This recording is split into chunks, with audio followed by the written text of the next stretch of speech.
All right. Hello, everyone, and welcome to today's Brand Innovators Fall of 2021 Media Buying Summit, Day 2.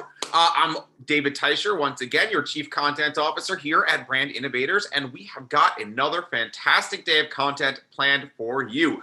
Today's lineup includes an amazing group of speakers from LVMH, Liberty Mutual, Uber, Kimberly-Clark, BlackRock, AB InBev, Bank of America, and more. And we cannot wait to get into it today, building on the momentum and fantastic discussions we hosted yesterday.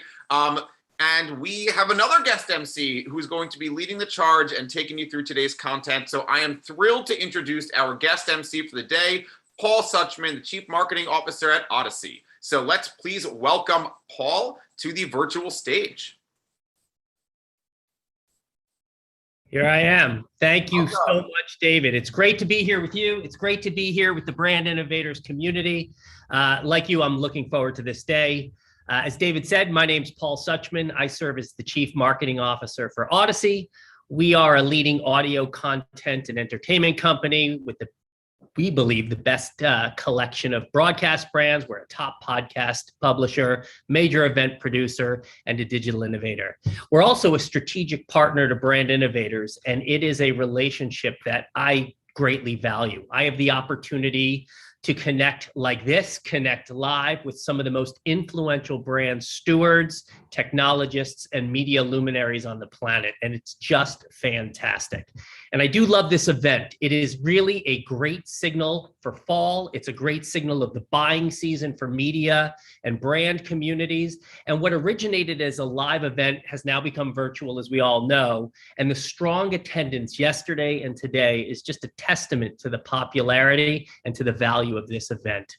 As David said, day one was awesome. We heard from a number of great brands, and the day was packed with a ton of great insights. One of my favorite moments was the BS or Brilliant game. That was amazing, and I'm definitely going to borrow that with my clients. There were a lot of themes that were discussed yesterday, and some really important ones worth pausing on for a minute. Really, 4 stuck out to me and to my team at Odyssey.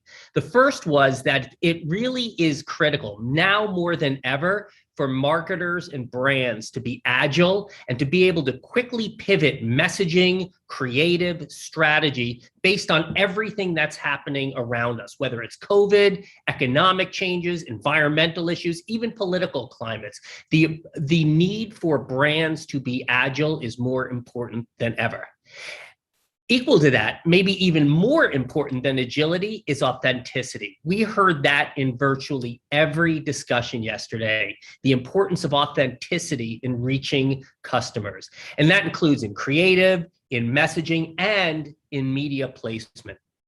The third thing we heard loud and clear was data, data, data, measurement, measurement, measurement, and of course, ROI. Now more than ever. And then a theme we also heard, which is really interesting, and I think it's going to become something we talk about increasingly over the next several months, is how do we all navigate in a cookieless world? So that was fantastic. Today's just going to be just as good. David, let us know the brands we are going to connect with. I'm super excited. First up to the big stage is Dallas Lawrence. He's the head of communications for Roku's platform business, and he will deliver our day 2 keynote speech on Season of Streaming, a breakdown of the 2021 holiday shopping season. Welcome back, Dallas. It's awesome to see you. Over to you. It's great to see everybody. Thrilled to be here. I love that intro.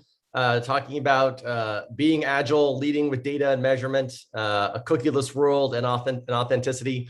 Couldn't be a better setup for us talking about the holiday season and what we're seeing here at Roku. Thrilled to be with everybody. We are just excited to share this data. This is the 5th year in a row that this survey has been done with the Harris Poll. I think it's the 5th year that I've presented it at Brand Innovators. So really excited to be back with you all.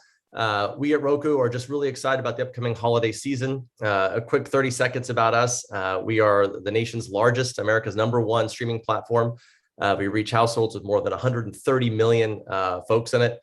Really fantastic data and insights into how to reach those consumers. And that's what we're going to unpack now. So with that, I will share my screen.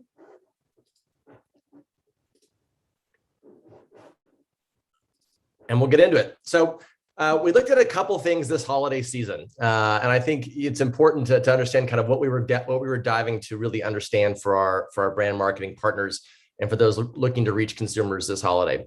The first is, what's the current consumer sentiment? The age-old question every year and every retailer right around now is, are the holidays going to happen this year? And we have the answer that'll come up in a minute.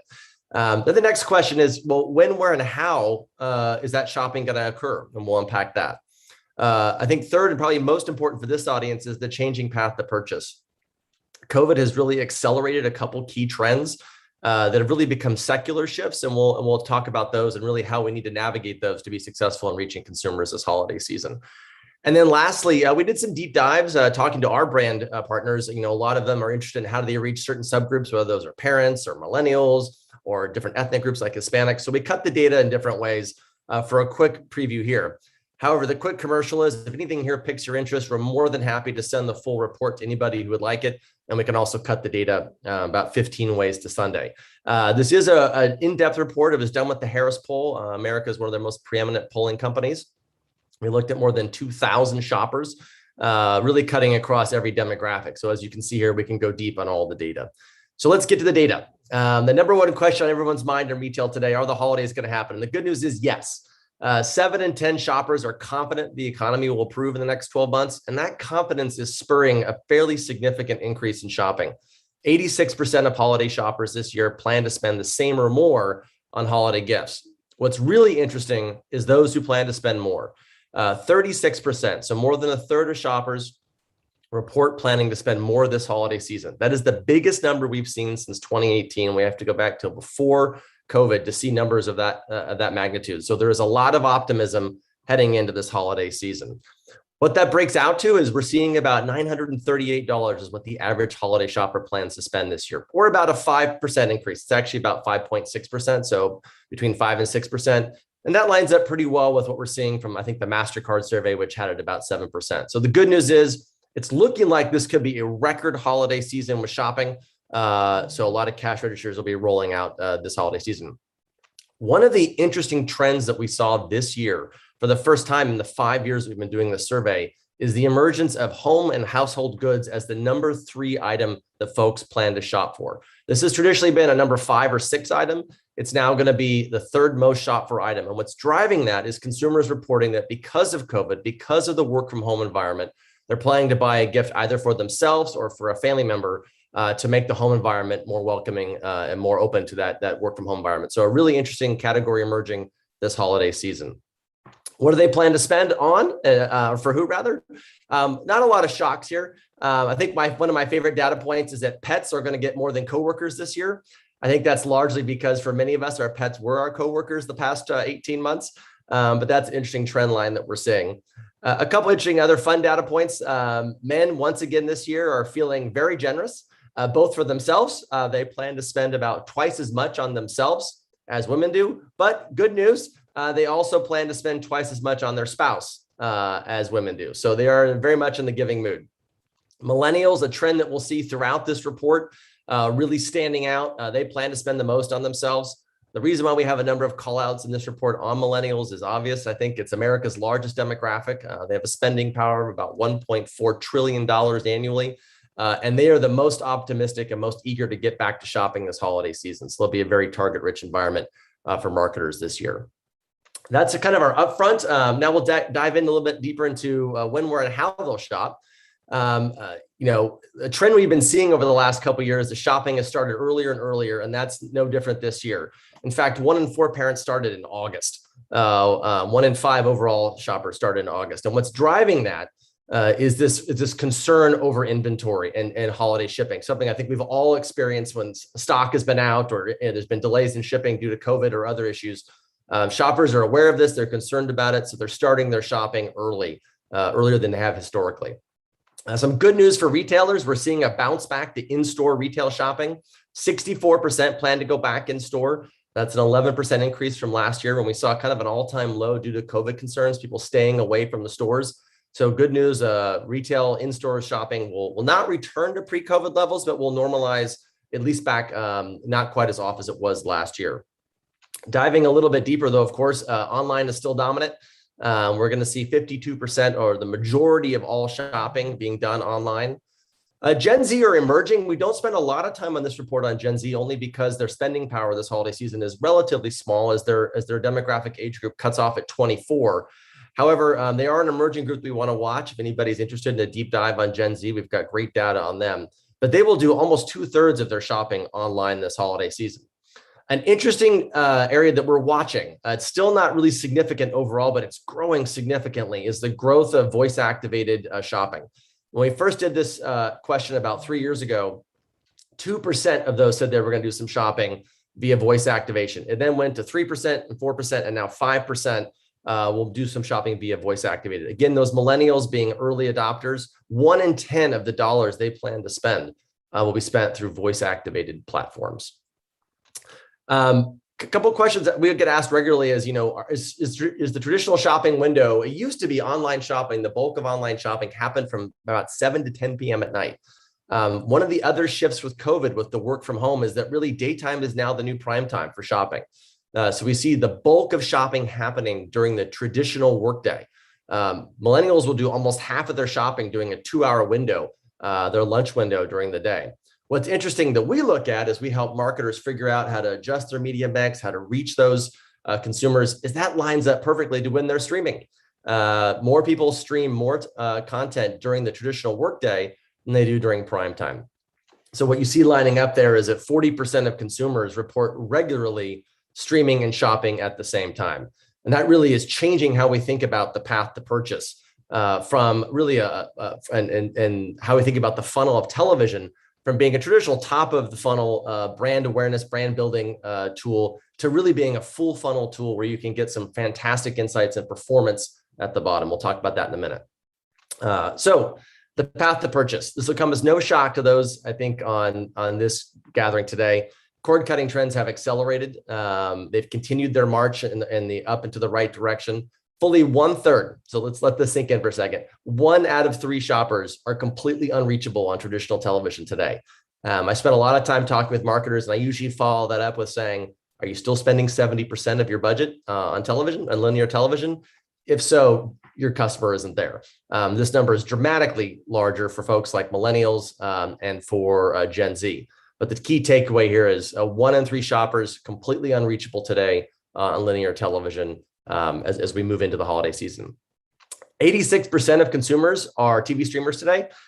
These numbers are all big, so it's interesting to put them into context. So two of my favorite data points is only 68% of US households have a dishwasher and 85% have a washing machine, according to the US Census. So 86% of consumers are now streamers. The takeaway here, the headline, streaming is now mainstream. It's a primary way in which many of us are engaging with content on the biggest screen in our house.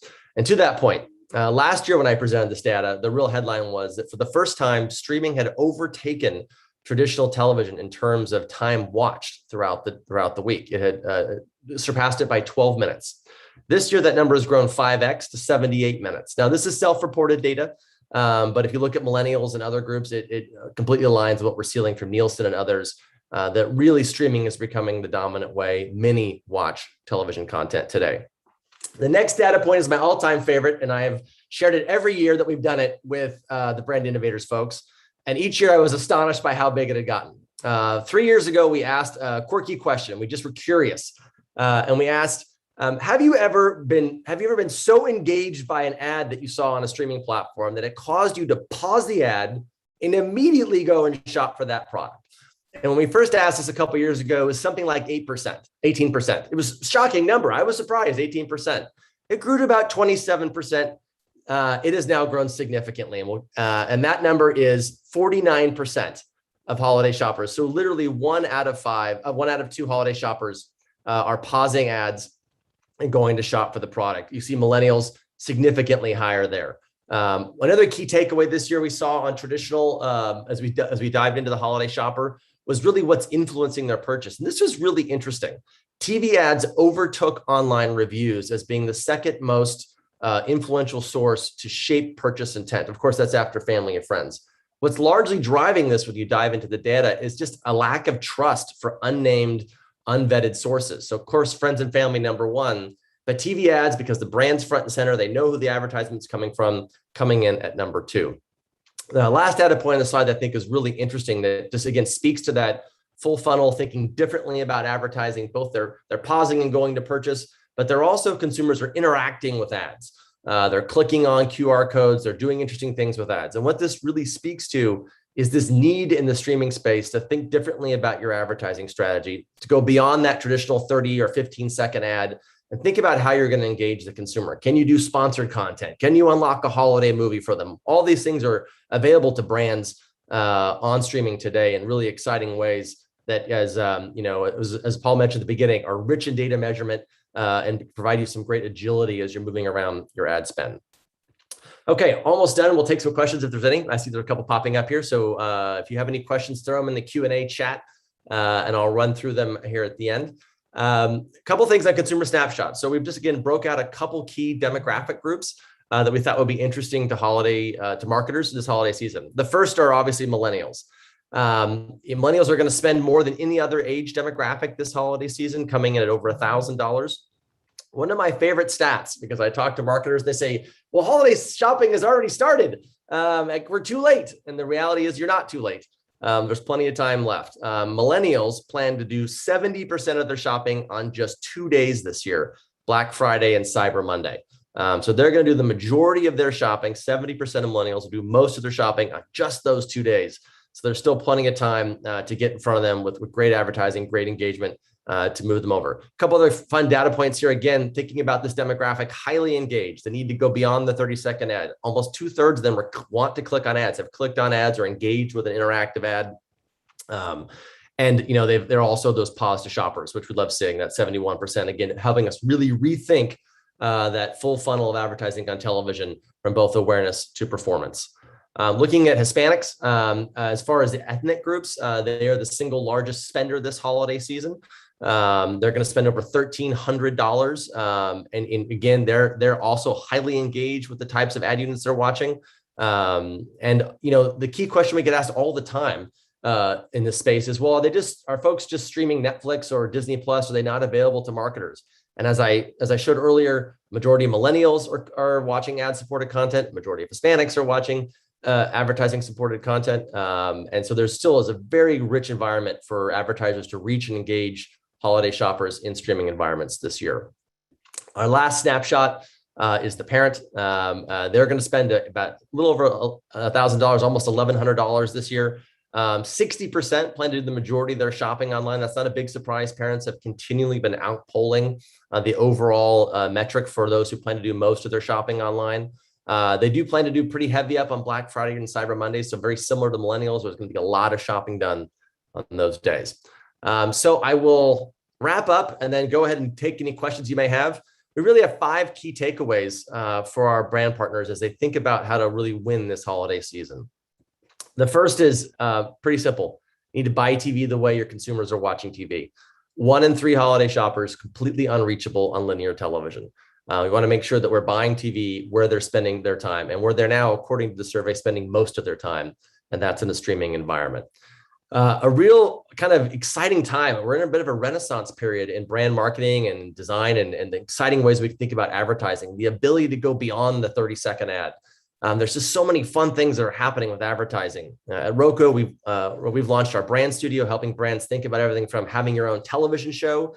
Maker's Mark launched a really exciting show with Randall Park on our platform a few months back. That's very popular. It's, you have a great celebrity mixing drinks and then having conversations with his best friends in his own living room. These are fantastic experiences. Consumers want to watch them. They're engaging and they're just great, authentic moments. Again, getting back to that authenticity that Paul mentioned at the beginning, authentic moments for brands. So lots of ways to go beyond the 30-second ad.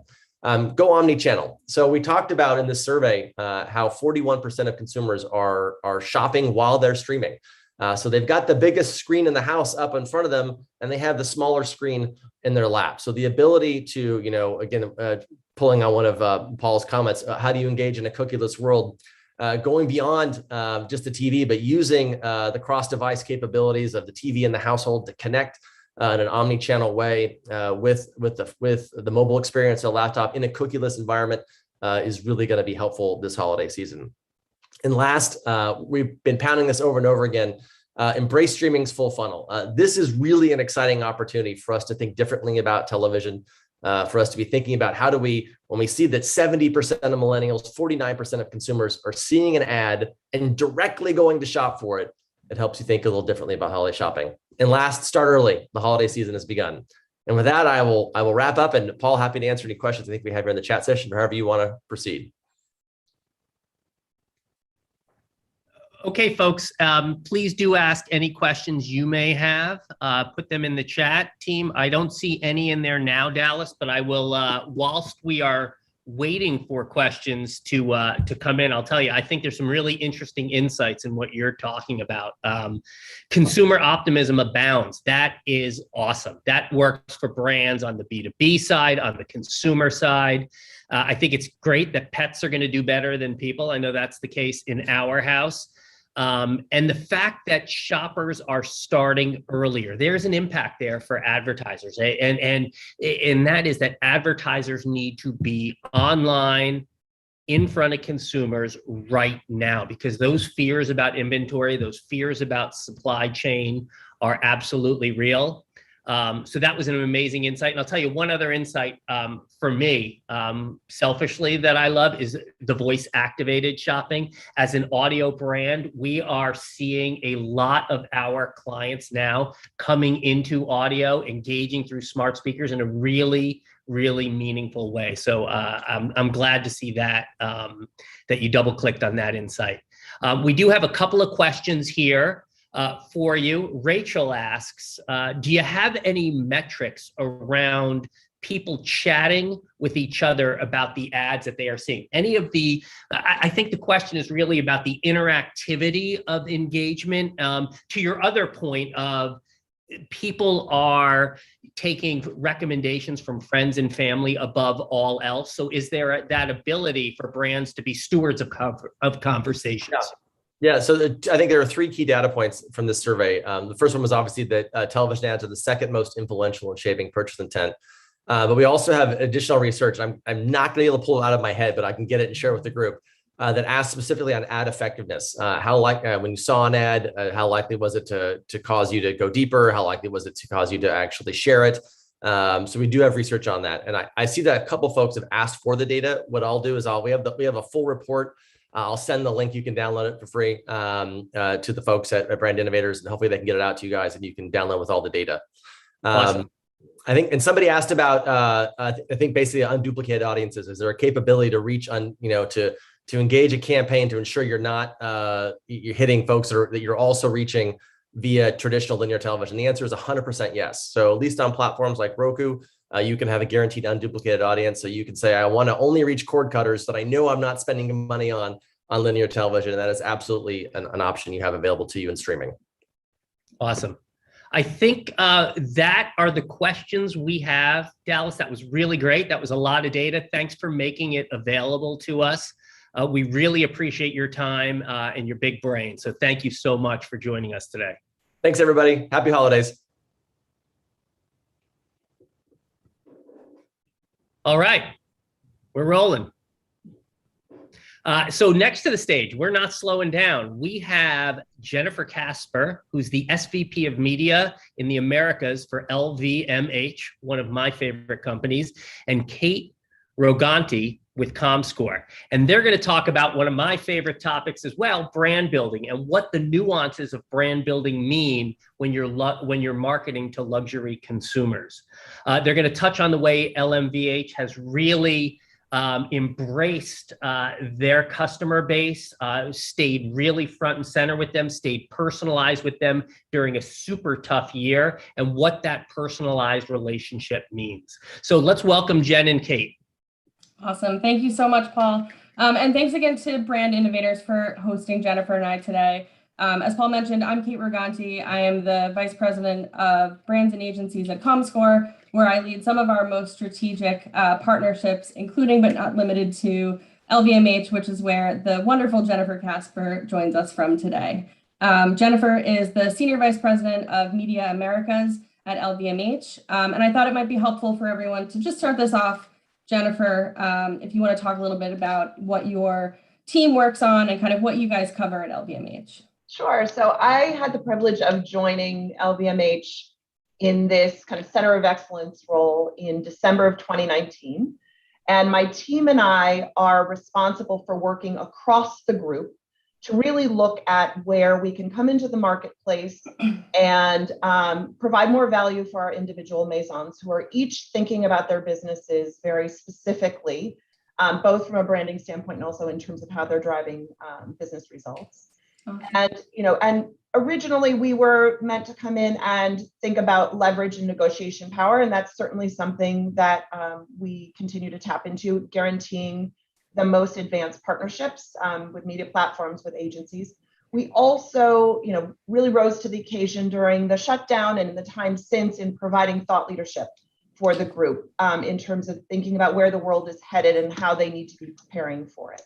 And so we advise, we guide, ultimately the decisions are made by the individual maisons in support of with their agencies, but we are kind of the Jiminy Cricket often on their shoulder, helping them think about where the world is going and how we can help support their business with more ambition. Amazing. So why don't we start off with just like at a high level, I think a lot of folks would have expected that the pandemic would have had really devastating effects on the luxury category. And yet LVMH kind of came out of the depths of COVID-19 with actually record earnings numbers. So I'd love to start off by just hearing a little bit more about what does the LVMH customer of today look like? And how is that either the same or a different customer than who you guys were marketing to 16, 18 months ago? Yeah. We were certainly concerned about those exact same things and have been really pleased with the results. I think there are a number of things at play here. One is that the principles of luxury brands and luxury businesses have remained the same. And a lot of the investments that we've made in building our brands allowed them to come through the shutdown and the pandemic as desirable as they have ever been. So those principles are grounded in what we would call savoir-faire. So this notion of craftsmanship, of quality, of heritage, also, having a creative vision and a creative visionary who is often, instead of asking consumers what they want, we are telling consumers what they want. That's part of the role of runway shows and creating the whole mystery and point of view that so many of, especially in fashion, is just critical to qualifying as a luxury brand. There's also the experience of shopping for and owning and participating in the ownership of luxury brands. And truly the experience of shopping for luxury changed radically. And we can come back around and talk about that a bit more, because I think that's something that accelerated how we were thinking about the role of e-commerce and digital experiences quite significantly when e-commerce was our only storefront. Right. But then thinking about the human aspect of the experience too. And then the last is really around scarcity. And part of what's been interesting, and I think what has helped our business is, we are so committed to the quality of what we make. We're so committed to the experience through which we provide it. There is a finite amount of what we can do. And so, the kind of the most basic way that that's expressed is in price, but it's also in saying that there is value against a lot of the items that we produce because there is a limited supply. And with that, often it propels more demand. It's whether it's drop culture and what has happened with the Dior Jordan collaboration, or even in some of the most coveted handbags that Louis Vuitton sells, or in Hennessy Cognac, where there is a finite amount of grapes that can come off the vine. And so trying to think through when consumers who, I wouldn't say that the luxury consumer has changed so radically. It's that the options that they had to invest their discretionary income changed when they could no longer go to restaurants or easily go to concerts or to sporting events, and they couldn't travel. And a lot of the things that they had used for, as a complement to the luxury purchases that they were making, right.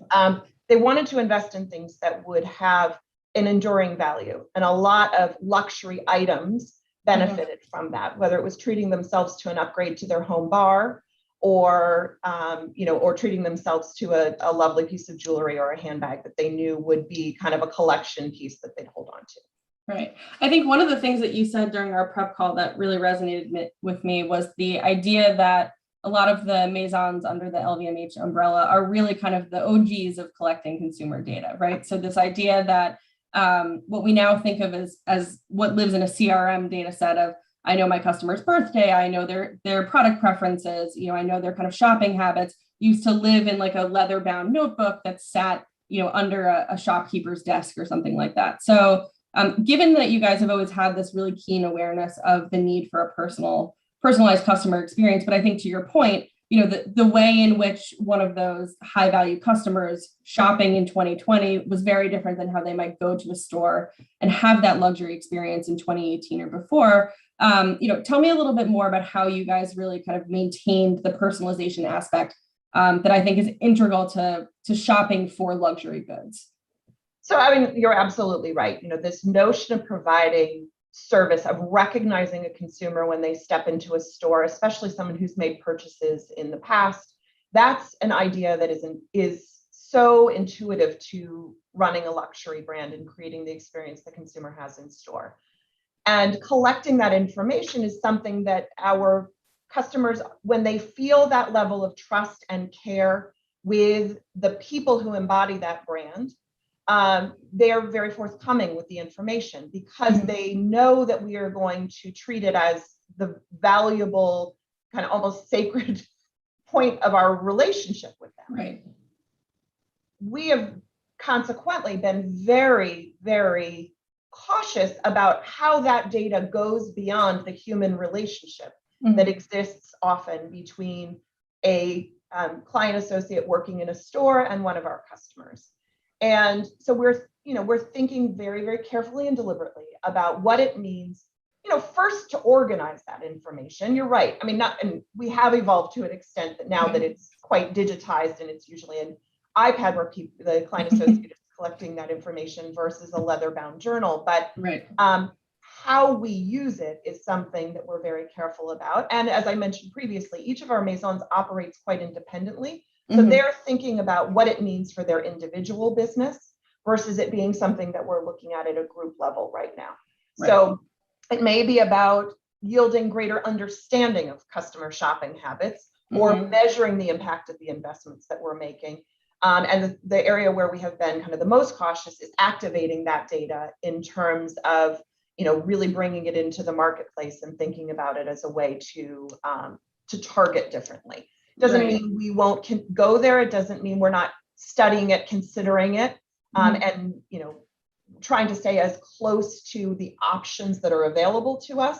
Yeah. But given that data is the fingerprint of the relationship we have with the customer, we're incredibly cautious.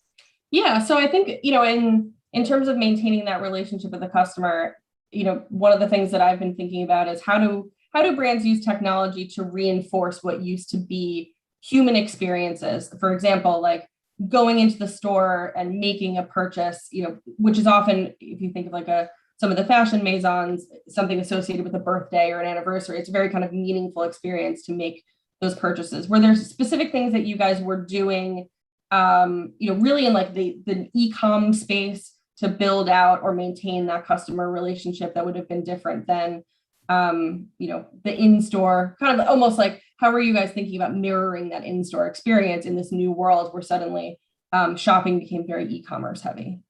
Well, I think we played to our strengths grounded in human relationships. And among the things I observed happen during the shutdown that most impressed me and felt so appropriate for us in terms of using e-commerce platforms to grow, develop, maintain personal relationships. A number of the Maisons used the e-commerce site or even created private e-commerce sites as a meeting place when they couldn't be meeting in a store or at a home, sometimes with private visits. And so they were thinking about, kind of shepherding a customer through an experience that was enabled through a screen.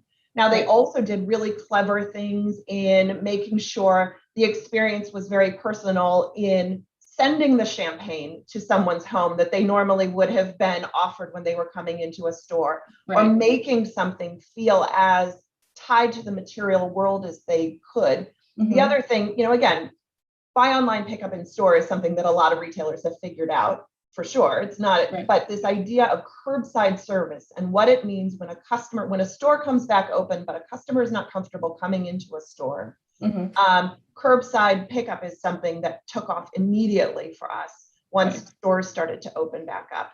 And the other thing that has been really interesting to observe is, out of necessity, when our stores opened, customers started queuing up in front of stores in a lot of urban locations in order to get in. And not only did we use technology in order to hold people's place in line as they would go off and do something else and come back for an appointment. I mean, appointment setting is something we've done for a long time. But we were able then to create a better experience as people came in and had one-to-one service when they physically came back into the store, and then to figure out how did that start the flywheel of building relationship with customers that we knew, and also new customers who were willing to wait in line over time. Awesome. So one of the things that you mentioned earlier that I wanted to circle back to is, every brand, I think, has spoken in some capacity about the challenges of the supply chain right now. But what's interesting about LVMH is that you guys are, I think you had said, comfortable with the idea of scarcity, that it's kind of in some ways integral to a lot of the offerings that you have. This idea that there's only a finite number of these items like Vuitton or Celine bags that are really collector's items to a lot of people. So thinking about the supply chain for some of the other products that you have, how did that impact the decisions you made around putting media in market? Were there certain things you were doing less or more of because of just general scarcity issues, or was it really not, a factor for you guys? It's planned into our model. As you mentioned, we know that there are certain brands who are in the privileged position of having to really pace themselves that way, and the pandemic exacerbated it. There have also been, it's been very interesting to watch a maison like Sephora think about, some of the demand that they had early on around skincare, masks in particular, as people were moving their whole routine home and no longer getting facials at spas and all of that sort of thing. And they had to manage through, how there was a whole section of their inventory that was in significant demand, and how would they work? We obviously have several maisons, whether it's Dior or it's Fresh, and Guerlain, who all have skincare, trying to figure out how they all partnered together to solve for this unanticipated surge in demand for skincare. And then as things started to open back up, trying to watch how they would maintain that skincare business and expand it into eye makeup, which was in high demand because masks were cut. And now, especially in the early summer when we were liberated from our masks for a little while, lipstick came back. And it's just, it's been interesting to see how the phenomenon around beauty is something, because of the diversity of our portfolio, really thinking about a brand like Benefit in eyes, known for eyes and brow, and making sure that they were really kind of front and center and could take advantage of the opportunity that was available because of consumer demand at the time that that it existed, and then how do we continue to maintain and respond to that business over time.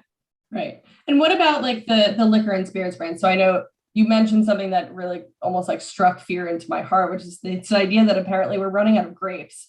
So for folks like myself who were, splurging on those nicer bottles of champagne at New Year's because we weren't going out to dinner or something like that, were there certain things that you were doing, with that in mind in terms of promoting different brands, in that category, given the fact that people were investing more in their home bars and things like that? Yeah. It's interesting. We are obviously very committed to the integrity of what we grow, and it isn't champagne if it's not champagne, right? Right. So champagne has been an interesting business to watch, and we have, between Veuve Clicquot and Krug and Dom Perignon, Chandon, Moet Chandon, we have many, many incredible brands within our portfolio. I think what I've observed is that not only have the best known champagne brands done exceptionally well, there have been opportunities to extend into not just other brands that haven't always been in the spotlight. So we're broadening the range of products that we are marketing, but also a brand like Shandong started to create extensions into a bottled spritz product over the summer called Garden Spritz. And, they were thinking through, okay, how is it that we can, create more use cases based on the momentum that we have in the marketplace right now? And so that product did exceptionally well. And there was a meaningful media spend that we had never put against Shandong as a function of them having a new product and bringing that to market and making sure that the consumer was aware of this additional product in the portfolio. It's been remarkable how much there has been to celebrate.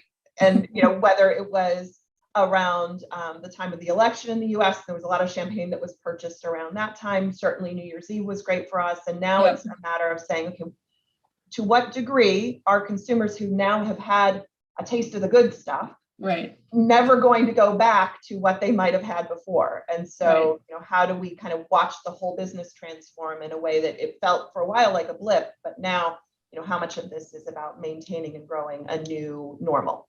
Yeah. I think in Manhattan, at least where I live, we ran out of champagne, I think around 3:00 on election day. So I'm sure everyone was reaching for the good stuff.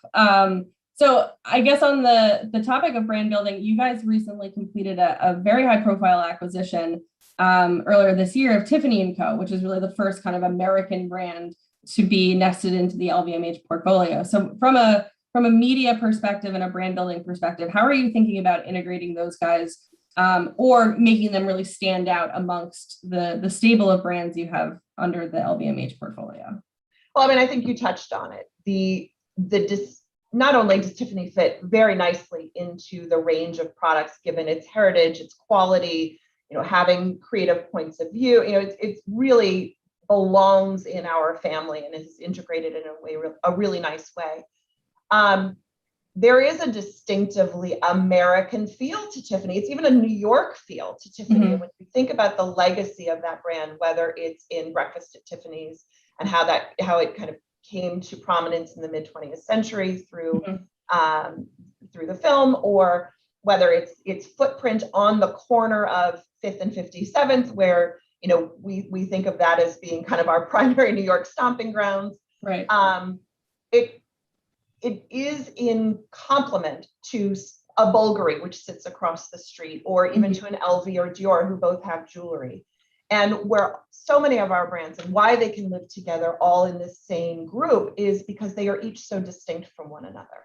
And so what I have really celebrated with my colleagues, and as we've observed it rolling out, is the new campaign that was announced called About Love with Beyonce and Jay-Z as the faces of it, and tapping into the heritage and the kind of nostalgia of Tiffany in their cover of Moon River, and the feeling of a mature relationship that is distinctively American and very luxurious, and this whole feel around what Tiffany is and has, that there's a visceral feeling to this being part of the brand, but taking it to a completely different level, manifesting in things like a full takeover of 40 screens at Times Square last week, and all sorts of other media that's in the pipeline, where it's about making a really big statement about what Tiffany is and where it belongs in the American and even New York cultural scene.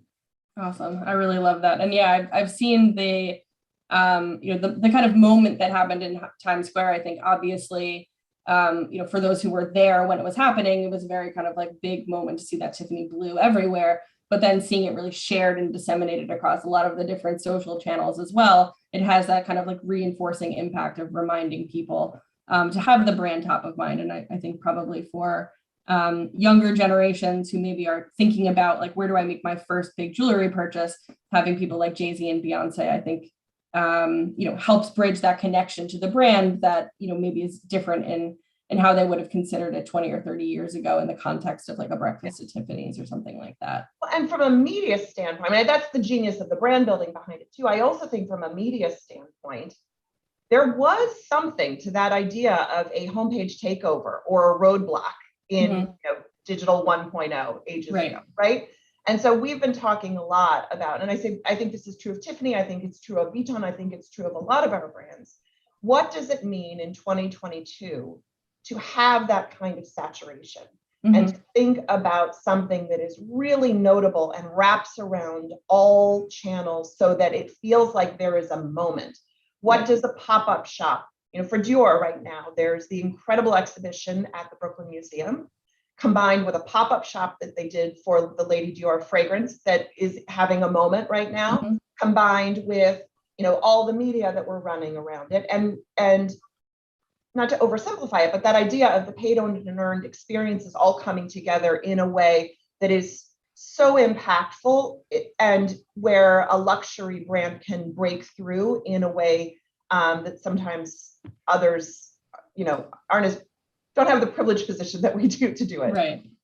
Yeah. So I guess on the topic of breaking through, there's something that you guys are doing, I think, for Vuitton specifically, that I find really interesting, which is getting into the gaming space. So a lot of folks, myself included, wouldn't naturally expect that being involved or marketing to gamers specifically would be something a luxury goods brand would be top of mind. So tell me a little bit more about the decision behind doing things that I find to be really interesting, like creating like Vuitton products you can purchase in an in-game environment, or specific products tied to like esports events. Comscore plays very heavily in the gaming space from a measurement perspective. So I'm always really interested to hear how brands are thinking about engaging with that gamer space. I think there are two components of that were exciting. One is that Vuitton likes to do things big and first. And so it was a space that they felt had not been oversaturated with other brands, particularly among their competitive set. Mm-hmm. And they knew that they could step in and be disruptive there, and recognizable too. The other thing that you have going on simultaneously is a growth in interest among men and a commitment to the men's business at Vuitton. And when you have Virgil Abloh as the creative director there, Mm-hmm. and having a mindset around who the consumer can be, inclusive of who it's been historically, and also where it can go as a brand. You have a point of view, and this is where having a creative director and a creative visionary who really has ideas about doing things differently, whether it's around gaming culture or skate culture or some of the other things that he has personally gotten excited and invested in. It was a really nice meeting of the minds. Now, if they're going to do it, they're going to do it the way Vuitton does it, which is Right. big and beautifully and impactfully. And so that's what they went after. Awesome. Are there other brands in the portfolio who you think are really kind of seizing on that moment to engage with media channels or partners who are outside the norm of like the traditional big roadblock on a large kind of premium publisher? I'm particularly impressed with what Tag Heuer is doing. Again, male target disproportionately. Their heritage has been in working both in racing and Formula One, and also in the golf and tennis space. And they continue to have a lot of those relationships that are among younger up and coming athletes, as well as more recognizable ones. Right. But they took the risk with their connected watch to launch a version with Mario, and to think through, okay, where's the gaming community? And how do we make sure that, in addition to the people who are already familiar with our product and thinking about the connected watch and its functionality, where can we layer in and reach a new audience? And they built a partnership out with Reddit, which again, for one of our brands, and knowing what you're getting into with Reddit, which comes with a different rules of engagement. They took the risk and launched the Mario watch on Reddit, and it sold out within 2 hours. Yeah. And it was, one of those things that is not the normal path that we take. Right. But it was incredibly successful as far as they were concerned, and created a lot of buzz. And frankly, they took it success as a success, even though there were some people who came out as critics and wondering why they were there. It was an authentic conversation, and they were willing to be part of an authentic conversation.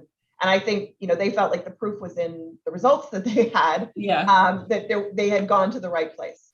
Yeah, what I love about that is the idea that it reinforces really what we're seeing as a shift in the industry around what we used to call brand safety, like people being very kind of insular about where they would allow ads or conversations around their brands to take place because of concerns that, as you mentioned, like that direct feedback you're getting in the immediacy with the consumer on somewhere like social media, maybe it opens you up to criticism in a way that you're not comfortable with. Now what we're seeing is the shift to the idea of brand suitability, which is that there are some cases where it's actually a net positive for you to engage or kind of place ads or content in, an area that opens you up to a direct conversation with the consumer. I'm thinking like, some of the work that you guys have done on TikTok as well is going to be a perfect example of that, where at the end of the day, you're moving product, the juice is kind of worth the squeeze, and you have to be a little bit more comfortable with the idea of being,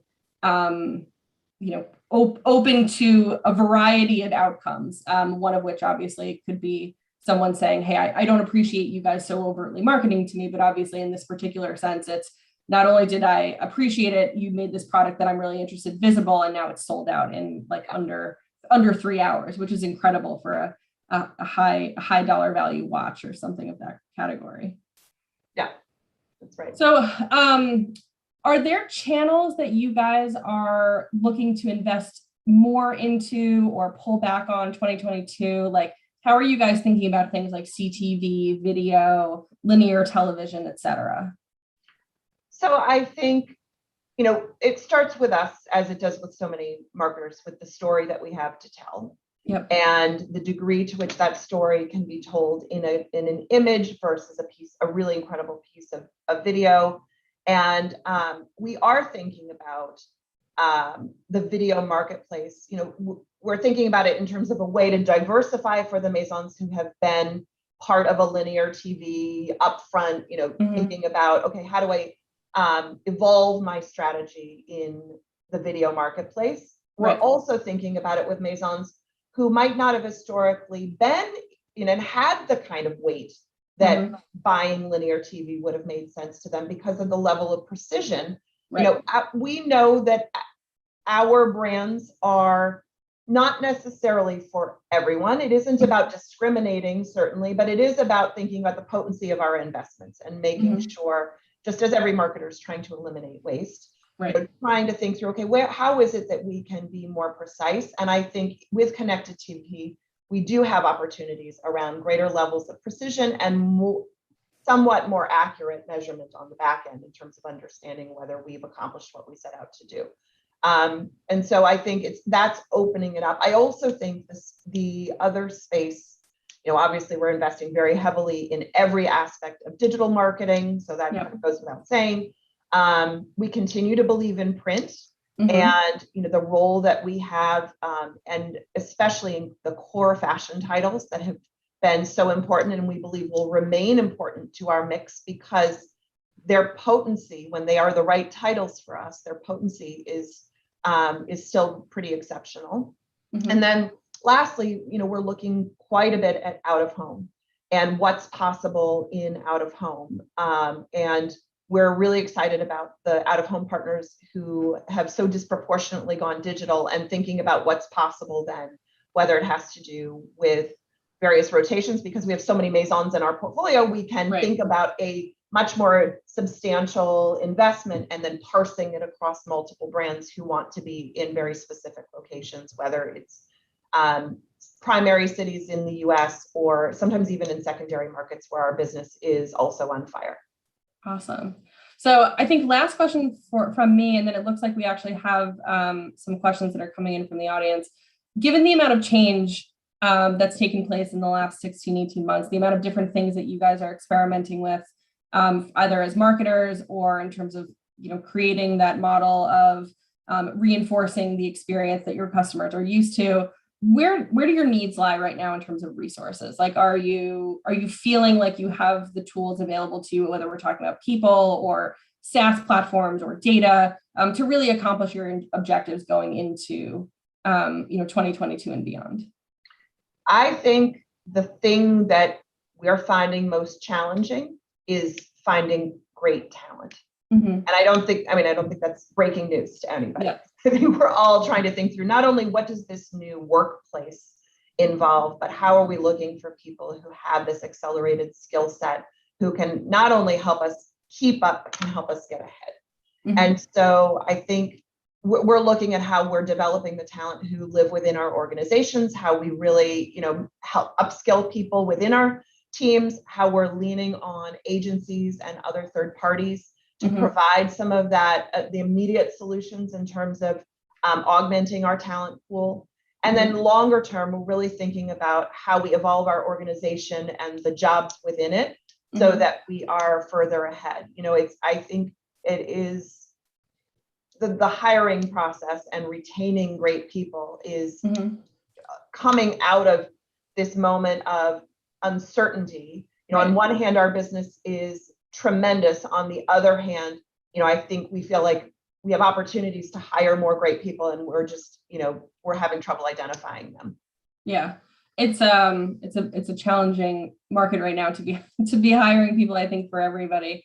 But there is a lot of really great talent out there. So how does that kind of change the dynamic with your media agency right now? Are you putting more on their plates or pulling back? And then I guess my second question on that note would be, you've mentioned several times over our conversation that the Maisons really function in silos. Is there any kind of consideration of bringing some functionalities or centers of excellence together so that a level of expertise exists within the organization that can benefit all of the different Maisons, regardless of what their individual strategies or customer profiles are?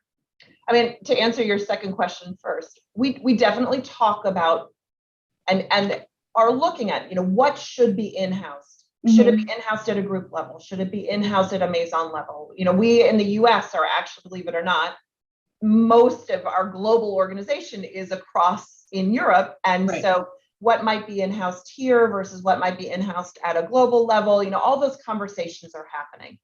They're long-term conversations in terms of that's not our core competency. Buying media is not the thing we do best. Creating incredible luxury goods and incredible, retail experiences is what we do best. So we, for that reason, are very dependent on a whole architecture of agency support. We work with a number of different holding companies across the globe, and we then bring in specialized agencies to augment what those teams are capable of doing. And my team and I work very closely with the Maisons to really understand what it is they're looking for and what support system they need to run their business. And then we figure out how the agencies that they're partnering with are providing that in terms of short-term relief and acceleration, really. Awesome. So it looks like we have a question from the audience. As far as data, how does LVMH make sure they are connecting and building a new generation of consumers? Honestly, as much as it has to do with data, I think it's also the outcome of great brand building. So we don't take our foot off the gas in terms of understanding the importance of brand building to, and it's brand building with our core customer who are, for whom we are already top of mind. And it's also brand building with new customers. So a lot of the work that we're doing, whether it's with a Reddit or it's with League of Legends, or it's with things that we're doing in terms of physical pop-ups around various cities. We do those things really thoughtfully, knowing that the outcome may create opportunities for data capture.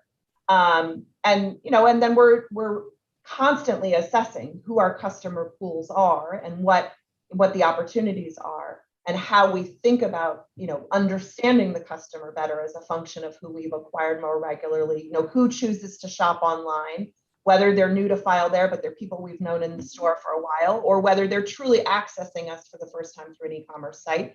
We're spending a lot of time understanding that. And then figuring out, okay, how is it that this person wants to shop with us at an individual level, and how we enable a lot of that. And then it looks like there was a follow-up question to that, which is, what kind of data or demographics specifically are you guys looking to target? And I imagine that varies pretty substantially by what Maison we're talking about. It does. I mean, that's exactly right. Who Benefit is going to go after is very distinctively different than who Celine will go after, is distinctively different than Chandon would go after for their Garden Spritz product. It doesn't mean that there isn't a huge Venn diagram of how luxury consumers spread out based on their preferences and geographies. In the US, we are fortunate Sephora is obviously such an incredible example of not only how they have collected and intelligently used data, but how they have become a store that is really about throwing their doors open to a much wider range of customers and introducing them to a number of our beauty brands at a number of different price points. So whether it's Benefit or Makeup Forever or Dior, there's something within that portfolio that allows us quite a wide range. Awesome. All right. It looks like Paul has popped back up, so I think that's probably our time check. It was great. That was a super great conversation. Jennifer, I'm a little nervous about the grape shortage, but I think we'll be okay. That was an awesome. Back up now, Paul. Yeah. Good to know. So anyway, to you both, thank you so much for being part of this. It was a great, great conversation. For me, I took away a couple of things that Jennifer talked about trust, right? Trust is really, really hard to earn, and it's even harder to keep. Every touch point, every interaction, protecting that data really, really matters. And Jennifer, you also talked about technology. Technology. We often assume that technology creates distance between brands and people, between human beings, but you're using technology to foster real human connection at the right touch points. So that's awesome. The risks you're taking across the portfolio are fantastic. So thank you both. Thank you. It's great to see you, and we will find reasons to engage again. So enjoy the rest of your day. Thanks very much. All right, so I'm having a good time. So I'm going to stay here and moderate the next session. And I'm going to welcome to join me Taylor Burns. And Taylor is the VP of Media and Marketing Technology. Listen to that title, because I'm going to talk about that title for Liberty Mutual. Here comes Taylor up. We'll give him the welcome, right? Liberty, Liberty, Liberty. There he is. Taylor, it is awesome to see you again. You know how I feel about your work environment. I think you have one of the better backgrounds. We've talked about that. So welcome to the stage. Welcome to the Brand Innovators Day. This community is super excited to hear your thoughts and ideas. Great to see you, Paul, and then definitely excited to be here and chat with this community. So I said your title. I mean, your title is really interesting, and it's one you don't often see, right? Media and Marketing Technology, left brain, right brain. Art, science. So recognizing that, tell us a little bit about that as a mandate for you between media and technology, and how you're balancing and navigating between creativity and the more nerdy part of marketing. Well, I tend to nerd out on all parts of marketing, but maybe I'll take a step back and just kind of chat through the mandate and what we approach and what we challenge and what we tackle as a team. And so my group is focused on how we deploy all of our media tactics for Liberty Mutual, focused in the United States. We do have global operations, but we tend to be more standalone in those parts. So my focus is around our US operations. And so the predominant focus of the group is on media tactics. And so we span everything from search to television. But we paired that with our marketing technology group. And it's super powerful, that synergy and that connection.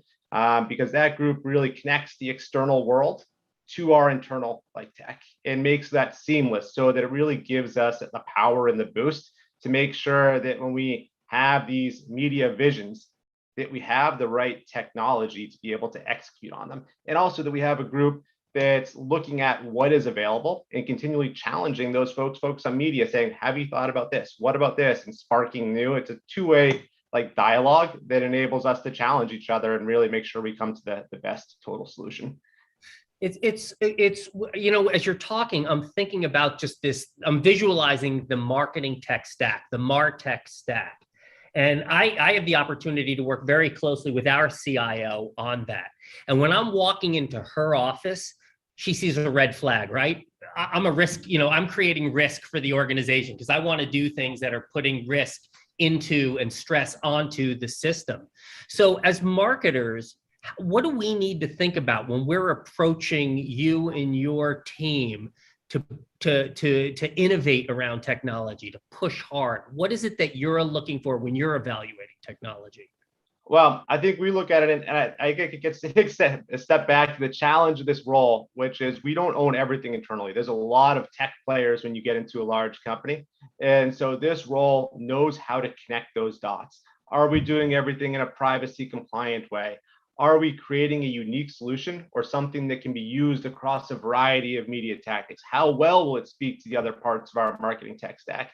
And that's where we think having this like centralized role and having this like outlook that is more focused on the outward looking world than some of our other internal tech partners, it's hugely important. And it really makes sure that we don't get caught flat footed in like the changing landscape.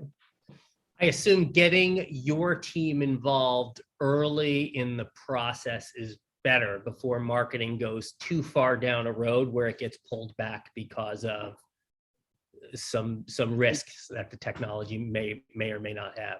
Yeah, exactly. And that's where we found a ton of value. We have separate groups focusing on, I'd say, the traditional marketing, the creative, and media.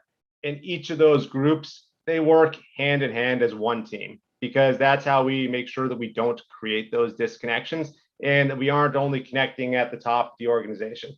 It has to be peer-to-peer connections throughout. And that's how we make sure that we are aligned and that we have a collective vision of what success will be. Got it.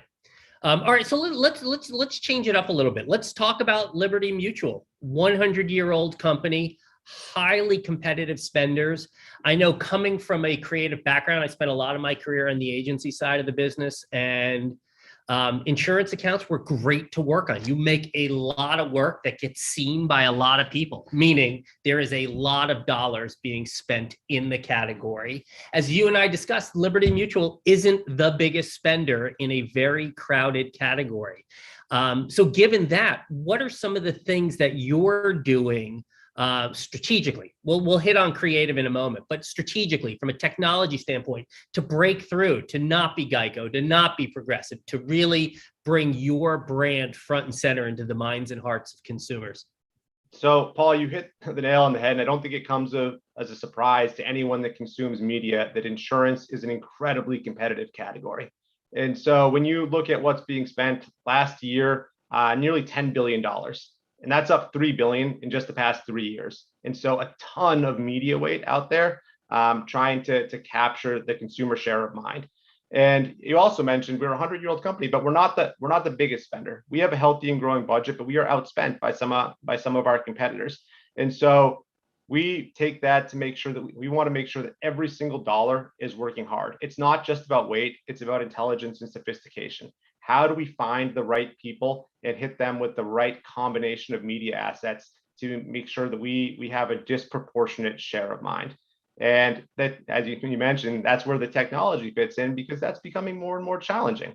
We have to go through, we see people in different places, and how do we make sure that we're finding the right person?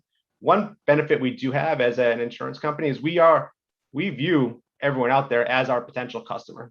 Like, not that people don't have differentiated values, but we look at waste in a very different way than some other brands will. And in some ways, it doesn't make it easier, it makes it more complex. Because what's our segmentation? It's a segmentation for everybody. And so, but there are differentiated values. So you can see how that builds upon that and makes the media approaches even more complex. You know, and it's, I'm not going to wait to the end for some questions. I'm looking at some questions that are coming in, and there's one right in line with this about the kinds of data that you are using to build your targets. Like, what are the data? How are you mining that data, creating those personas, and making sure that, as you said, every dollar is well spent and you're minimizing waste across the value chain? It's actually a good chance for me to talk about, I guess, one of the challenges in terms of developing talent internally, what we expect from people managing our media. And it starts with an internal view. We have to understand how profitable customers are for us as a company. And so we have to work across other groups to be able to define those segments. How long will someone stick with us? How many cars do they own and houses? And like, you can think through the general things that make a person have a different value for us. And then we have to translate those not from our internal Liberty speak, but into something actionable out in the marketplace, something you can transact on in a media space across tactics. And so it's being able to build those bridges to say, hey, we build the segments in a way that is like something that is usable in the external world. And then that's how we go. And that varies by tactic. You have different data and information depending on what you're doing. Some things you have a ton of information, some things you have less. And so we do have a diverse array of segmentations that we find work in each space. And that changes over time. How about what about the customer experience? Is that overall customer experience? Is that beginning to evolve? Is that changing? Has that changed over the past 18 months? It has. It's been changing since I've been with the company, and I'd say it changed even more rapidly over the past 18 months, where we've seen, I think this is probably similar across industries, a further push to digital, both in the sales environment in terms of people wanting to shop from their couch and not be on the phone, as well as in how our customers want to service and interact with us when they have a change. We see more digital interactions, more text interactions, and more mobile interactions. And so we're trying to make sure that on the media side, we're targeting folks and letting them know those paths exist to enter our sales environment and make it frictionless. And on the service side, we have a bunch of folks who are really trying to make that as easy as possible so that people can get through those transactions and get back to living their lives. What about, Dallas, when he did his keynote speech at the beginning, he talked about a trend towards voice activated advertising and using voice. As I was just thinking about what you were saying about mobile environments, about digital environments, is that starting to come into the mix when you think about customer experience? We've toyed and experimented in that space, but haven't found the scale. We're always trying to make it easier, but we want to make sure that we can also offer customers a seamless experience. And so you want to be able to go end to end in that process. And we found that environment hasn't, at least we're not quite there yet, but you can see that being on the trajectory in the future. So yeah, that makes perfect sense. But let's keep going on media. Let's move. We've talked about customer experience, we've talked about the data. Thinking about that media landscape, we know, we're hearing this theme over the last 2 days about the complexity of it, how it's becoming more complex, more data, more channels, fragmented consumers, that blending of personal time, professional time. There's no more day parts. Consumers are, particularly now as this Gen Z consumer comes of age, it's putting a lot more pressure on brands, where they show up and how they show up. So what's happening at Liberty to stay on top of that shifting media landscape? And what kind of things are you seeing that you may want to share with our audience today? Yeah, we have definitely seen the fragmentation. Whereas when you go back, you could do less things well and be effective as a media company. Now you have to do a lot of things well if you're trying to reach people where they're consuming media.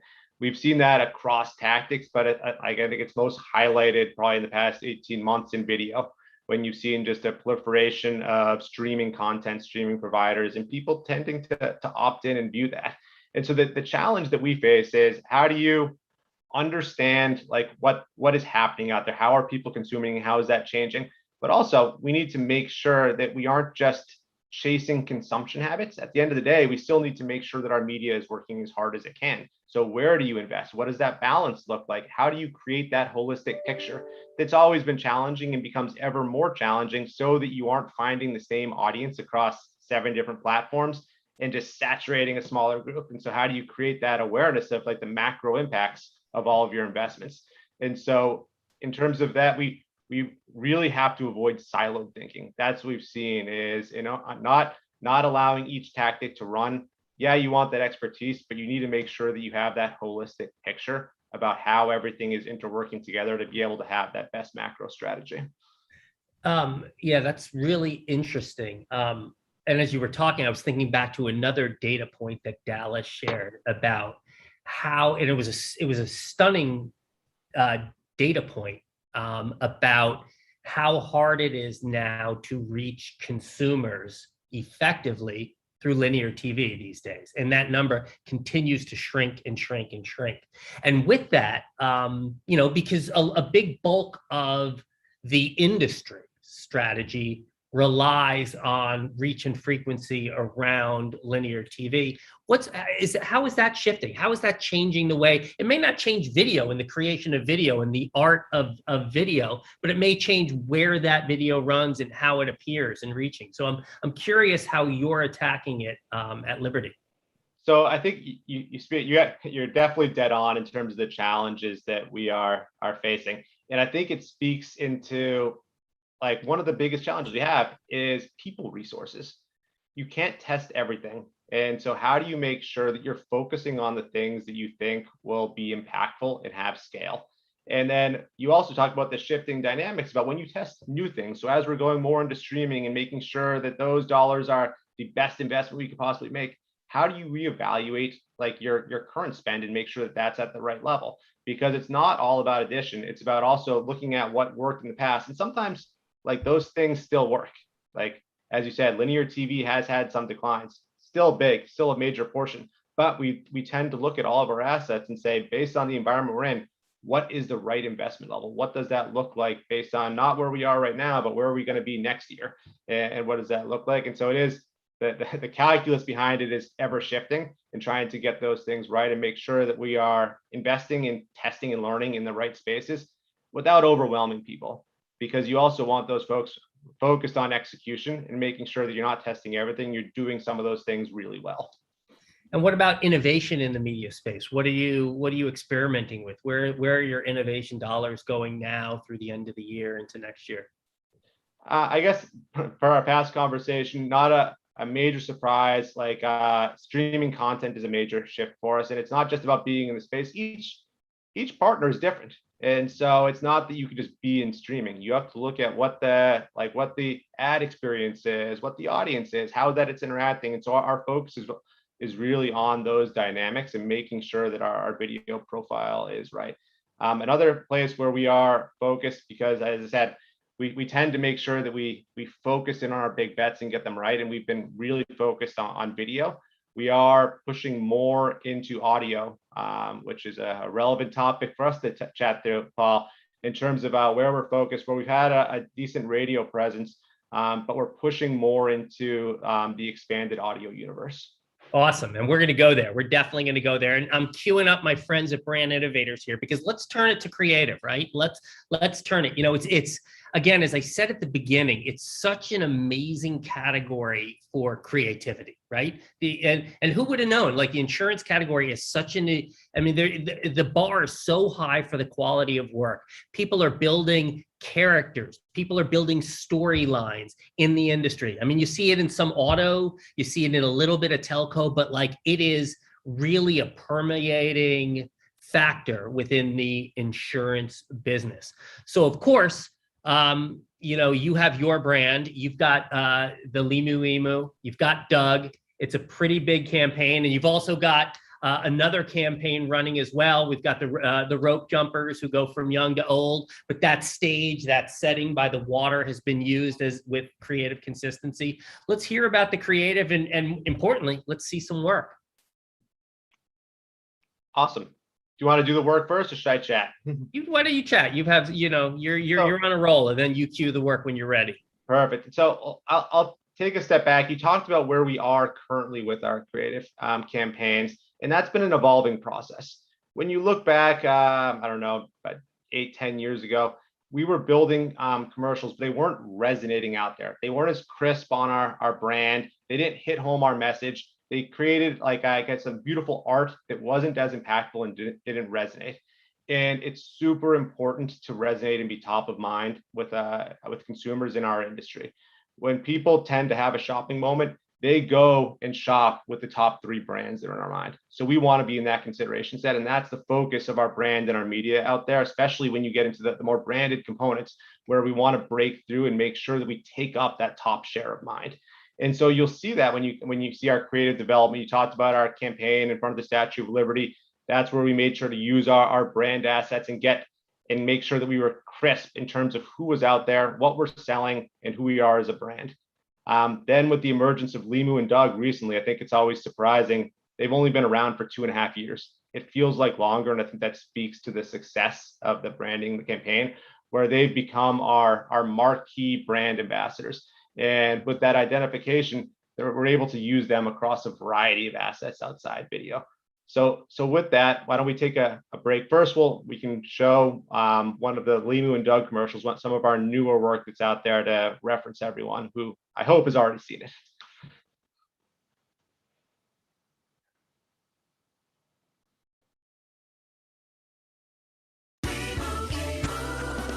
And Doug.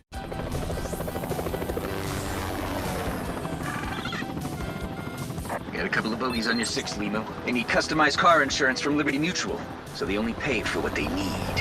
What do you say we see what this bird can do? We are not getting you a helicopter. Looks like we're walking, kid. Only pay for what you need. Liberty, liberty, liberty, liberty. So we haven't invested in Doug getting a helicopter quite yet, but you never know. He has his he dreams high, and so you'll see there was also a lot of thought into what we did when we went back, and I'm speaking more broadly. My partner Jenna LaBelle deserves full credit for the creative innovations, and I'll do my best to channel her spirit as I talk through them. But we debated when we wanted to create a new campaign, and we knew we wanted brand characters, and we decided to build them versus focus on a spokesperson. Because we wanted to have like that creative control and that consistency to have them live for a long period of time. And that's where Limu and Doug emerged from. And they tend to be they're our brand ambassadors, brand spokespeople. And we also balance them with, you referenced our existing campaign. We call it Truth Tellers, but it's a lot of the interactions focused in front of the Statue of Liberty. And with that campaign, we use that to break through differently and to hit home some of our core savings messages that are a little bit different from the way we approach it with Limu and Doug. But we do view them as complementary, and hopefully they provide different ways into a similar message. With that, why don't we pull up one of the new Truth Tellers works?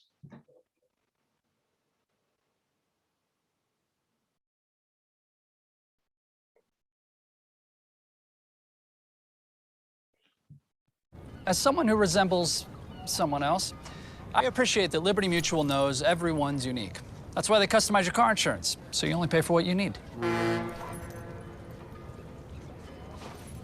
I mean, just because you look like someone else doesn't mean you eat off the floor, or yell at the vacuum, or need flea medication. Oh yeah, that's the spot. Only pay for what you need. Liberty, liberty, liberty, liberty.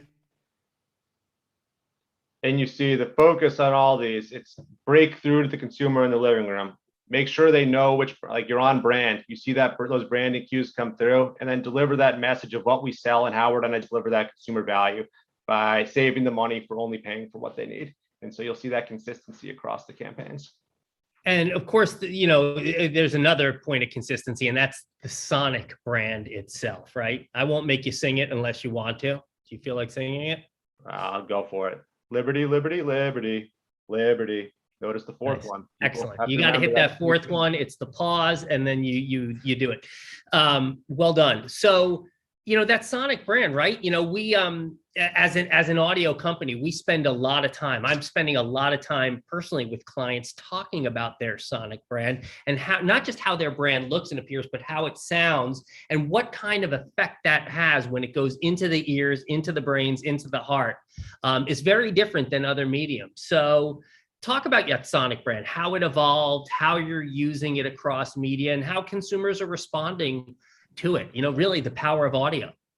So we realized a few years ago that we were not leveraging, we didn't have enough audio assets. And it came through, we realized that it came across two ways. One, your point, like you do get that recognition. When people hear something, they do, it fires a different level of recognition that versus just purely a visual aspect.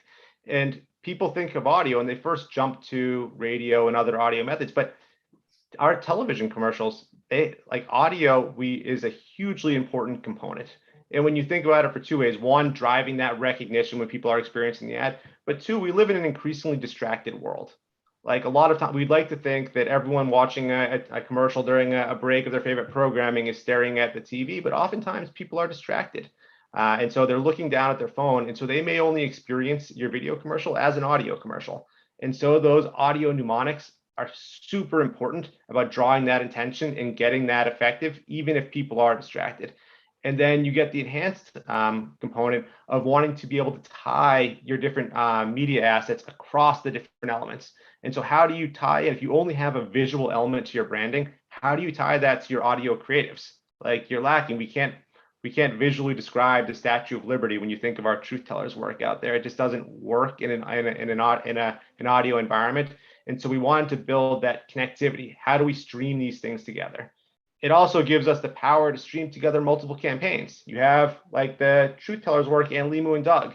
We have that consistent audio like track, the sonic brand as you call it, to be able to create that connection so that people see differences but consistencies. You know, your point about somebody maybe watching video but be looking down at their phone, that's an insight that we have seen with clients over and over again, where they think about audio as the ultimate companion media. It's the only media that you can be fully engaged with while you're doing something else versus watching and listening. Like, if you're listening first, you can be running, you could be cooking, you could be lying with your eyes closed, you could be driving and fully engaged in consuming that audio media. And that's, you know, that's one of its superpowers. And we saw it when we launched. When we brought in the Liberty jingle at the end, we saw meaningful increases in consumer response and consumer recognition, like just by that introduction. And then as we were developing the Limu and Doug campaign, you'll see there's an audio at the beginning where it kicks off. I won't do the damage of singing that one. But we realized the importance of those audio components to advertising in general, because it really does spark that recognition. And having it at the beginning, it draws people back up. They're distracted, they hear it, it causes that glance up effect, which is super powerful. Yeah, you're preaching to the choir. So on Limu, like you mentioned, part CGI, part real emu. What's the mix there, and how are you getting him to behave so well? Well, I do now have the trivia knowledge that there are exactly 3 working emus in Hollywood, and they have slightly different skill sets in terms of some of them like act. So there are real emus as part of those commercials, but they don't behave as you would always like. And so there is a component of CGI to be able to get some of those shots done. But Doug does get to work with a live Limu for certain parts of those commercials. Are you using 2 of them? Because I know that Limu sometimes has his wife in some ads as well. Is you have 2 of them, or is he playing dual roles? There are multiple, because they have different, I'll call it, acting skills in terms of what they are better at in terms of moving versus standing and acting. So, but what surprised me is the shirt, the emus will wear it, and so they don't mind. So that part doesn't have to be on. They don't mind some of the aspects. Who knew? All right, that's really, really great stuff. A question did come in about a question did come in, Taylor, about creative, which I'll just throw at you now, about any branded content that you're working on or working with influencers as well. Is that part of the forward creative strategy? It hasn't been part of our core creative strategy. Our focus is on, like, we have, like everyone else, we have like a production budget we're focused on, and we want to make sure that we get the most value out of that. And so that's a combination of making the best work and having it used across the right amount of mediums. And so there is definitive value in making sure you produce the right assets for the right environment. And so we try to make sure that everything that we're investing the right level to make that worthwhile. And so that's where I'd say our focus is more around having the best creative in the right environments and looking at what our forward-looking media investments are going to be. So to make it like real for people, like, what are we buying in YouTube? What format is that going to look like? And then what are we buying in streaming and TV, and those balancing out, and what requires separate shoots versus the same shoot? What can we combine? And really working like hand in hand with our creative partners to make sure we have like that right lineup, so that all of our creative production like look is built for where we think we're going to be spending. Yeah, makes sense. Last creative question, and we'll move on. You know, we're getting close. We're only at 5 left. It's an awesome conversation. Goes by quick.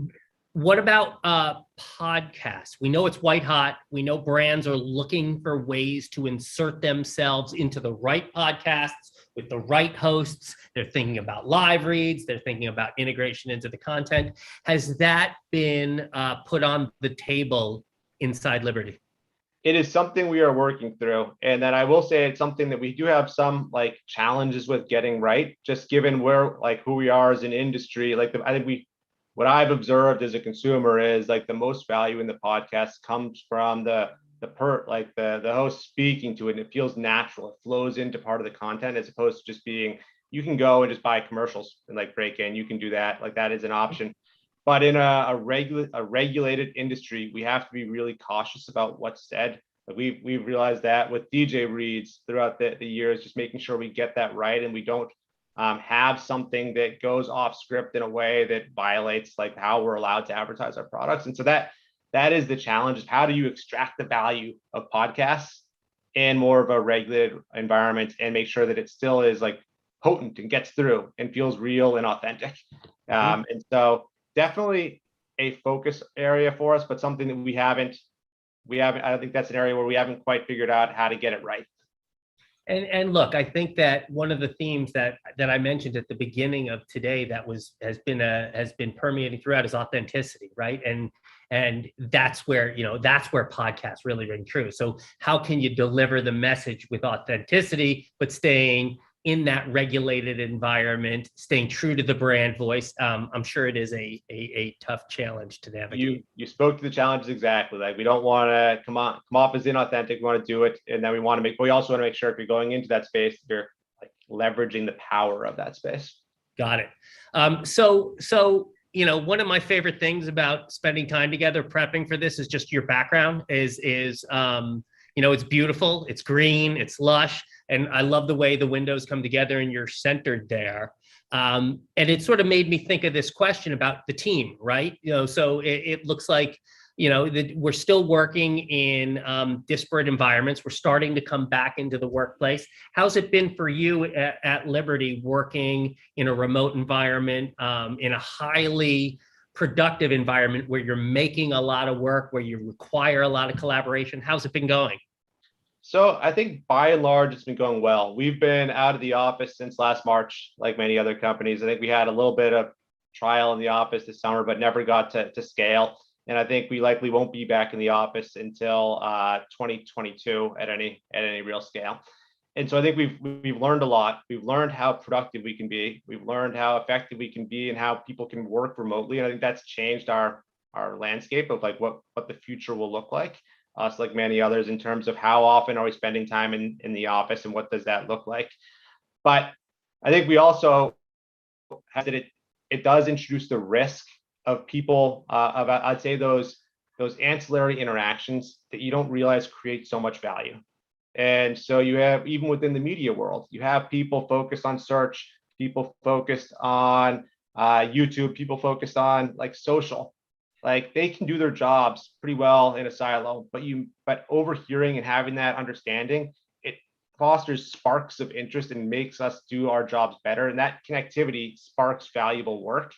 And so we try to figure out ways to like force that through combined meetings and like do that. But I think you do miss out on those like ancillary, like one-off interactions that really do foster the interconnectivity that drives like power. And so I think that's something that's on my radar of how do we like get the balance like of both worlds, where we do create this this flexibility and the ability to work remotely, but also make sure we get the most value out of our time together. How do we create those interconnections? I agree 1000%. I'm actually sitting here in our office today with my team. I couldn't be happier. Every time I go off camera, I want to go give them all a hug, but they've told me I can't do that because we're still in COVID protocol. So I'm not doing that. But anyway, you're a good dude. It was a great conversation. Thanks for making time. I know everybody who's listening today got a lot out of it. I sure did. And I look forward to our next adventure together. So thanks very much, Taylor. Hey, Paul, great speaking with you, and thanks for having me. All right, we'll talk soon. Okay, so let's keep moving. I'm sure you all are tired of hearing me prattle on. So I am going to step down for a couple of minutes and welcome our next team up. We have Travis Freeman. Travis is the global head of media and social at Uber, and Rosa Morissou. I'm sorry, and sales director for LG Ads. Excuse me. Let me do that again. I got a little bit lost in my own notes here. Travis and Rosa. So Travis is the global head of media and social at Uber. Hello, Travis. And Rosa Morissou is the sales director at LG Ads. Travis, Rose, hello, hello. I apologize for butchering my introduction. And we're excited to hear you talk about platforms and devices that global brands like Uber utilize to connect with audiences at every moment in the customer journey. There's not a day that goes by where brands don't look at, compare themselves, think about Uber and what Uber is doing. So welcome to the stage, Travis. Welcome, Rosa. Over to you. Thanks, Paul. Really, really excited to be here. Travis, thanks again for taking the time, especially on your time off to be here today. Really excited to chat with you. Yeah, no, I'm stoked.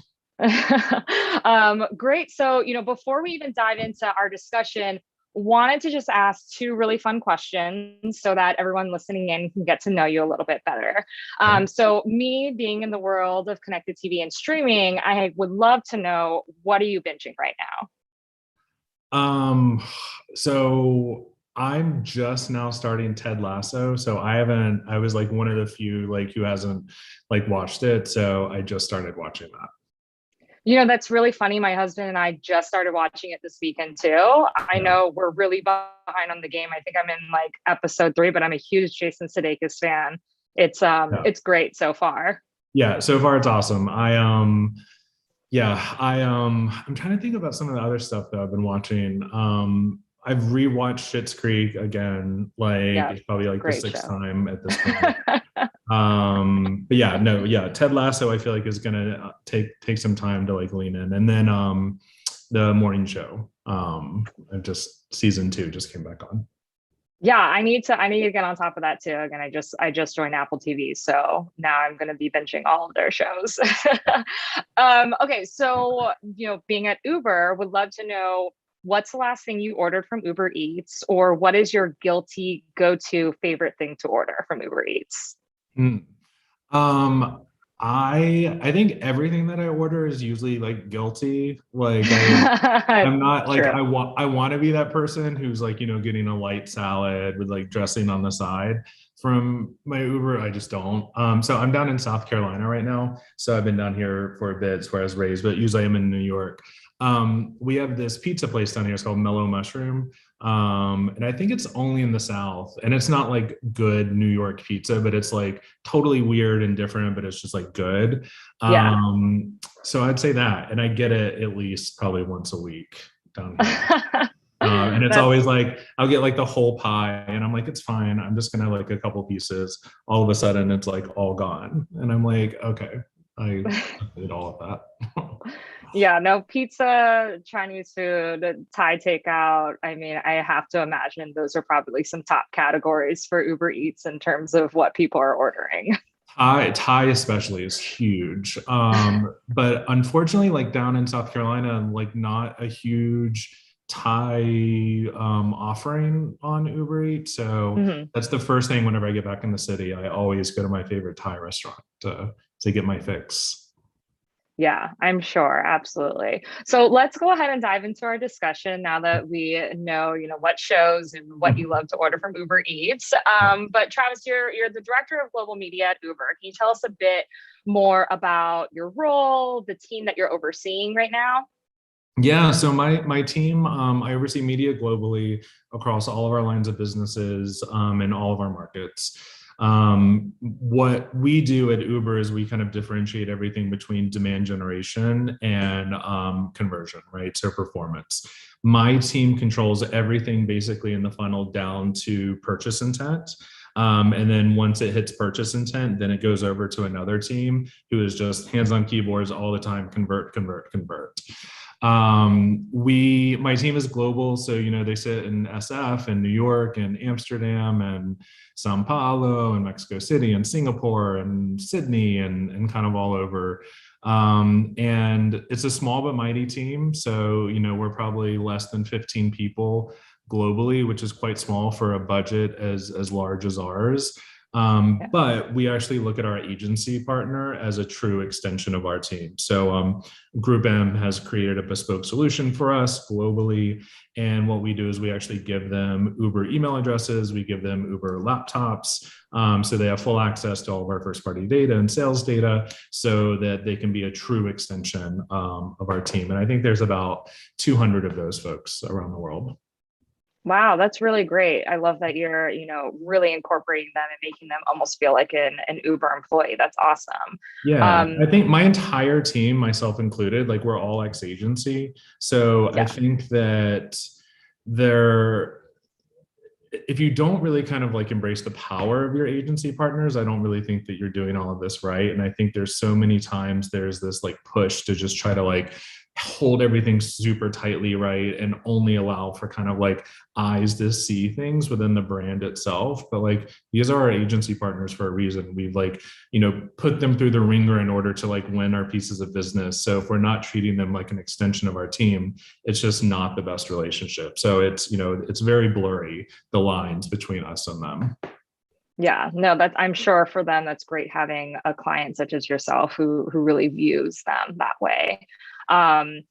You mentioned that you have a team globally. I'm curious, how much of your team have you actually met in person? I know you started back in January 2022, and we all know what happened, or 2020. Yep. We all know what happened in March of 2020. Curious how much of your team have you seen in person? And then of course, how has your role changed over the past, year and a half since joining? Yeah, so I've met 2 of them in person.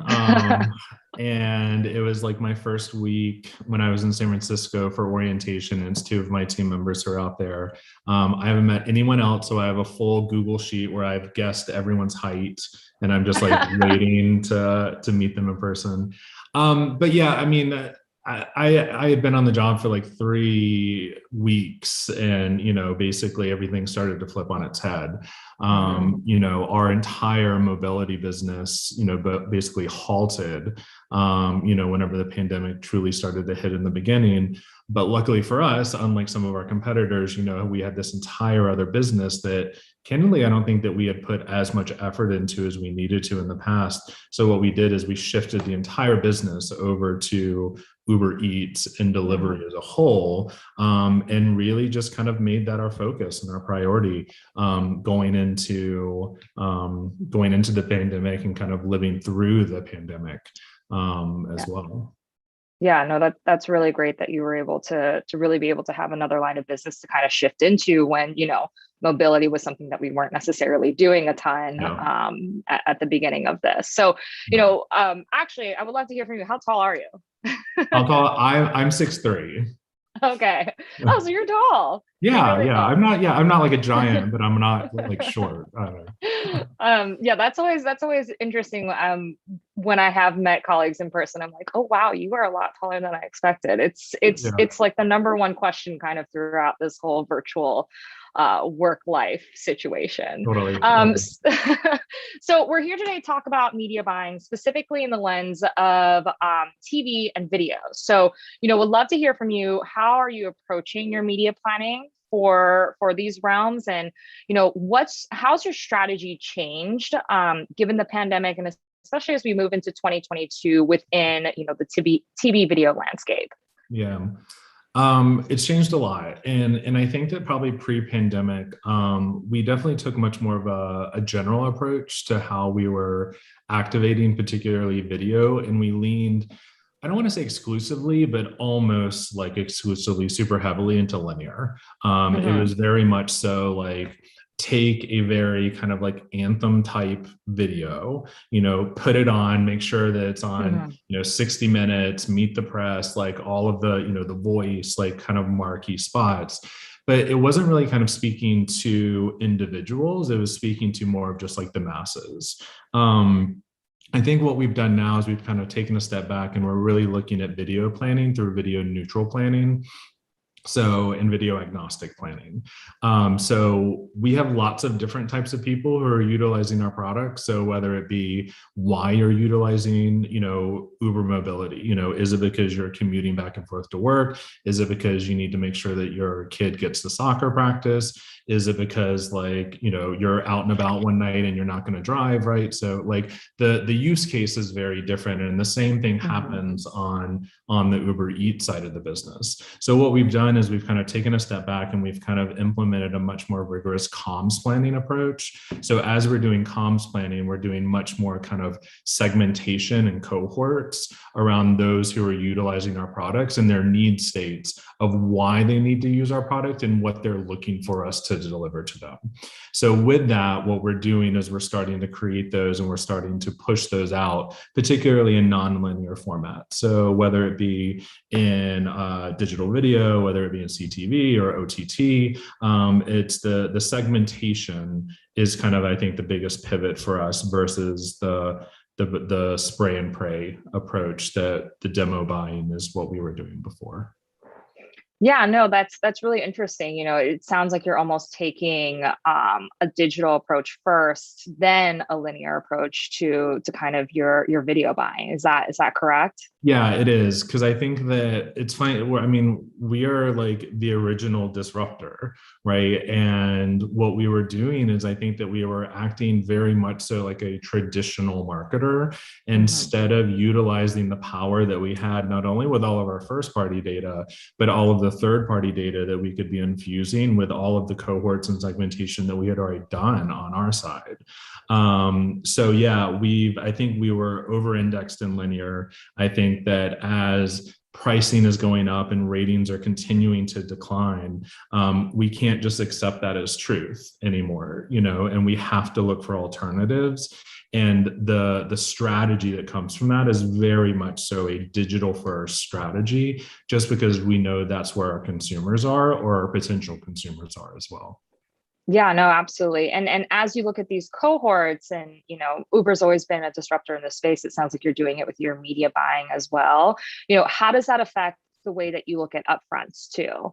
It sounds like you're being nimble, you're shifting as you need to, understanding who are your priority audiences. How does that affect something like upfronts when we think about video planning and we think about, a full year ahead of us?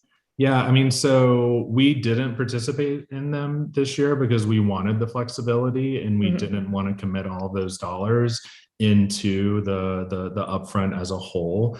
I think what we are doing, especially going into next year, is we're thinking about what are maybe some of we look at everything through fewer, bigger, better, right? What I never want to do is have like a long tail list of whether it be networks or tech partners or data partners or publishers. It's like definitely fewer, bigger, better. So what are the couple networks maybe that we lean into, not only to get better pricing in a premium place, but also the integrations are something that are really important to us, and it gives us a lot of cultural relevancy.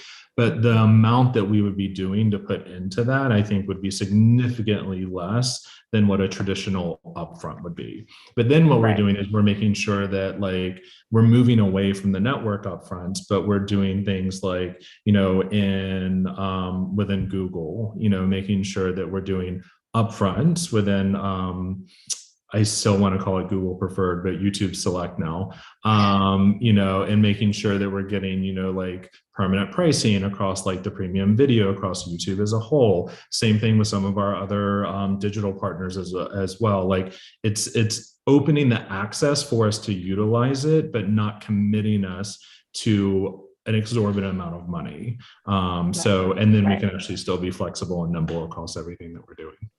Yeah, no, absolutely. And it sounds, very much like you're taking an audience first approach to the way that you're looking at how you're buying and how you're reaching these audiences. And as you mentioned, Uber means a lot of different things to a lot of different people, right? And having to highlight the value prop to each of those audience cohorts is really important. So I'm curious, you spoke a little bit about planning. I'd love to hear more about activation. And then of course, how you're measuring the effectiveness of that, for each of those audiences. And has that been a challenge? Because I imagine that cannot be easy when you start slicing and dicing, every single person and why they're using Uber. Yeah, I mean, I think the main one thing though is like we're not trying to get too crazy. So I think that that's a mistake a lot of brands make, where all of a sudden, they've got like 40 different cohorts they're going after, and it's just not scalable, right? You can't measure against it. You can't have creative for all of that. So what we're doing is making sure that it's more of a 4 to 6, type of look for now. And then as we start to understand which ones of those are performing better than others, then we can add more, we can drop others, and make sure that we have like a test and learn agenda attached to every single thing that we're doing. But yeah, to your point, it is 100% audience planning. So we start with the audience first and foremost. We map their connection plan, their consumer journey, where are they spending time, what type of content are they wanting there. And then what we're trying to do is deploy as much of that via programmatic as possible, because then what we're able to do is we're able to get a holistic view of everything that's happening with that particular audience across all the different touch points that they have. So the way that we're measuring it right now is something that still needs to be evolved, candidly. We're still looking at a lot of brand lift studies at the individual cohort level. We luckily usually have enough impression volume across all of the different cohorts to be able to get stat sig BLSs across everything that we do.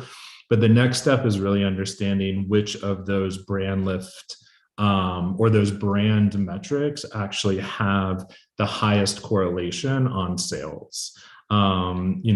As everyone knows and can imagine, post ATT and IDFA, like we have issues now with causality and kind of understanding what that actual causal measurement looks like from top of funnel to bottom of funnel. So now we need to do modeling to understand how we can actually get, if we move favorability 6 points, what does that actually do for the sales side of things as well?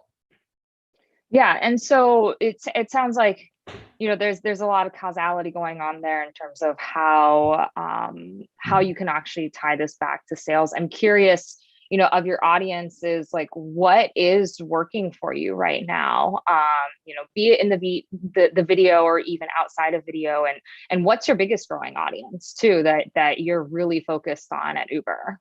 Yeah, I think that, well, the thing that's working well, and it's less about audience, and I'll get back to the audience piece, but it's ensuring that we have bespoke creative for the platform and the audience. It's not about just taking something sort of generic, right, and kind of putting that out there. Every single study that we've put into market and kind of got back is, unless we're creating bespoke creative for the platform that we're activating on with the actual cohort that we're going against in mind, it doesn't work, right? Like, it's like you might get a 2-point lift in consideration, but then when you look at that, you're like, okay, but then I also spent like all of this other money, like that the diminishing return kind of level isn't there. But every single time that we create something bespoke for the platform with the cohort in mind, the numbers are exponentially higher than they would be kind of otherwise. As far as like who's our fastest growing audience, I think that there's still it's going to take some time.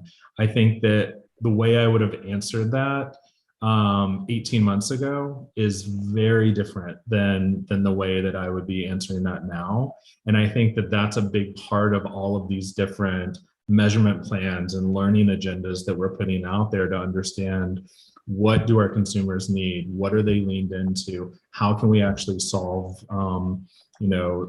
maybe it's their fears, right, of getting like on a subway and they feel more comfortable in a car, commuting to work. How do we make sure that they know that, we have a solution for them to be able to do that affordably?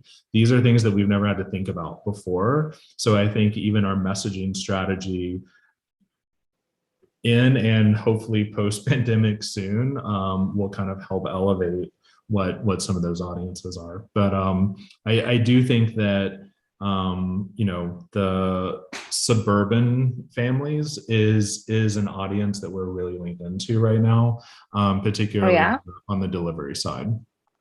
Oh, maybe tell us a little bit more about that. I'm just curious to hear, because I know that metropolitan has always been big. And, I think when we talked, I used to live in New York. So I get it from an an urban standpoint wanting to do that. Would love to hear more about, what about suburban families or people that the company's really interested in? It's candidly a little bit less about us versus the category as a whole. So what we've done is we've done, kind of like a TAM analysis, especially in the US. And what we found is the audience that we really have the lowest hanging fruit with is what we call category virgins.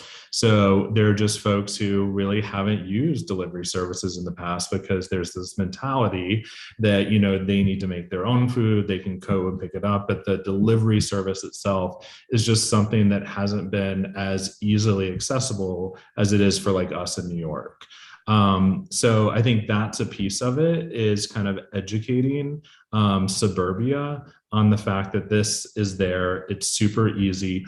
All of your favorite local restaurants are on the platform as well. So it's not just about these one or two restaurants that you're just well, why would I even have that delivered, right? I don't want to have that delivered. It's no, your favorite taco place across town, and then your favorite, Thai place on the other side of town, those are on the platform, and it's raining outside and you really want it, let us help you.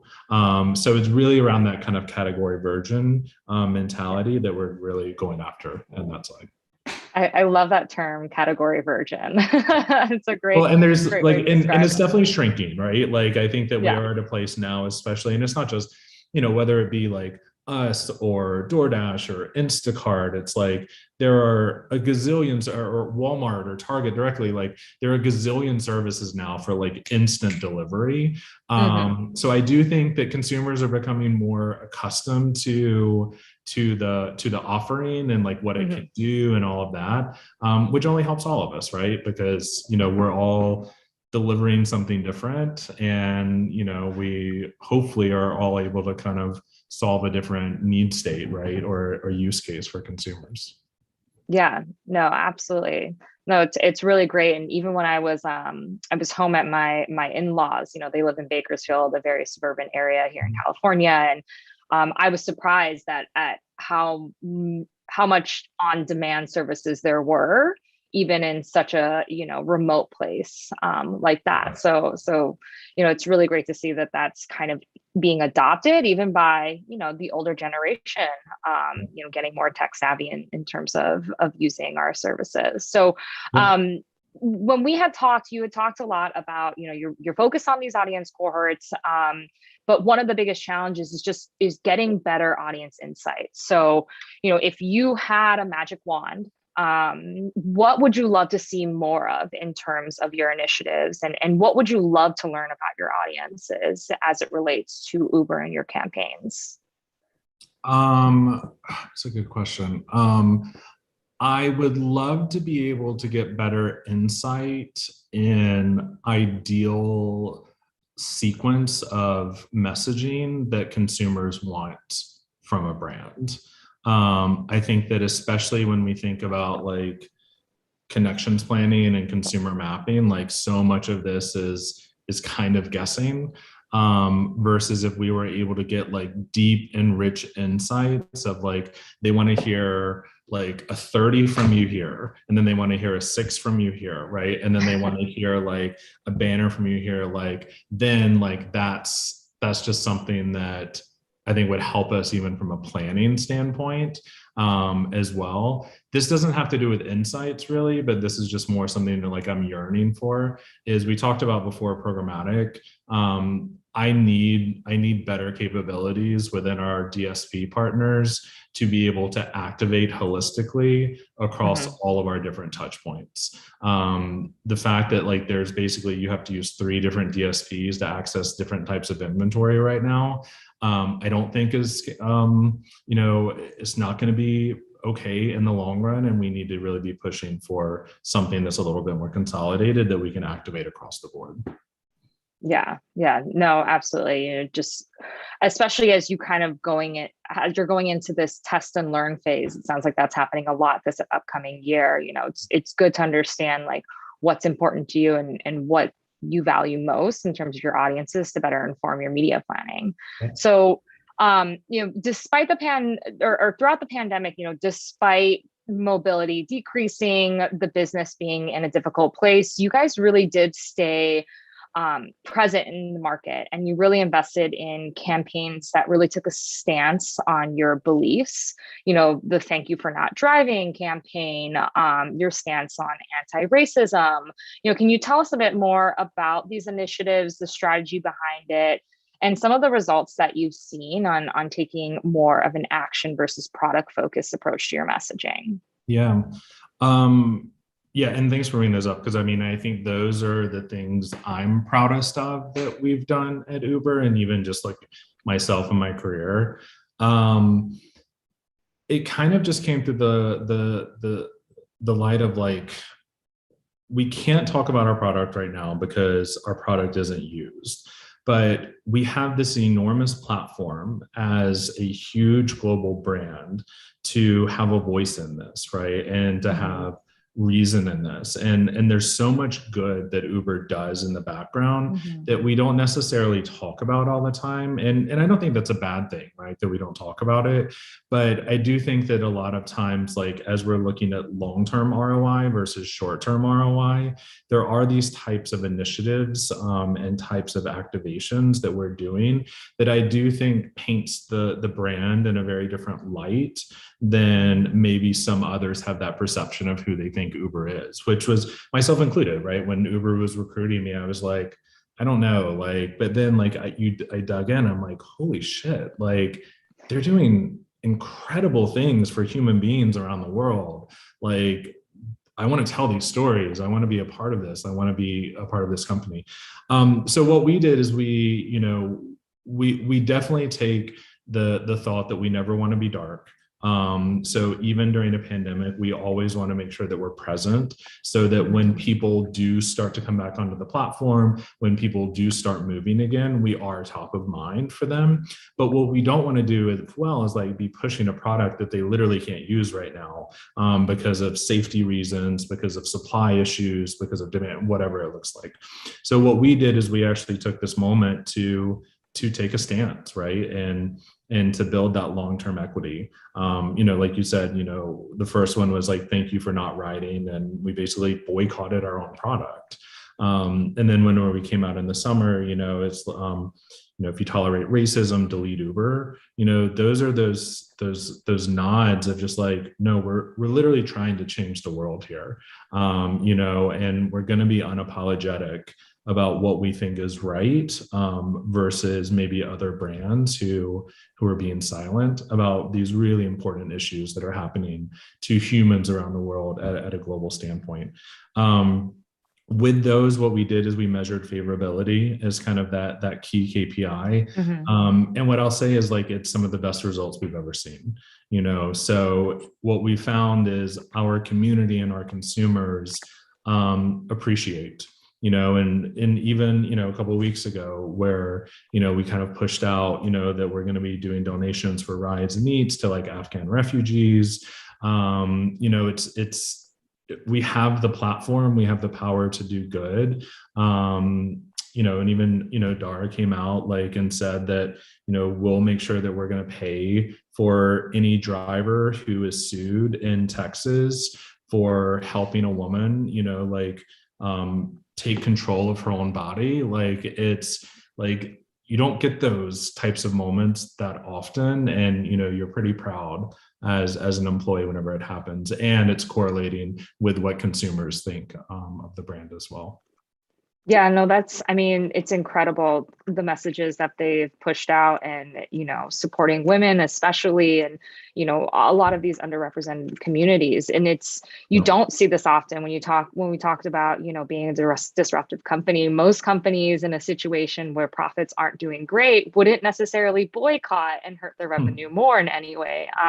But I think it's really incredible. And it's great to see that you're seeing, great results. It sounds like you're much more focused on the long-term gains versus the short-term gains. Yeah, exactly. Yeah. So I think that brings us, to my last question. Then, if we have time, we can do some Q&A here. But, around Force for Good, right? You're doing a lot as a brand, not only in your messaging, but then in your overall marketing initiatives. You had shared that Uber is actually investing in underrepresented communities, Black-owned businesses. I know this is something that's really passionate to you. So maybe you can share more about how you see the importance of some of these societal and environmental causes that you're really passionate about and how you're marrying that to your work. Yeah, thank you.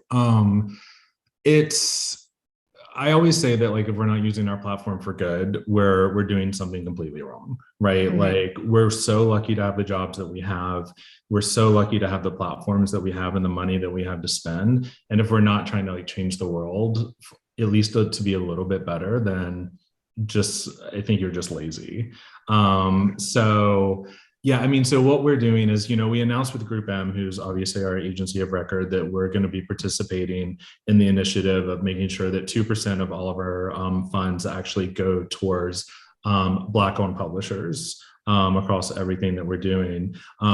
We will be coming out soon as an individual brand as well, and making a stake in the ground of not only Black-owned publishers, but female-owned publishers, queer-owned publishers, Latinx publishers. So underrepresented communities as a whole will be making a substantial stake in the ground of ensuring that funds are going to those publishers as well. Not only making sure that they're getting fair access to the funds, but also making sure that we even can help them, right? Like, build their communities, build their access, right? So it's not just like the same 3 or 4 publishers, that we're always going to. I think the other piece that we're doing, which I'm really proud of, is even whenever we're going into planning, we're really looking at carbon neutral planning.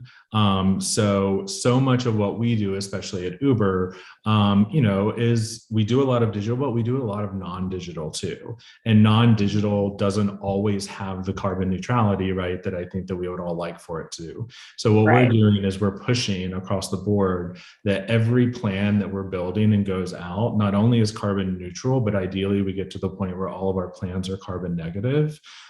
There's a lot of really cool technology, especially in out of home now, where there's certain vinyl now that they can utilize that actually like breaks down carbon dioxide in the atmosphere, so you get like cleaner air. There's stuff that you can actually recycle the vinyl from out of home into bags, right, for people. Some of it's being used for homeless shelters now. Some of it's like, those things where you kind of like throw it on grass and it like grows a garden. Like, there's just really cool stuff. And yeah, maybe it is going to be a little bit more expensive in order to be able to do some of this stuff. But whenever you think about, like, even as one brand, if we can have a slight impact on the world and the environment and the planet, we're going to do it.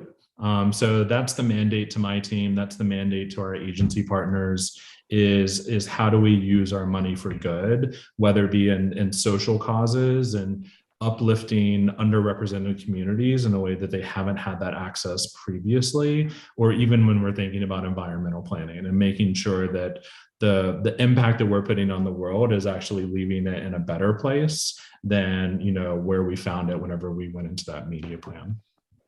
Yeah, no, that's amazing. And, I didn't even really think about like the waste that we create in things like out of home, right? It's a one-time message. It's obviously going to fade. We're going to take down that canvas, but it's great to know that, Uber is really thinking about, well, like, how can we repurpose this and make sure that we're not just like throwing it in the trash? And, it's great to see that you guys are really helping out these communities. It's not just about being, present during these moments or Gay Pride Month. It's really about holistically 24/7 evergreen, like, how can you help these brands? So that's really amazing. And hopefully brands will start to follow in the footsteps that Uber is creating around this. Oh, fingers crossed. Yes. No, I mean, keep leading the way, keep disrupting. Yeah. So going over to some of the questions that we've had in here. Let's see. So besides first party data, what other sources are driving app downloads and usage? Or maybe even you can relate that to favorability, since it sounds like you're more top of the funnel. Yeah, but even app downloads, I mean, like it's funny, in a performance world, we actually use less data than more, just because what we found is just going general and letting the algorithms do their job. That's what's working best in a performance kind of world. In our side, we use tons of first party data, but we also use tons of third party data. So like we work with Philo, for example, and you ingesting a lot of their 3P into our into DV360 to make sure that we're activating against these certain cohorts and finding them in a programmatic world. So we love data, but we know that our first party data can't be the only source of truth, and we need to make sure that we're pulling in third party as well. Yeah, no, absolutely. Paul, I see that you're on here. So I can look to wrap this up. But Travis, thank you so much for your time, sharing more about how Uber is approaching their media buying and really all of the great things you guys are doing in the industry. I know that, you're taking time from your personal time off. So we really appreciate you being here. Of course, happy to. I feel like I'm the Emmys I'm the music at the Emmys. Yeah. Incarnation of that. Travis, Rosa, that was awesome. Travis, I had you at 6'1". Good to know you're actually 6'3". Yeah. And I thought you said at the beginning of this magic mushroom pizza. I'm watching 9 Perfect Strangers right now, so I'm sort of tuned to that microdosing thing, but I don't think you actually did. I'm not talking about microdosing. Yeah, mellow mushroom. Got it. Mellow mushroom. There you go. So really interesting conversation about the funnel and how you're thinking about every level of the funnel and tying that back to sales. And I want to underscore, Rosa, what you were saying, authenticity and purpose at the core of the brand, doing well by doing good. Those were awesome stories you shared. It was a great conversation. So thanks to you both. That was really good. Thanks for joining us on your time off. And you both were awesome today. So great. Cool. Thanks, all. All right, let's keep rolling. So Brad Moranchek, who is the global head of media at Kimberly-Clark, and John Daly, who is the SVP of Client Partnerships at Discovery, are next to join us. Brad and John are going to have a conversation about Kimberly-Clark's priorities for the remainder of this year and also beyond, and how they're making decisions about investing those media dollars. The truth is, when I heard it was Discovery, I thought this was going to be a conversation about Shark Week, so I was excited, but Kimberly-Clark is awesome. And we're excited to hear what you have to say. So Brad, John, welcome to the stage. Over to you both. Thank you, Paul. I am happy to talk about Shark Week, but I'll have to do it in another venue because I'd rather talk about Kimberly-Clark right now. But I want to say thanks to Paul, thanks to Brand Innovators, thanks to our audience, and most of all, Brad, thank you for taking time out to speak. I will get right into questions. And so it'll start with the personal and expand to the global, I think. But, the theme of this event is innovation. Obviously, the media world is aboil with change, and it already was pre-pandemic, but obviously since COVID, things have changed a lot. And so it is said that innovation is frequently a response to unforeseen challenges, and that's obviously what we've all gone through. So starting at the personal, how has it been for you? How has it been for your family? I know you're a dad. Yeah. I know you have kids in schools. I know a lot of your consumers do. So how has that gone for everyone? Yeah, I guess first of all, fortunate to say that everybody in my family, including extended relatives, have stayed healthy and safe throughout. So that's the number one. Very grateful for that. But yeah, I mean, overall, it's been, weird and stressful, like I'm sure it has been for everybody that's on the phone, right? It's unprecedented. It's weird to think that, back in March, like, oh, this might be a month or two and then it'll be back to normal, or a week or two or whatever it was. And here we are a year and a half later, still working and living in different types of circumstances. But, and in our house specifically, I'm pretty grateful. I think we've made the most out of it. Like you said, I've got, two boys, they're teenagers. One will be off to college next year. So, we've taken this as as a, the silver lining out of it, which is an extended opportunity for us to spend more time with them, which we've been able to do in a variety of ways, just from them being home, me traveling less, and stuff like that. So, and they've continued to do, again, I give them a lot of credit. They've done amazingly well in school throughout all of it.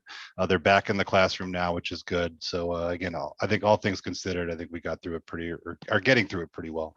Good, and you led with the most important. Everybody around you was safe, so that is always great to hear. Talking a little bit about Kimberly, it's 150 years old. Yeah. It is a company that has a range of consumers from young to old. You are moving headquarters. That just came out. Yeah. I saw another interview with the CMO who said she hasn't met her team yet. That's well. I had breakfast with her a couple weeks ago, so maybe it was an old video. We made good it. To meet the people we work with. We saw each other face to face for the first time, which was great, and a few other team members too. I went home on March 10th of 2020 with my laptop, expecting a one-day experiment, and I'm back in our new world headquarters for Discovery on 230 Park, completely different facility, but. With the fact that you're a $20 billion a year company, 10 billion a year in the US in revenue or sales, 10 billion overseas, how have you kept your team together? How have you coped with this? Yeah. That is a big far-flung business that you're part of. How has it worked? It's been a variety. It's been a variety of things. I think in terms of, keeping us together, we start with staying really human.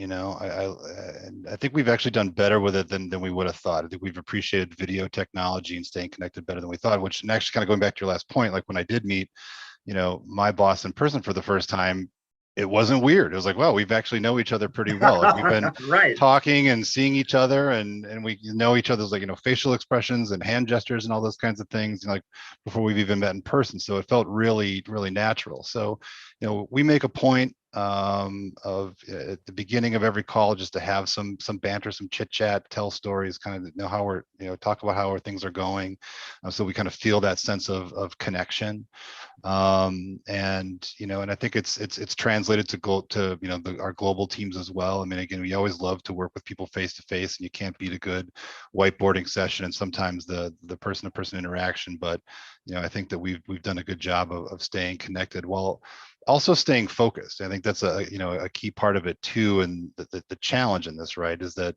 you can suffer from meeting overload and the days can get kind of long. And I think we've done a good job of encouraging our people to, hey, only go to the calls that are essential. There's plenty of them that are FYI. We're recording a lot of them now. If something comes up, we'll tell you afterwards, but take the time to, keep working on projects, not just, get sort of, go with call overload. And that also just starts to really drain you mentally as well. So there's been a lot of emphasis at Kimberly-Clark. And this is another one. I have to give a lot of credit to our company and the way that they've prioritized employee health, safety, well-being throughout the pandemic, as a whole. I mean, because it's not just, physical safety and staying distance, but, mental health and stress levels as well. And there's been a lot of, proactive leadership from our, executive team helping us sort of, set up these things like Focus Fridays where we don't have meetings, and encouraging us to do things.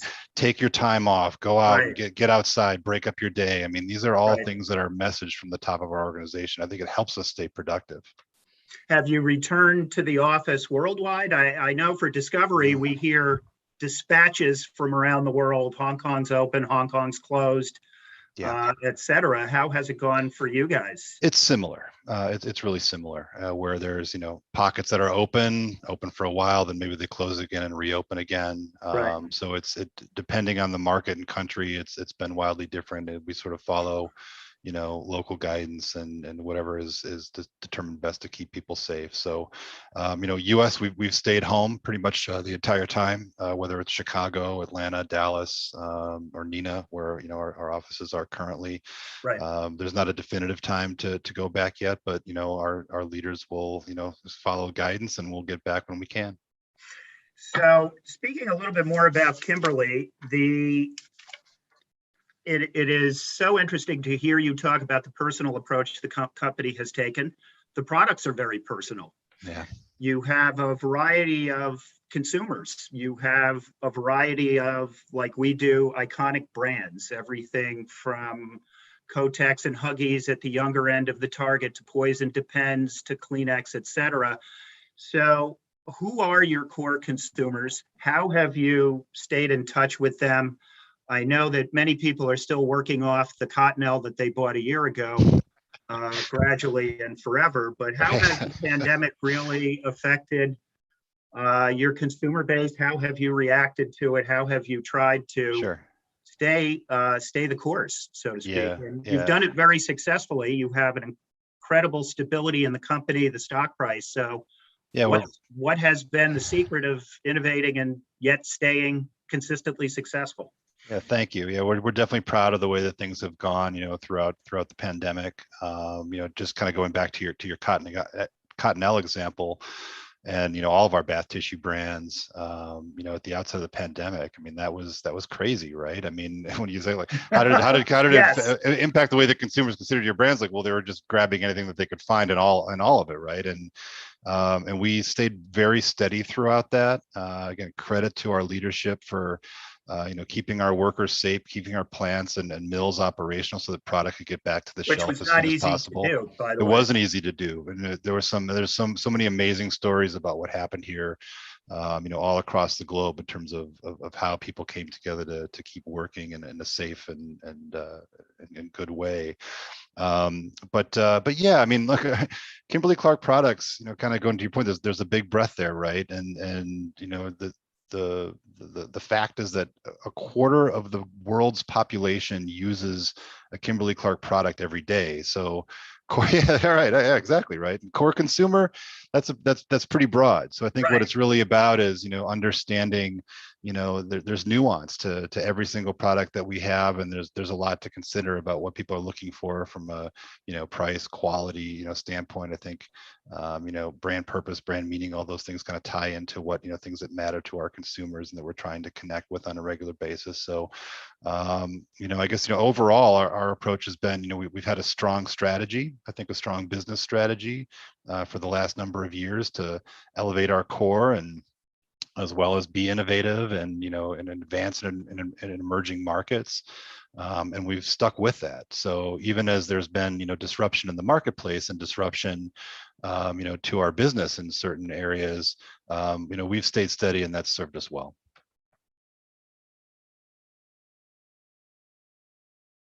Do we lose John?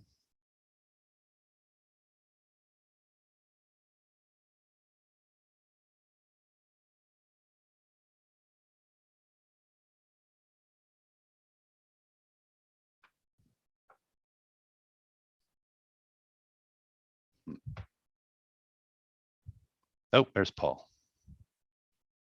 I'm sorry about that. I don't know what happened. Hey, no problem, Paul. I was busy as you guys were talking, thinking about my own stash of Kimberly-Clark products in the garage. And you're absolutely right that went through. That really had a moment. So and we actually, we responded to that moment too. There was an effort that we did called Share the Care with Cottonelle, where when in the weeks when it was happening, I mean, it was a very agile response where we had folks, we got messaging out that said, look, there's more coming to the shelves. If you've stocked up, like please share with someone who may need it, because more is going to be on like literally within days from now, and we got that out quickly, and that also served us pretty well.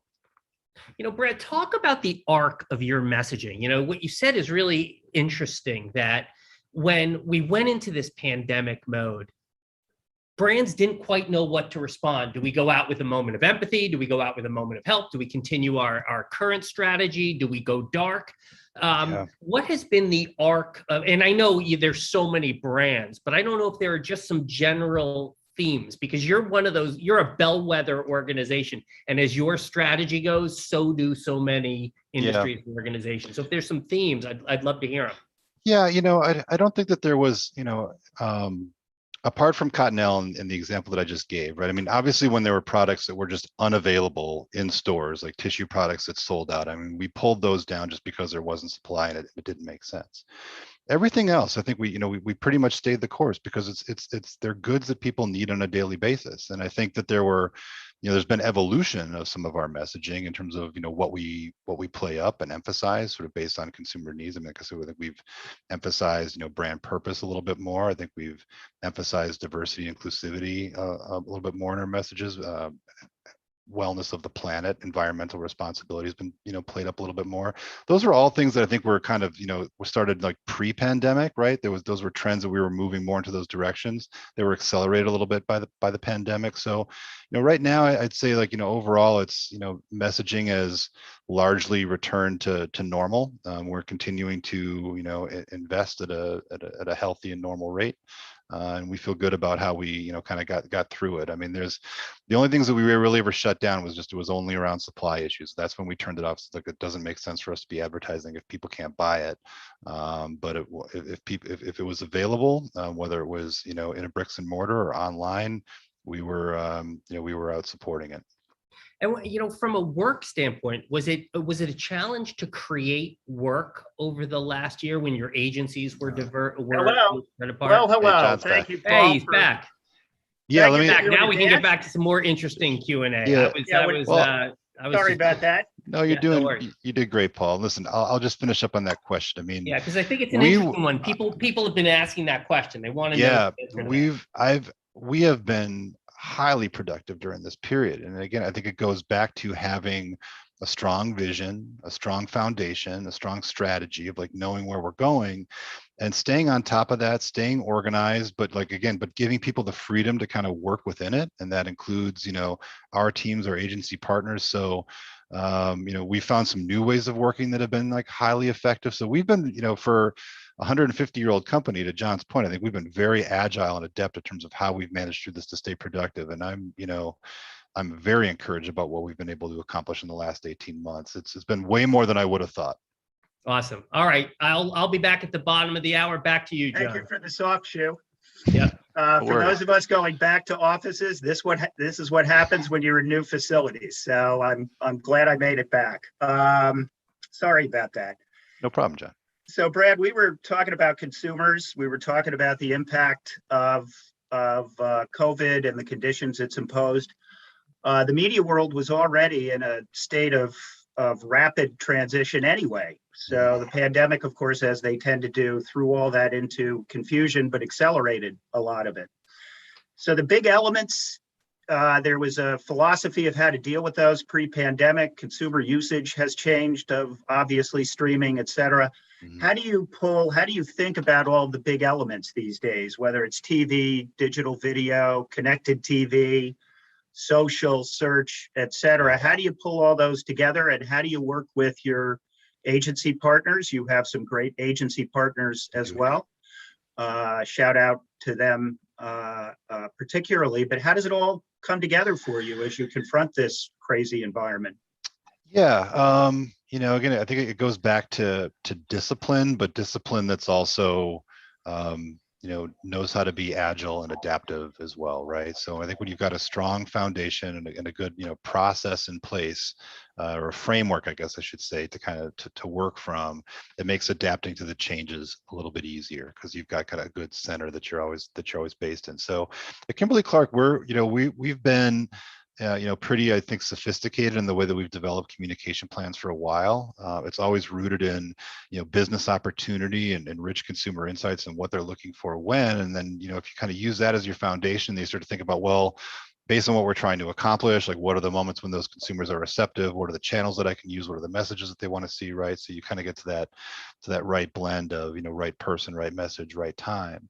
And we've got a lot of that, very well, architected out. It's kind of like within frameworks, but we also are, updating them and adjusting them constantly. And it's part of my team's role is like as new channels and where there's less learning and things are, more unknown, to sort of be that, sort of the group that helps our larger organization like understand, the opportunities and risks within those channels and how you can use them effectively and what best practices are and those kinds of things. So, again, I think that's kind of where we have the benefit of a center organization is that we got a lot of folks that are so focused on the day-to-day, business and communications in our roles to be like, hey, here's kind of some other things that you got to be aware of that are going on and how you can kind of be prepared and adapt to those and support our agency partners, to your point, who are also working through those things. So that's what we use in terms of communication planning. And I'd say like one final build to that would be, we've also been, I think, as the pandemic has gone on and we've continued to evolve, we have gotten a lot more mindful about like truly holistic communications, like not just paid. I mean, paid is important and we put a lot of money into paid, but the power of earned, shared, and owned, and really unlocking that and planning that way has been something that we've done. And I think a good example of that was Huggies in the Super Bowl like this past year, right? I mean, we were the first time that we were ever in that. The Super Bowl was great, powerful environment to be in, but it's really about all the extra things that you do along with it to get the most mileage out of it. So that's just one example. We've done that a lot of times over in a lot of other markets around the world right now. And so when you say a lot of other things for a big event plus a big sports event, what are those other things? So obviously it's a big decision. It doesn't involve my company, so I'm safe to talk about it. But what are those other things? Is it retailer outreach? Is it the ability to take the message viral? What does it end up being? Yeah, absolutely. I mean, well, yeah, first of all, there's definitely leveraging, that type of investment and commitment and the newsworthiness that comes with it with our retail partners. That's like one aspect of it, right? So you've got to have brand and shopper teams like closely connected and brand and sales teams closely connected so that we can get the most out of it. But then, from a communication standpoint, no, it's a lot of, social and, own properties and pushing things out and, public relations and a lot of other things that we leverage to get like CRM communications, right? So there was interactive elements that we did with it where I think, we had, people were able to, share pictures of babies that were born on the day of the Super Bowl. They were actually featured in the ad. So there was a lot of newsworthiness that came out of that activation as well. Yeah, that's terrific. So that's kind of a neat trick. I'm going to segue into a little bit of a flash round. I'm going to mention some elements that preoccupy many of us in terms of importance, in terms of conveying media messaging. How important are they to you guys? And the flash round is pricing, brand safety, audience engagement, and audience quality. And just quick reactions. I'll hit the first one, pricing. We just went through. Obviously an upfront that was a little different than some of the past upfronts. Yeah. Well, I mean, can I preface your flash round here with a point, which is that first of all, these are all important things, and we'll talk about each one of them individually. But at the end of the day, effectiveness is the most important metric, right? So it takes a combination of things to deliver effectiveness, and depending on what you're trying to accomplish, the way that you measure effectiveness is going to be different. So all of the things that you mentioned, I think, are contributing factors depending on what you're using to them. But like at the end of the day, like that's what our number one measure is. But yeah, I mean, but yeah, sure, pricing is important. But you've got to be smart about it. Cheap, if it doesn't work, is still a waste of money. It doesn't matter how cheap it is, and that applies to anything that you buy, whether it's like personal or through media, right? So yeah, I mean, we love to pay a fair price for things, but we'll pay more if we know that the value is there. It's all about the price value equation for us. Right. Brand safety, is that the next one you said? Brand safety is the next one. Brand safety, yeah, brand safety. That's a non-starter for us. We have been, I'm proud to say that I think we are one of the earlier brands. This goes back at least 6 or 7 years at this point, who really put an emphasis on brand safety. It's evolved over time, right? I mean, I think at first it was kind of like it was really about fraud prevention and detection. Then it became more about making sure that your brand was like in safe environments, and then it's kind of even more like not just safe environments but responsible environments. Are we not going into places that are bad for people in general, not just bad for our brand, but where hate speech and other things are prevalent. We want no part of that. So we invest a lot in not only the technology to safeguard against those things, but also the team and our agency partners that we have helping to actively manage it, for us on an ongoing basis. And I know that there have been reports from ANA and other folks, and I know that our performance in that area is among the best in the industry, and we're pretty proud of that. Tough to do too, as messaging proliferates, as platforms get inflamed, and you guys walk a delicate line. They're very personal products that can be consumed by anybody. So that has to be, I would imagine, an everyday task. It is, yeah, it is. I mean, and we've really worked to like expand it too. I mean, we actually published, last year, brand responsibility guidelines, and so it's pretty holistic in its approach in terms of how we think about this. So it's not just brand safety, but it's data privacy, it's representation, it's a lot of things. So brand safety, fraud detection, transparency, privacy, all those things are kind of tied into our brand responsibility guidelines that we activate and we talk about globally. So the flash round was going to have audience engagement, but I have to presume that's important. And quality audience, I have to presume, is important. It is, and I think that they're to me, those are like really exciting areas, right? Because I mean, what does audience quality mean to me? I mean, audience quality means that we're not wasting. It's not being wasteful. The audience quality is like, are these your prime prospects? And do you know like where they're at in the journey so that you can target them with the right message in the right way, right? So getting better and better at that is definitely a priority.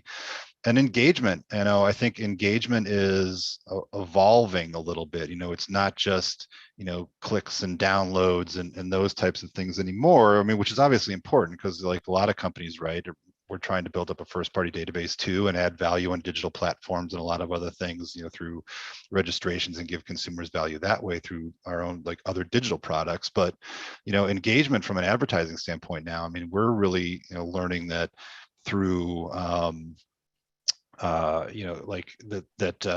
terms of like early indicators of strong ROI performance, how much, dwell time and hover rate and viewability and these things actually matter. So, engagement doesn't just have to be like a physical action to us. I think it can just be making sure that like, are you getting the engagement in terms of like the quality of exposure that you're getting of your message and our consumers able to get the key takeaway that you wanted to deliver. And I think that's one that we're only going to continue to get better at over time. And there's a lot of partners in this space that are kind of learning how to develop sort of like, engagement or quality of impression type, metrics so that you're not just being cost-based, but you're actually kind of bringing in the quality element to that as part of how you're evaluating performance. Have you been surprised by the vitality of any of those elements over the last 18 months? Has social leaked out at you, or has everything? Yeah, I think, I think it's, no, I think that they're all, I think I think all of it's pretty vital. I mean, I'm very excited about, I think where, connected TV and that's going. I think that, to me, that's where there's a lot of more like exciting opportunity, and kind of, it still feels like it's a little bit on the pioneer phase in terms of how we all get like really good at doing that in terms of, giving consumers value, being smart about how we spend, working with our partners in that space, and partners like you and Discovery, we kind of like talked to, have been like, you guys are discovering it too. And so it's like, how do we work on that together, yes. Right? So every day, same as you're describing. And the metrics that we just talked about, I think, are all things that kind of that can tie into that, right? And to me, those are like, that's an exciting conversation to be having with you. Yeah, in the old world, you just looked for big signs. Now you have to sift and look at all the little signs. Yeah. That being said, a couple of questions that matter to Discovery. Does linear TV, it's still working for you?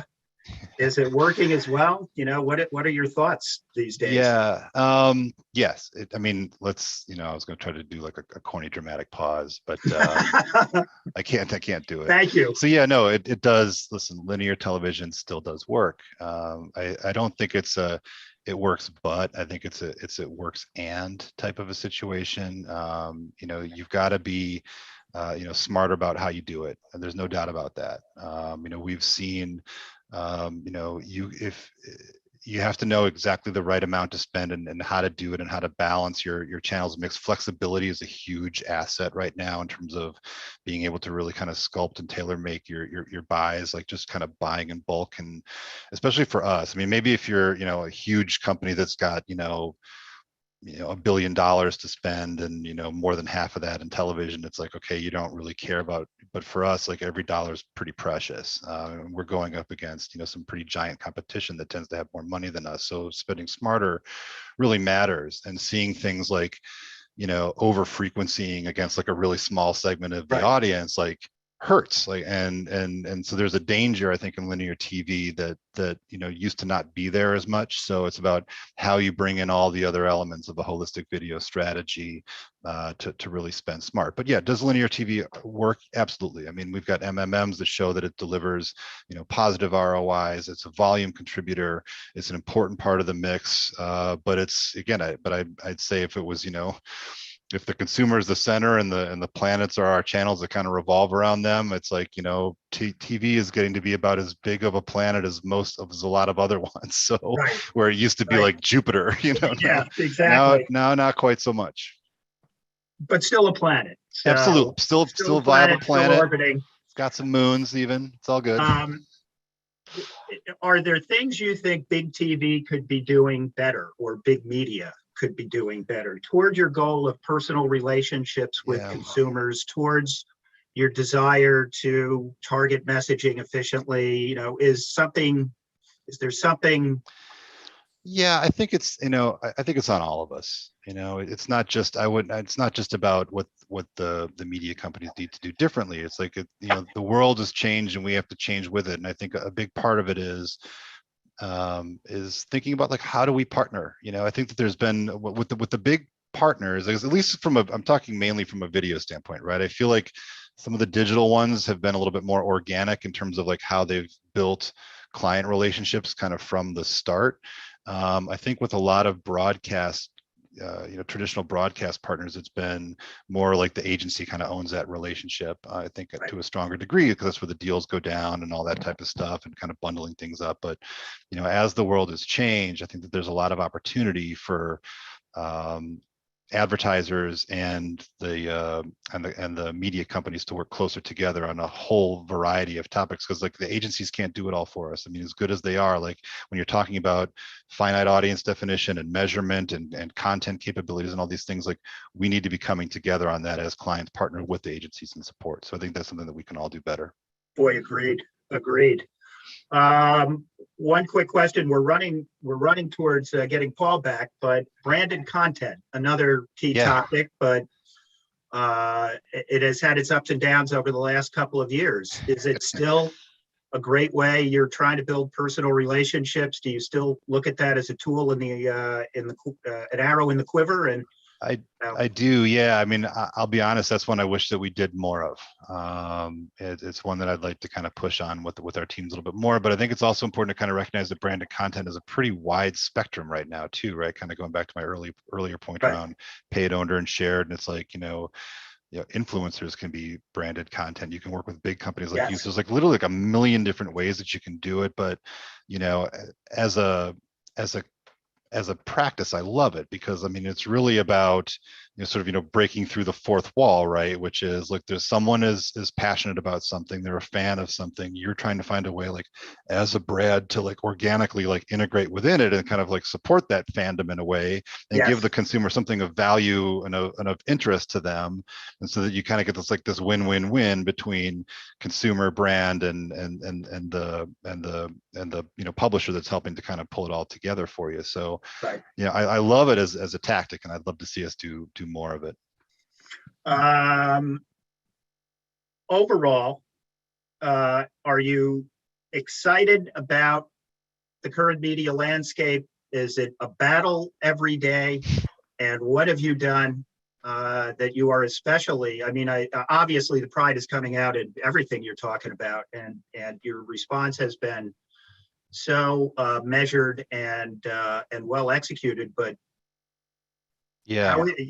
is every day a new possibility? Yeah, 100% every day is a new possibility. I think that's the best part of the field that we work in. I think if you don't feel that every day is a possibility, then you're in the wrong area. And it's like, yes, it can be daunting. Yes, it's challenging. Yes, things are changing, but to me, like that's the fun of it. If it was the same every day, that would be a grind. So listen, we're all about, trying to keep pushing, innovating, working in different ways, and enjoying the ride of this opportunity that we have. Because the truth is, like, with the technology and capabilities that exist, it's never been a better time for a marketer. It's hard to do, but it's like, if you don't have fun, like trying to get like more precise, more personalized, and make better connections with people with all that we have available to us, you're in the wrong business. So yeah, all about possibilities. I agree. The blend of art and science has always been the biggest appeal for me personally. And I think now is the greatest time ever to combine the two sides of the brain, so to speak. Thank you. Yeah, I guess in conclusion, I mean, you asked what are we most, proud of? I mean, there's a lot of things, and I think I kind of alluded to this, a little bit earlier, but, just the progress that we've made in a really tough time, and the way that we've evolved our capabilities, like holistically from a marketing and media standpoint, digitally. I mean, I think, we used to be the kind of company that would, like love to look outside for case studies and what's good and what's out there and kind of asking questions, right? And now I feel like we've actually gotten to a point where we've got so many on the inside that we can share. Like we've done a lot of best in class things, and that I'm really proud of. And that goes, really the credit goes to all the folks on the ground and on the brand teams and all the markets, like making those types of decisions. I love to take, a little bit of credit along with all of my team for helping to kind of inspire some of that thinking, but it really doesn't get done unless they do it. And they're doing it. And I'm really proud of that.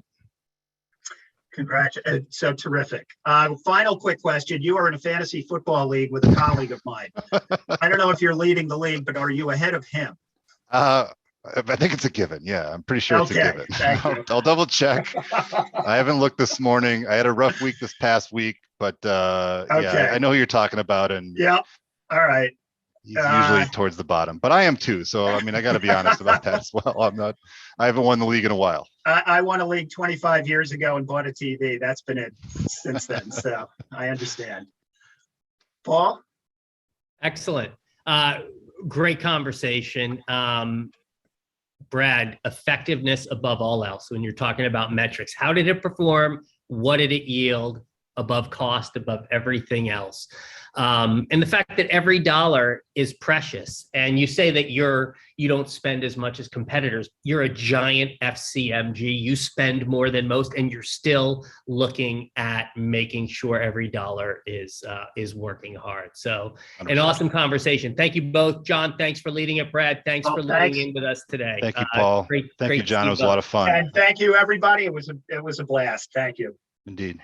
Awesome. All right. So we are moving right along. Let's welcome Grace Christus, who is the Vice President of Media Innovation and Partnerships at BlackRock, and Matt Kaplan, who's the VP of Brand Partnerships at Cheddar. Two really, really awesome brands. They're going to talk about, it's not just what you're buying, but about how you're buying it. So this should be a really interesting conversation between two great brands. Welcome to the stage, Matt. Hello, Grace. I'm going to turn it right over to the both of you and let you keep rolling. Thanks so much, Paul. Thanks, Paul. Hi, guys. Okay, I guess we'll jump right in. Grace, I guess, why don't you take a moment to introduce yourself and tell everyone what you do? Yeah, sure. Hey, Matt, great to see you, and hello to everyone virtually. Grace Christus, sit in New York and work for BlackRock, focused on our paid media and innovation in the space, but also on partnerships, which I think we'll get a little bit more into and what that means for a company like BlackRock.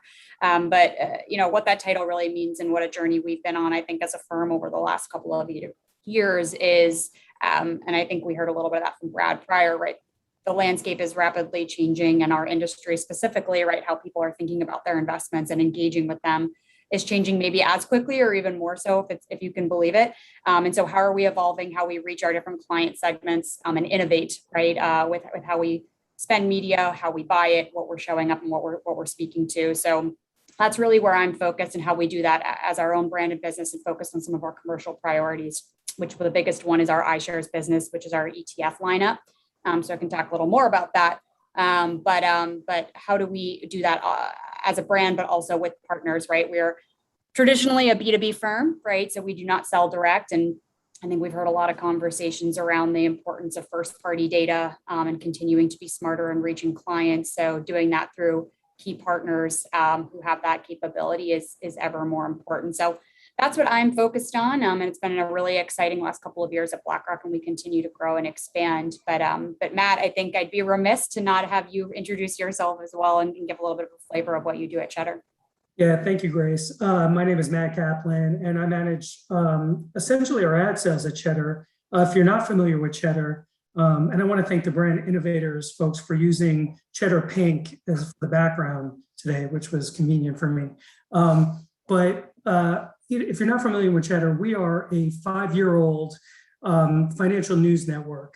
And I think we're a little bit different than the incumbents in that space. One, from a distribution perspective, we were originally built for OTT distribution, and so really excel at distributing on digital channels, including social media. And the other piece, the other way we're different is we target a younger consumer. You may say millennial, but I think that's fairly accurate. And the content reflects that. So we spend an awful lot of time talking about things that are important to that generation, the people and the companies that change the way people live and work. And so the content itself is very different. So getting started, Grace, can you talk a little bit really about kind of what your goals are when you think about the evolving landscape and what you're trying to achieve, and ultimately how that relates to your buying strategy, or maybe even getting down to the tactical level? Yeah, sure. So I think what's important to sort of know, and I think a lot of folks are probably familiar with BlackRock, have heard the name, but could probably use an education as I think some of what we do is you maybe see and heard and don't know it's us, but where we spend most of our advertising dollars and focus is one of our biggest commercial priorities, which is our iShares ETF business, which is what I'm laser focused on and the biggest commercial priority for the firm. So naturally, right, most of our dollars and efforts in the media and advertising space are going towards driving, I think, overall awareness of the brand and of our product offering. And what's important, I think, to your question is, what is our strategy for buying and how are we actually doing that in an increasingly competitive space? So I think the first thing to sort of outline for us is right there, we're talking to 3 different types of clients when we're reaching, which actually does influence how we buy and what we buy. And so the 3 audiences we look at, and I'll take it from the most niche, right, to sort of the most broad and general. First being institutional clients, right? They're some of our biggest clients and biggest accounts globally, but in the US, right, those are pension funds, endowments, asset managers. How are we better reaching them and servicing them who may be aware of ETFs, right, in our offering, but aren't necessarily considering or buying them? So that's a really big priority and a pretty niche audience. There's about 220,000 of them total, right, in the US. So when you think about media buying, right, like that's getting pretty specific. And I'll get into a little bit of how we do that. But similarly, right, with same brand, same product offering, we're also trying to speak to financial advisors. So that's kind of getting into our retail space, right? Those are advisors who are working with clients at a range of affluence levels and have different assets under management, but who are, and we have a really great brand presence through BlackRock and iShares with that intermediated channel. But how do we continue to get advisors, I think, more comfortable and confident, right, using our products and services in more ways to service their clients? And a huge area, which I'm sure anyone who follows our company or follows the industry, is the explosion of sustainable investing over the last 2 years. And we really are seeing ourselves as a leader there. And through our ETF business, it's us walking the walk, right, of enabling clients to integrate sustainable into portfolios. And again, to put it into context, there's about 300,000 financial advisors in the US. So again, very small, very niche audience, but incredibly powerful for our business and for our products. And then lastly, which is an area I've been more and more focused on, and actually, Matt, we did some work with Cheddar over the last few years with great content and trying to reach a broader audience, is what we call end investors. And this is a space that is really exciting and continuing to grow. And if I could do a raise your hand to the audience, is how many of you have either leaned in more, opened an account, put more money into a personal brokerage or investing account, whether it's Fidelity, E-Trade, the Robinhoods, Acorns of the world, you name it. We have seen since 2019, and not to get, I think, too nerdy with the group, but since the trading world went commission free, an explosion in terms of account activity, assets, and flows, but also new account openings, right? And so it's since a commission-free trading combined with the pandemic, it's a space that our business, I think the way we're putting it, can no longer not prioritize, if that makes sense. So how are we thinking about reaching this end investor segment within the broader population, who we see as really great opportunities to convert from investors to ETF users, right? And so how do we think about targeting that audience and who we go after, which is in the millions, right? So a very different audience than the very specific professionals that we were talking about before. And the reality is, right, iShares and our brand are maybe not a household name. Their advisors may have recommended it in other accounts. They may have seen or heard of it, but we have a lot of work to do, right, to drive that overall awareness and share in the category. And that's an area we're continuing to focus and lean into, and on our own, but also with the right partnerships, right, where people are making those investment decisions and have those accounts. So that's our three audiences and our strategies. And what's interesting about it is, while one team and my team sort of manages and oversees, right, all three, same brand, very nuanced and different messaging, but similar product set, how we reach them has to be different, right? And how we do that. And I think Brad, before I was listening to him, it was a great session, was, effectiveness above all, right? And how can we show and demonstrate to the business that we are reaching the right clients and driving, desired actions, and ultimately, right, more purchases of our products, and kind of showing them and giving them what they need.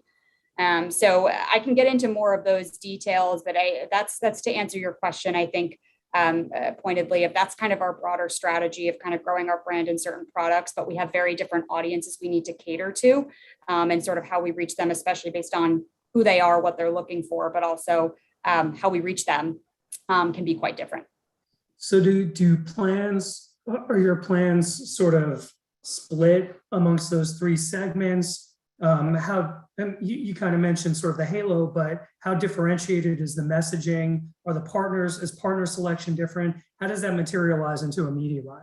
Yeah, it's a great question. So we've come a long way, and we work with Mindshare and through Group M and have amazing partners. And I think I'd probably stress that enough. It's like, hey, building the relationship with that agency group or whoever you work with to buy the media, right? So that they actually really understand your business, right? And kind of how things work, stakeholders. And we've put in a lot of work over the last few years to be able to get that. And I think a lot of other people in financial services and pharma can probably relate, like highly regulated industries, very nuanced, very kind of high touch, different client bases. We need that type of connection. And so how we go about planning and buying is we do it all together, right? When we go in and we want to RP, we think about it holistically, and we have an overarching message of who our brand is and what we want to be. But then, to your point, we then get very specific in not only budget, but key KPIs and priorities. And then ultimately, right, what is the channel mix and who will we RFP, right, or go to the marketplace with to buy from by audience. So we have kind of that connectivity at the top, but then as we get into client specific channels, that thing starts to get nuanced. And so I think to bring in really what we wanted to talk about today, because I know when you and I were really prepping for this, it was, it's kind of an interesting dynamic. And I'd love to hear from you too, more on kind of the platform side and different content that you guys offer, and think about the Cheddar world, right? And working with clients like a BlackRock or whomever, is how do we structure the buy, right? And how do we want to go out? Do we take a more vertical approach, right? Which is really specific on a client and or an industry, right? And kind of leaning in hard. And then what are the tactics that we can do with that type of a buy? Or do we think about more of a horizontal buy, right? And that's where we're really looking at a type of client or consumer behaviors that we can lean into across a range of platforms, but we're buying a broader scale audience.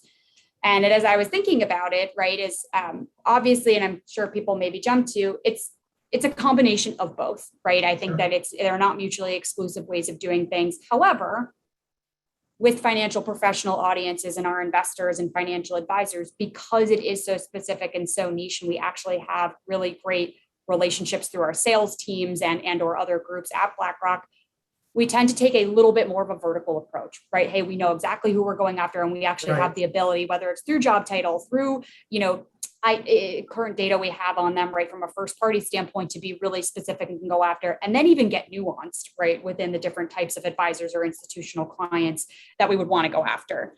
When we think about end investors, right, and this broader population of people who sort of, we are trying to grow our broader awareness, we really have to take a more horizontal, right, broader approach of like, this is the demo, this is what we know they've had intent to invest, these are their passion points and where we think the biggest opportunity is. So how can we go find them, right? And let's meet them where they are and insert ourselves into their investment decision-making process to hopefully make them more aware of our brand and then ultimately want to explore and choose our products. So that's kind of how we approach it and how I think in one buy, right, these things kind of coexist and that's okay, and we're okay with that. Yeah, I mean, I'll sort of expand on the conversation we had and speak about it from, I guess, the other side of the desk. At Cheddar and in previous experiences, I've always been on the content side. So companies that produce content as opposed to distributors. And frequently the question comes up, well, can I just get some of you on YouTube or Spectrum, whether you're talking about sort of linear or digital? There's always this tension between I'm buying platform, or am I getting some of you? And so the approach or the conversation that I've had with marketers and agency folks when that comes up is, it really depends on what you're trying to achieve. I mean, we're a financial news network, right? So we're pretty specific in terms of the content we're creating. Previously, I was at the largest Spanish language broadcaster in the country, and again, fairly specific. So there's always the ability, I guess, to find audiences on platforms, whether they're set-top boxes or whether they're or whether they're social media platforms. But you obviously, number one, unless you're buying all of them, you're not getting a vertical everywhere it's distributed. Right. So take Cheddar, for example, we're distributed on pretty much all the meaningful OTT platforms, both paid and free. So a Hulu Live, a YouTube TV, a Sling, Philo, Fubo. We're also on Samsung TV Plus, Roku channel, Pluto, Tubi, Zumo, so on and so forth. And unless you're buying all of them, then you're missing some piece of Cheddar's audience. So if Cheddar's an appropriate environment, and that's the second piece, which is environment. And we could sort of segue into that in a second, but I got to imagine that while you might have an archetype for what this person looks like, they might in your data, and we would have data to support this, but your data would also tell you it might be much more receptive to your messaging when they're consuming similar content. Yep. And again, we've seen data at various places I've been that supports that notion, but sending an institutional investor, hitting them with messaging while they're consuming content about being an investor should be more impactful than when they're thinking about being a dad or a mom or whatever it is. So when you think sort of context versus sort of audience base, how does that factor in? Yeah, no, it's a great question. And I think naturally, and I think a lot of folks could probably relate, especially in financial services, we have no problem being fully endemic, right? Like we want to talk to you about your investment decisions, potential funds and offerings and investment strategies while you're in the mindset, right? And so that's, I think, where a bulk of kind of where we've been, right? However, especially with this kind of growing client base with end investors, is like we have a consistent, and we've seen perform relatively well, like they tend to over-index in really loving sports. And then we can get, very niche nuance. And do we start to test and learn on different platforms, which is, I think, where the channel starts to become interesting and important of like, hey, do we start to lean in and kind of step outside of our swim lane a little bit, right? In terms of context and where we want to potentially serve a message. But the biggest piece there, and where we've done a lot of work, is how do we make that message contextually relevant in that new setting, right? So if we just go with when they're consuming content on, Funfire or Ignites, or when they get their daily news updates, like, yeah, we want to be there, right? And we want to be there in our kind of truest form. But hey, if somebody's watching, the PGA Tour on Twitter pre-roll, right? Can we put something out that's kind of interesting that does a play on and makes it more relevant versus feeling like, oh, I'm getting an ad about something related to my investments and not really there for that. I think that's the next step for a lot of financial services brands who have forayed into sports and to others. How do we make, if we're going to step outside the endemic space, the message a little bit more relevant, interesting, or engaging? So I think that's the answer there. But one other point I think I'd like to make on this just in general is, I think tied to having the most efficient and effective buy, whether that's sort of how you execute the buy vertically or more horizontally, right? To kind of stick with industry jargon, right? And or think about the different channels you want to go.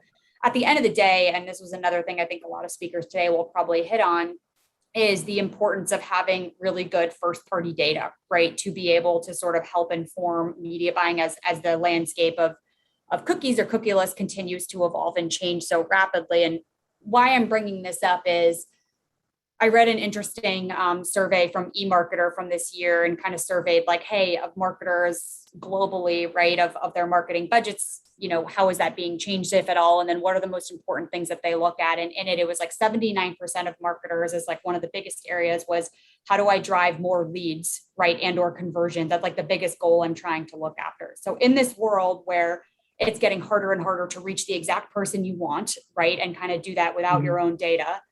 And the biggest thing we want to try to show is our business leads and stakeholders that like, hey, marketing, especially in a pandemic when you don't have a sales force out there talking to people and people are at home, marketing is the most, or can be a really effective way to help drive those leads or conversions and help build up that first party database.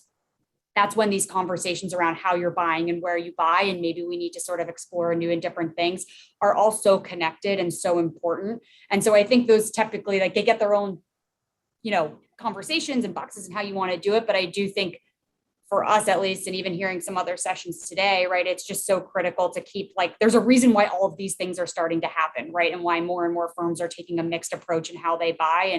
And the more they try to get focused on the audience and converting to that lead and building a really strong database or being able to use it, like, those are all important factors that are creating this culmination of an evolving landscape and people trying to make the most of it, if that makes sense.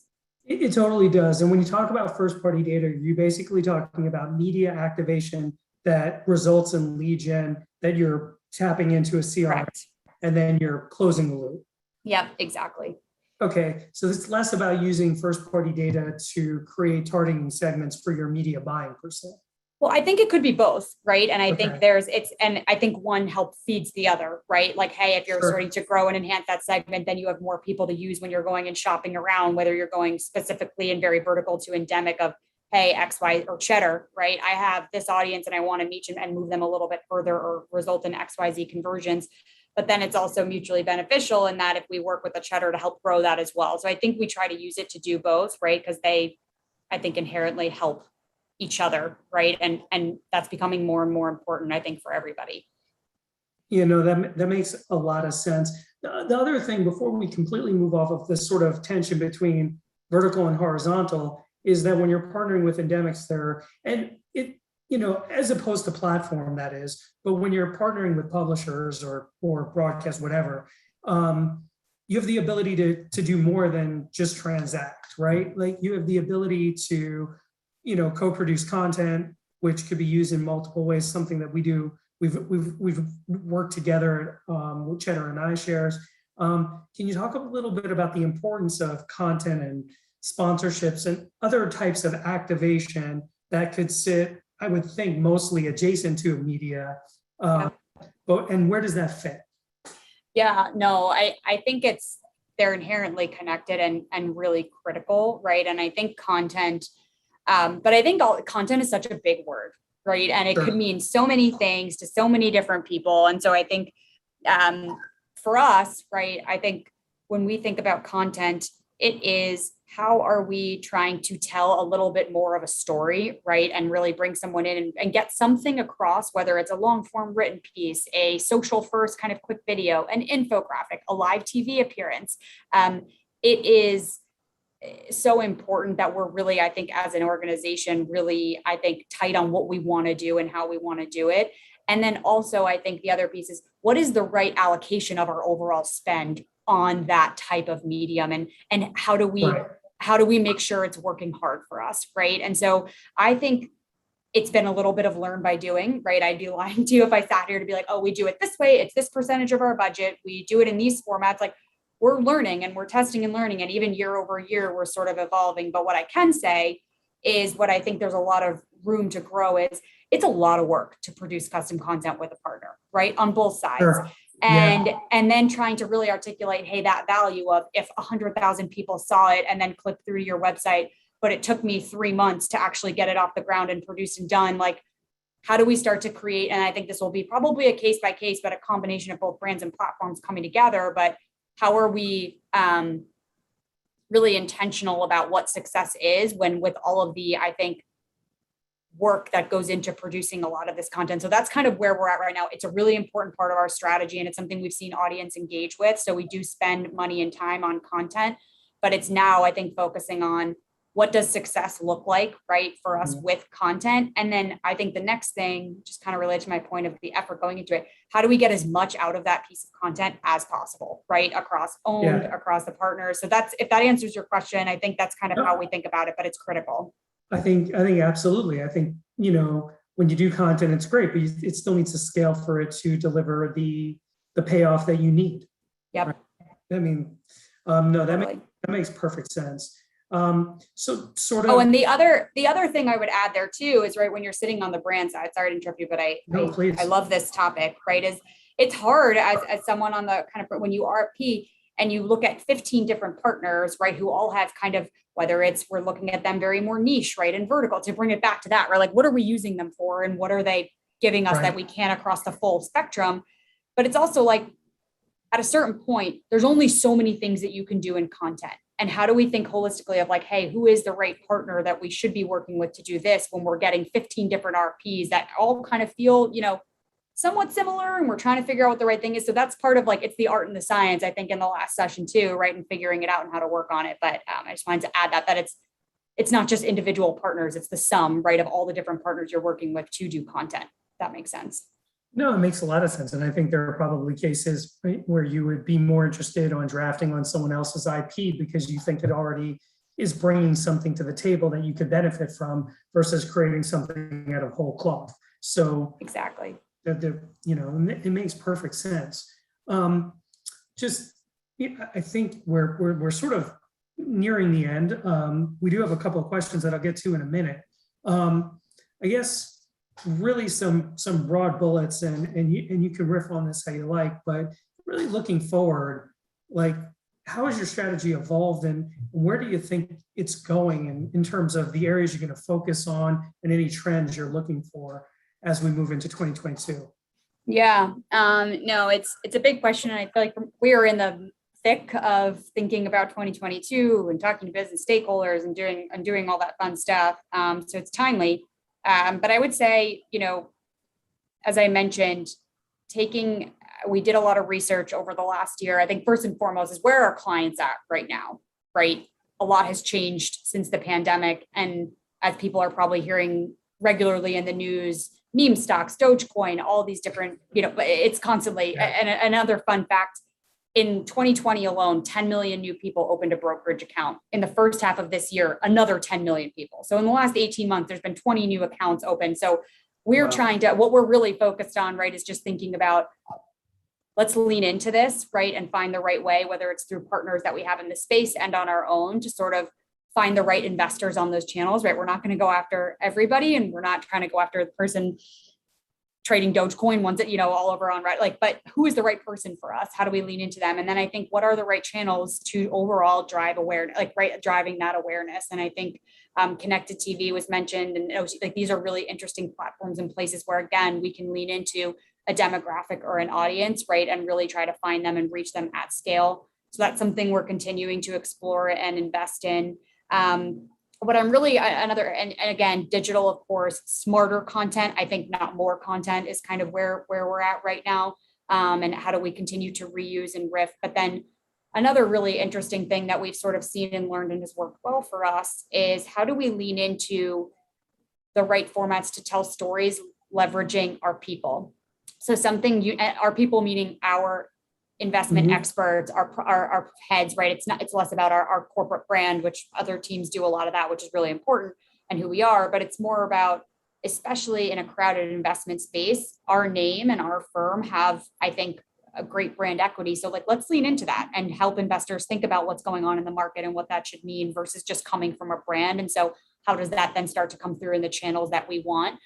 So these are all areas I think we're really excited and focused on as this new segment of clients continues to be, I think, a focus for us, and we're trying to lean into. And then I think what I'm also interested is seeing how a couple of channels that were previously important to us, right, evolve, and or how we think about reintegrating them into our plan, right? We're sort of, I think, coming out of, probably later than most people would have liked, right, a pandemic world, and knock on wood, right, over the next 6 to 8 months, we're in a better place than we are now. But for example, out of home, how do we start thinking about that and bringing that back into our plans? Because that's something we've had to pivot away from for the last year, but has seen work pretty hard for us. So again, kind of an all over the place response and a couple of things we're thinking about, but I think it's a combination of where do we think we should reconsider, right, and start to look at again, and then other places, how do we start to double down and grow based on where we're really focused on the clients we want to go after and reach them.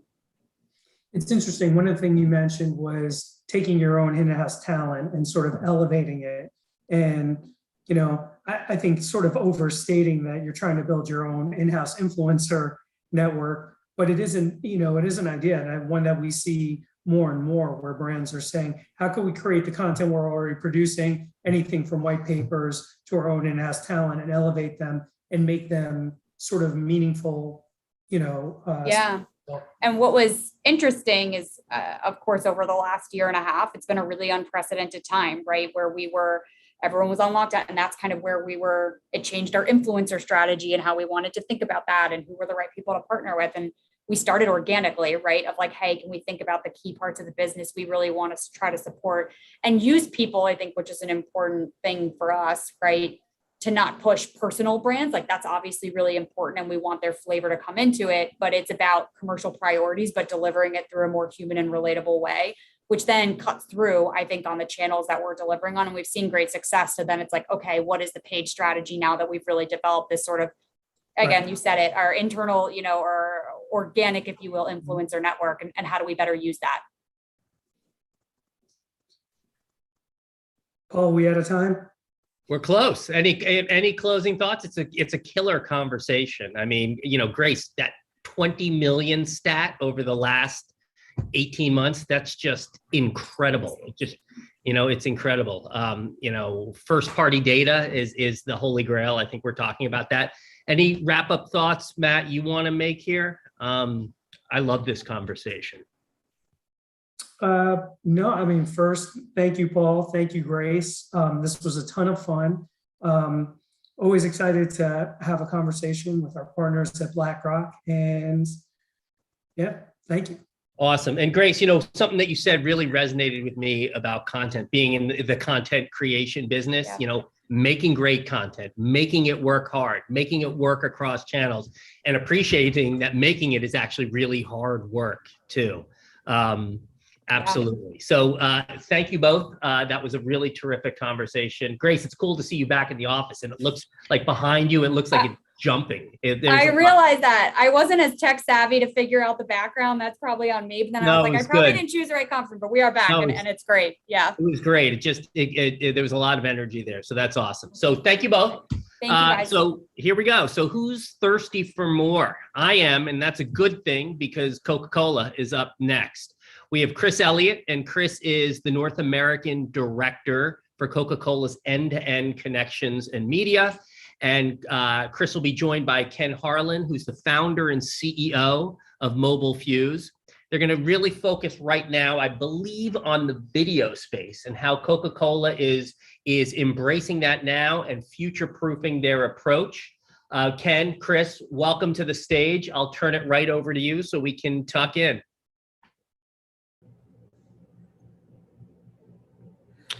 Hey, Paul, you see me okay? Yeah, I see you, Chris. I can see, there's Chris, there he is. All right. Yeah. I think my background is backwards. I'm gonna have to take it off. No, it's not. For us, it all looks good. Oh, okay, yeah. Great. So. All right, over to you guys. All right, cool. We'll take it away, Paul. Hey, Chris, how's it going today? All right, good. How are you? Good. I'm, as you know, I'm excited because I'm always normally in my home office, and I'm up here in Newport, Rhode Island, about to kick off our company retreat this week. So if I have some internet issues because I'm in a different place, I apologize to the audience, but I think we should be good. All good, but exciting you're in person again. Awesome, Chris. So why don't we start with just a little background about you, so the audience knows a little bit what you do at Coca-Cola. Yeah, absolutely. And thanks again. And thanks, Paul, for the intro too. I'm Chris Elliott. So I work in end-to-end connections and media at the Coca-Cola Company, joining today from Atlanta. When I say end-to-end connections and media, we at Coca-Cola actually view that as two distinct disciplines. When I say end-to-end connections, that's really all about consumer first journey development. across owned, earned, shared, paid touch points.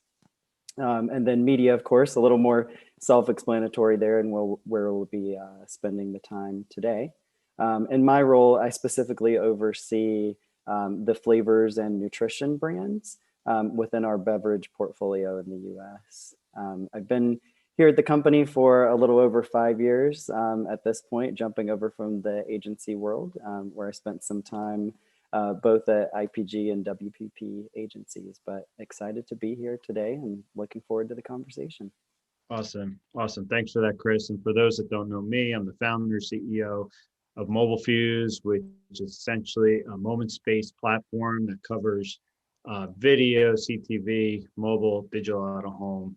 And we've been around for 12 years, so we're beyond the start of these days. So, and what's really awesome, Chris, you know this, but the audience might not, Coca-Cola and Mobile Fuse through our mutual agency work on Powerade, Coke with Coffee, and AHA. So there's actually an established relationship before we even had this conversation. So this is really exciting. So Chris, why don't we jump into it? So we're talking about the evolution of the video space right now.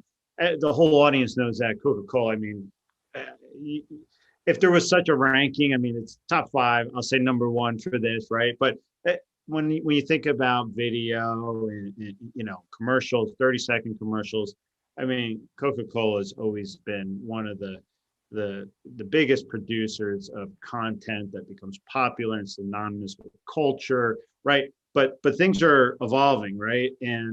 But before we get into all that, what kind of driven your interest here in the space, in video overall? Yeah, absolutely. I feel like you read about the Coca-Cola things in your marketing textbook, but when it comes to video as a whole, certainly an area that I have passion around. I think view myself as a student of the industry, and I think it's one of the areas that I've seen change, the most over the course of my career thus far. And it feels like we're just getting started in that space, because I think it is pretty fascinating when you think about video as a medium. It's one of the most effective ways that we have to tell these compelling stories at scale, but how consumers are engaging with it is evolving so rapidly. And as an advertiser, you simply cannot deploy the same approach year over year there, else I fear you might be left in the dust. So it's ever changing. Chris, to that point, being left in the dust, right? 20 years ago, maybe even 10 years ago, video was just, television in your home, right? Now it can be really anywhere, right? It could be on your mobile device. It even depends on how you bring it into your home. And then, the future is just, it boggles your mind how fast things are moving. So, to that point, how do you prepare for the future for video? Yeah, absolutely. I think, in my opinion, it really is all about future proofing and how we think about it. And within my team, we've taken an approach to really look at the video space from the perspective of 3+ years out on where we want to be in the space, and then kind of work backward on what does that mean for what we need to accomplish in 2021 and next year and the year after that, to really think about it a little more holistically, because quite frankly, I think it would be a bit overwhelming to future-proof all at once, just given the speed of the consumer and the marketplace. And I think it's something that really requires revolution if you're going to do it right, and that takes time. And so we, from a Coca-Cola perspective, seek to keep our portfolio of brands really at the forefront of that revolution, but in a measured, strategic way. Makes sense. So you mentioned the speed of the consumer there, right? What dynamics are at play when it comes to the consumer's relationship with video, right? Like, everyone knows that the speed and how fast consumers are moving, right? And into different mediums and utilizing different platforms. But what dynamics are there that you really take into account when it comes to your future planning, right? And you're preparing for the future? Yeah, for sure. I think these may not sound surprising, but I think I'll talk about a couple of them that I feel like are most important when it comes to the consumer's relationship with video today, because there really are so many dynamics at play. I think the first one is really that the fluidity of video behaviors does make consumers harder to reach. We're seeing movement from linear to digital video at scale, with a sizable portion of that being on platforms that aren't ad supported. And then how do we think about that and approach that? I think simply put, from my perspective, we're probably reaching some people too much out there, and then others not enough when it comes to consumers we want to talk to. And I think, when you think about the fact that in live TV, something like 40% of people make up over 80% of all minutes viewed, it does, highlight a real challenge there. So I think that's certainly one big dynamic at play. Great stat, yeah. Right.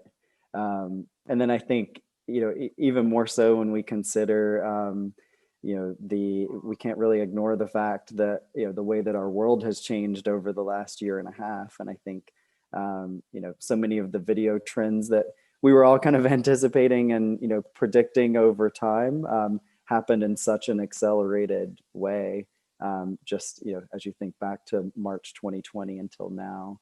And, from my perspective, it feels like we're really finding ourselves in a world where streaming is really that centerpiece when you think about entertainment programming, and then news, sports, events are really, proving to be so critical, for linear TV going forward. I would say a couple other things there just on that trend. I think, there's so much fragmentation by device and content. I think it won't, we all know there's more video content out there than ever before.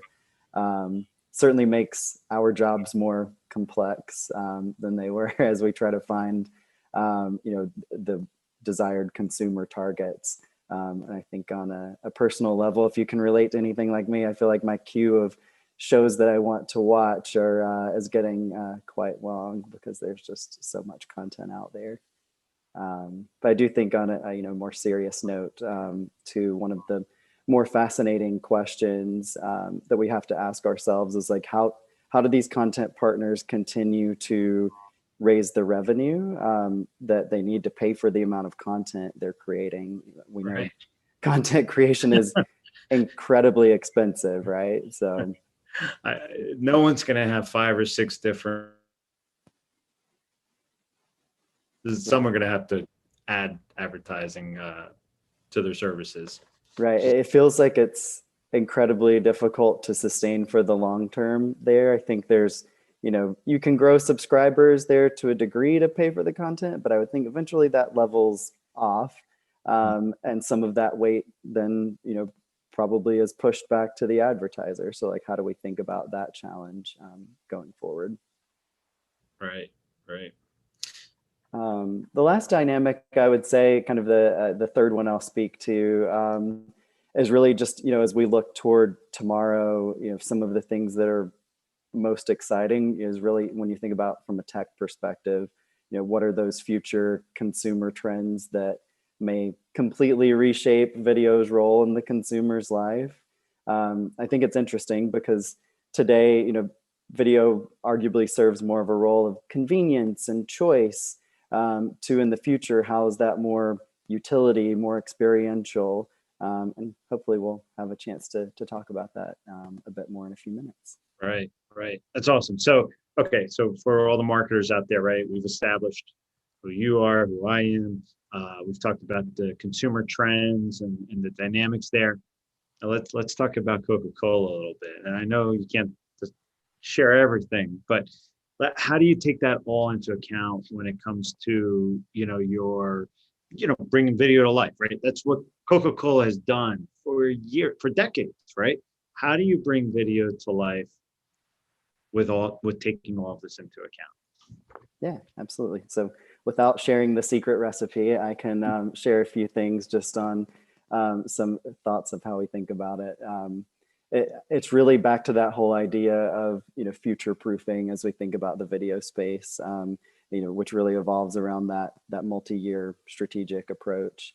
I think we could probably all agree, but I would caution anyone who's thinking about their video approach and the time bounds of the current year's annual plan or experience, because that it's just not going to work in terms of the speed that the space is moving in.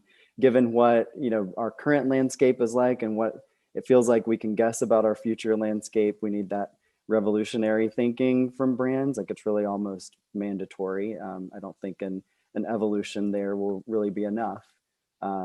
So from my perspective and on our team as end-to-end connections and media, from a Coca-Cola perspective, we get the privilege to lead and guide the organization, when it comes to those bold moves that we need to make to really stay a step ahead with how consumers are engaging with the medium. So just a slightly small task at hand there.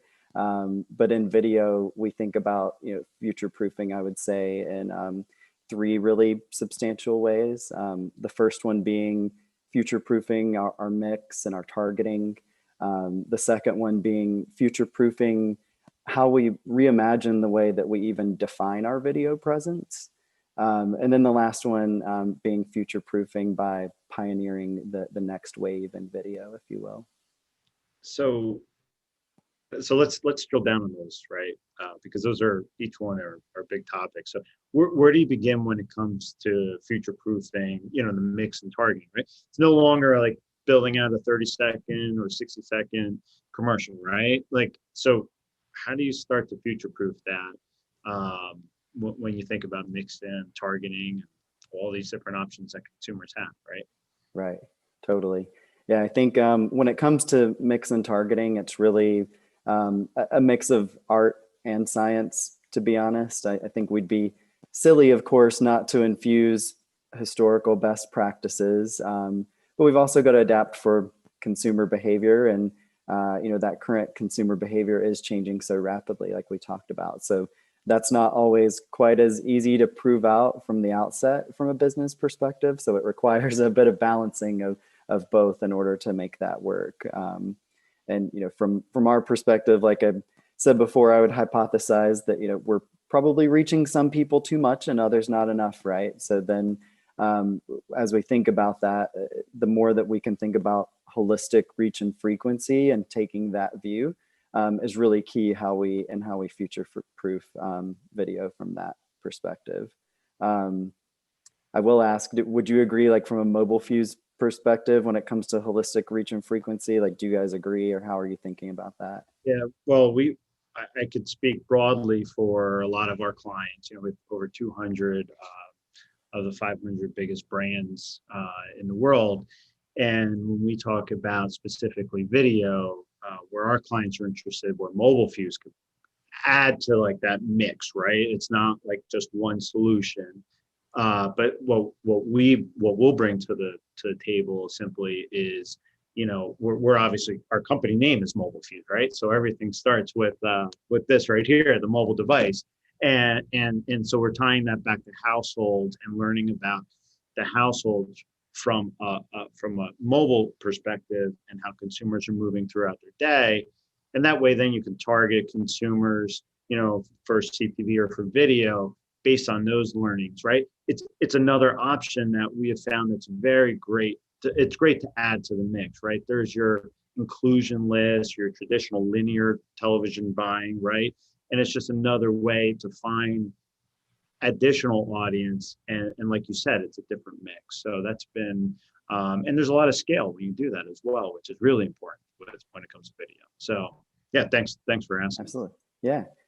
I think, as we think about holistic and reach and frequency, for us, it's kind of been a mix of how do we think about that with existing partners? How do we also, bring in new third-party partners to help us understand, those offerings? And I think to that point, it is one of the more exciting things available to us today as advertisers, is that ability to unlock real-time cross-platform attribution and optimization, which is really key to unlocking this part of future-proofing the space, so that we can start to answer some of those questions that we all likely, have about our brands of, what are optimal reach levels across video and digital platforms? What are the right frequency caps more holistically across platforms? What are are there specific mixes that work best for different consumer target audiences? And I think that's really how you begin to, unlock the future proofing that's needed on this side of the space. Cool. I want to make sure I get this right because I was writing as you've been talking, and a lot of great stuff here. So before, we obviously we're just talking about mix and targeting, but before that, you mentioned this notion of redefining video presence as a way to future-proof. What did you exactly mean by that? Yeah. This is my personal favorite one of the couple of future-proofing methods I mentioned. This one, I think it's really about finding ways to make our brands unmissable to the consumer, and that can, the reality is that can certainly live outside of a 6, 15, or 30-second spot. While it might sometimes be tough with internal stakeholders who are often, accustomed to seeing activity expressed in a certain way. I think it just really highlights the importance to keep a consumer-centric mindset and remember it's all about how our the messages for our brand show up holistically to the consumer. Because like I mentioned before, there's an abundance of choice out there for both the consumer and the advertiser, but that doesn't mean we have to show up in the same exact way everywhere. Right. And my next question has to be, how does Coca-Cola bring this to life? Sure. I can share a couple of things. When it comes to that notion of making our video presence unmissable, there are a number of ways that a brand can consider bringing that to life today.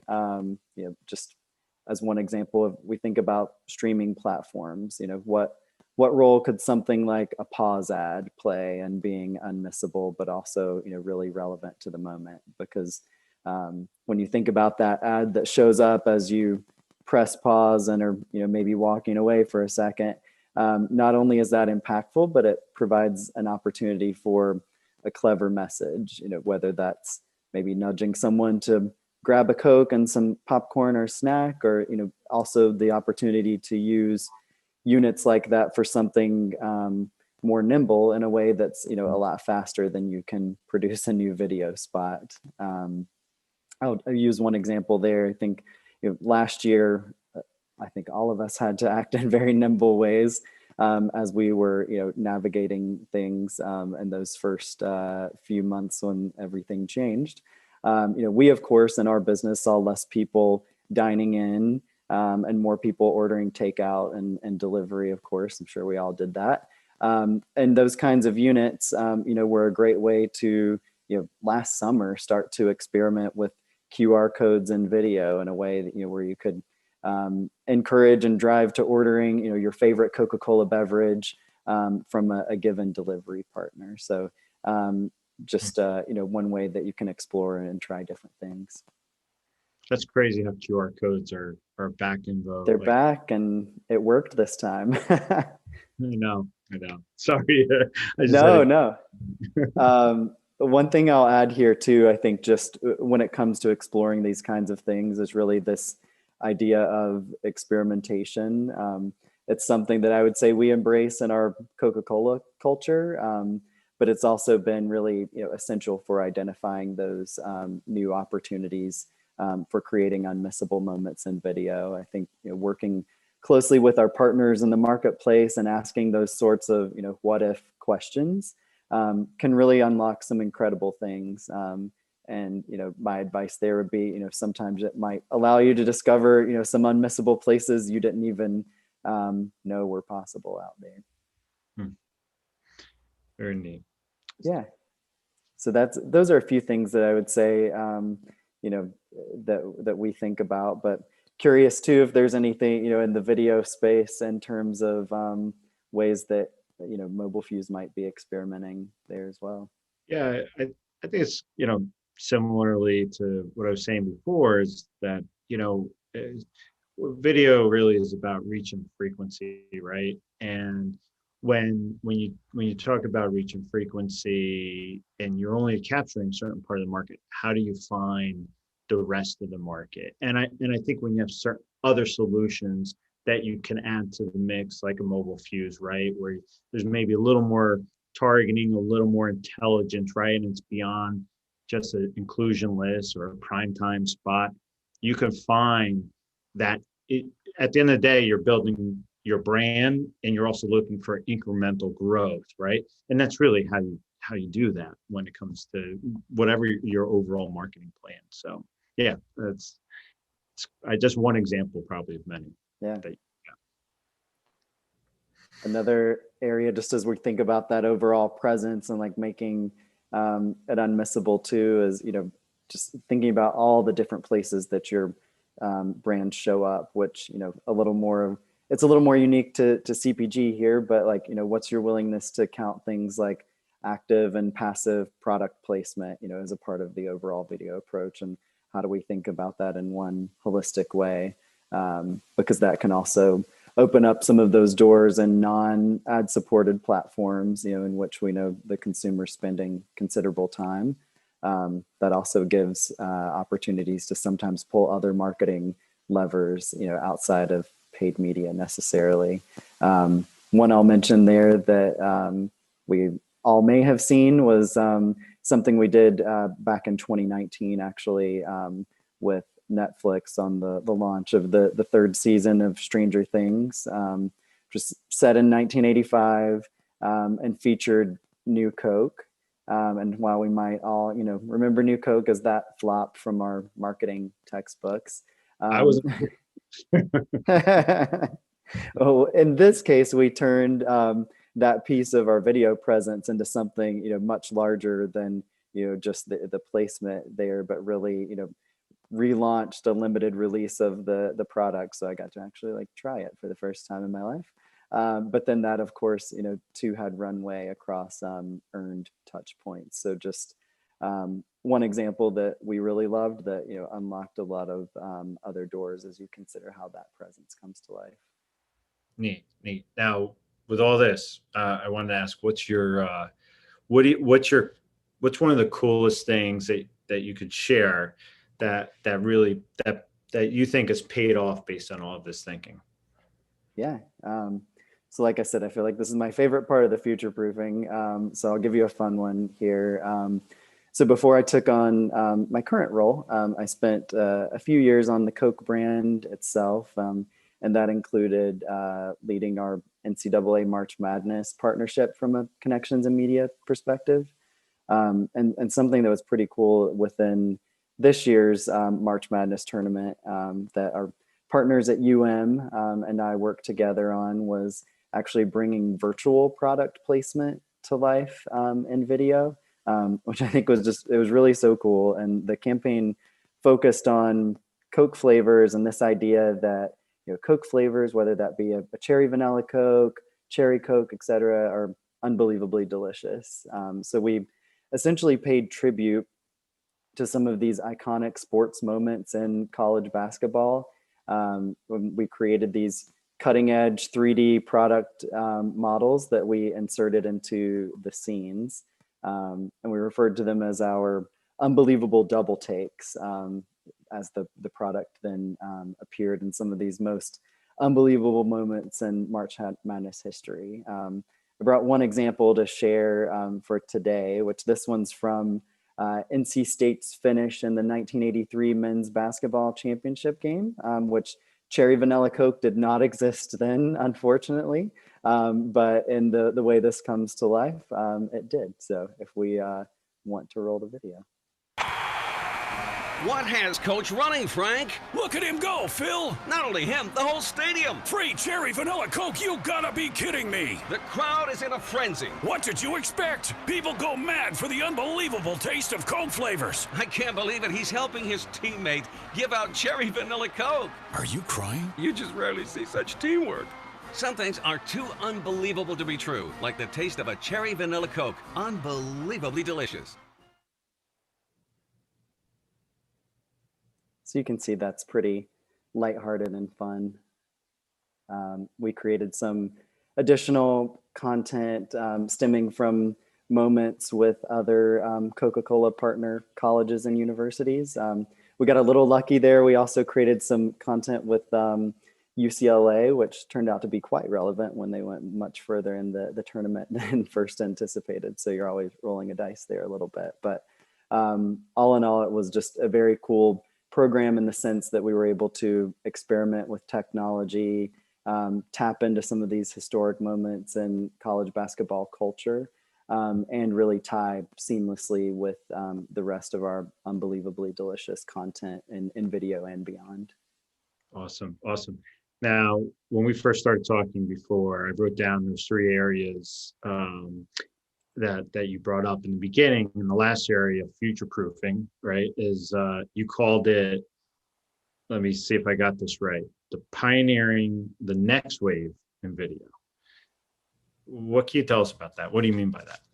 Yeah, I think when it comes to pioneering the next wave, like I think that's one of the most fascinating when you think about all of the trends that are at play, because there are some of those trends that are already happening, and there are others that are a bit more out there. So I can mention a few of those, and just how we're thinking about it. So in terms of a few of those trends that are at play when it comes to pioneering the next wave, let's say one that we're already seeing happen, I would call the rise of ish, which is really all about the mainstreaming of niche cultures. So there's content out there that everyone can essentially see themselves in. And as we have more and more streaming platforms entering the stage, we see more content created for niche audiences. And I think that's super interesting, going back to the content creation conversation from earlier in terms of, that's certainly expensive. But it does also mean that most likely your favorite quirky series probably has a better chance at a longer lifespan than maybe it did 5 or 10 years ago. Another one I'll mention, just as we think about 5G and the mobile video space, there yes, there's the speed aspect, but it's really about a lot more than speed when you consider how that's enabling new experiences. I think, of course, from a video perspective, it leads to more pervasive mobile streaming. That won't shock any of us, but I think when you consider what that unlocks for virtual reality or these really immersive experiences that can even duplicate cinema out there, it's super interesting. And I guess also, like, from your perspective, Ken, would you say there's anything that you would add there just in terms of the mobile streaming and the speed? I'll tell you, when I started Mobile Fuse, 12 years ago, 0.5% of the internet was on mobile devices. So, and now you just fast forward, right? I mean, mobile devices are everything, right? And, you can start watching a show or something on your mobile device, and you can get home and then just mirror it or transfer it to the television in your bedroom or your living room or wherever, right? It's just and then just thinking about I love the whole notion of future, right? I mean, it's you're gonna have self-driving cars, right? Like, that's another place where you could consume video. Like, whoever thought that you could consume video potentially in a car, right? Like, it's so mind-boggling. But again, it's all going to be connected to what is with the consumer, the mobile device, their watch, whatever, so that they can just move along throughout their journey of the day, and they can come in and out of watching video as they please. And it really ties back to like the moments that you were talking about earlier, right? And that's something to think about. So anyway, obviously I'm passionate about the future and being an entrepreneur. So so that's that would be my take on mobile and its place going forward. Yeah, I mean, I feel like it's also omnipresent, and then comes the question of as brands and as an advertiser, then what are the right places to show up there on all those possible screens, right? Because there are so many more and they're only increasing. And I think when it another trend I'll mention, just when it comes to all of those screens that are more omnipresent. One that's interesting are the trends behind wearables. I think that's taken some time. We've seen, not everything there has caught on over recent years, but there's opportunities in video to consider. And I think there will want to watch for, those opportunities where there's more, hyper precision targeting or ways to deliver tailored content in real time. The next two, this will be getting a little more out there on the scale that I mentioned. I don't know. I love out there, so let's go out there. It's the fun stuff. I mean, as you look forward, this is the fun stuff.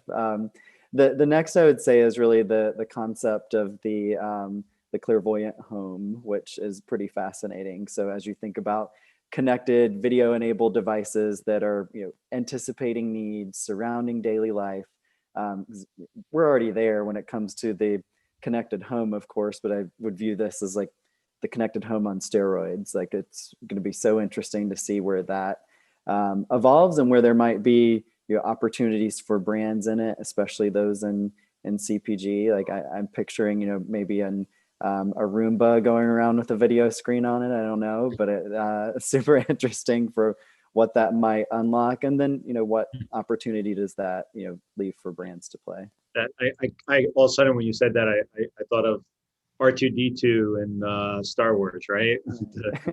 Maybe something like that. The video Princess Leia, like, it's funny.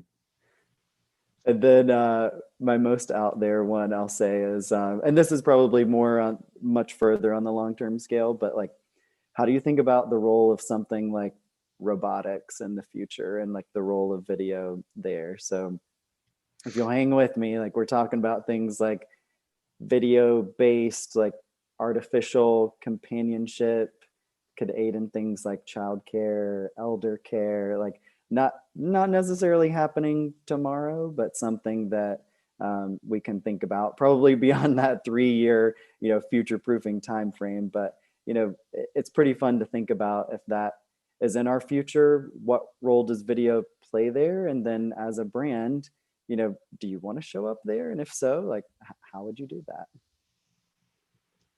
So pretty fascinating there. Yeah, it is crazy how time flies. I mean, just unrelated to video. I was just, as you're talking, I thought about,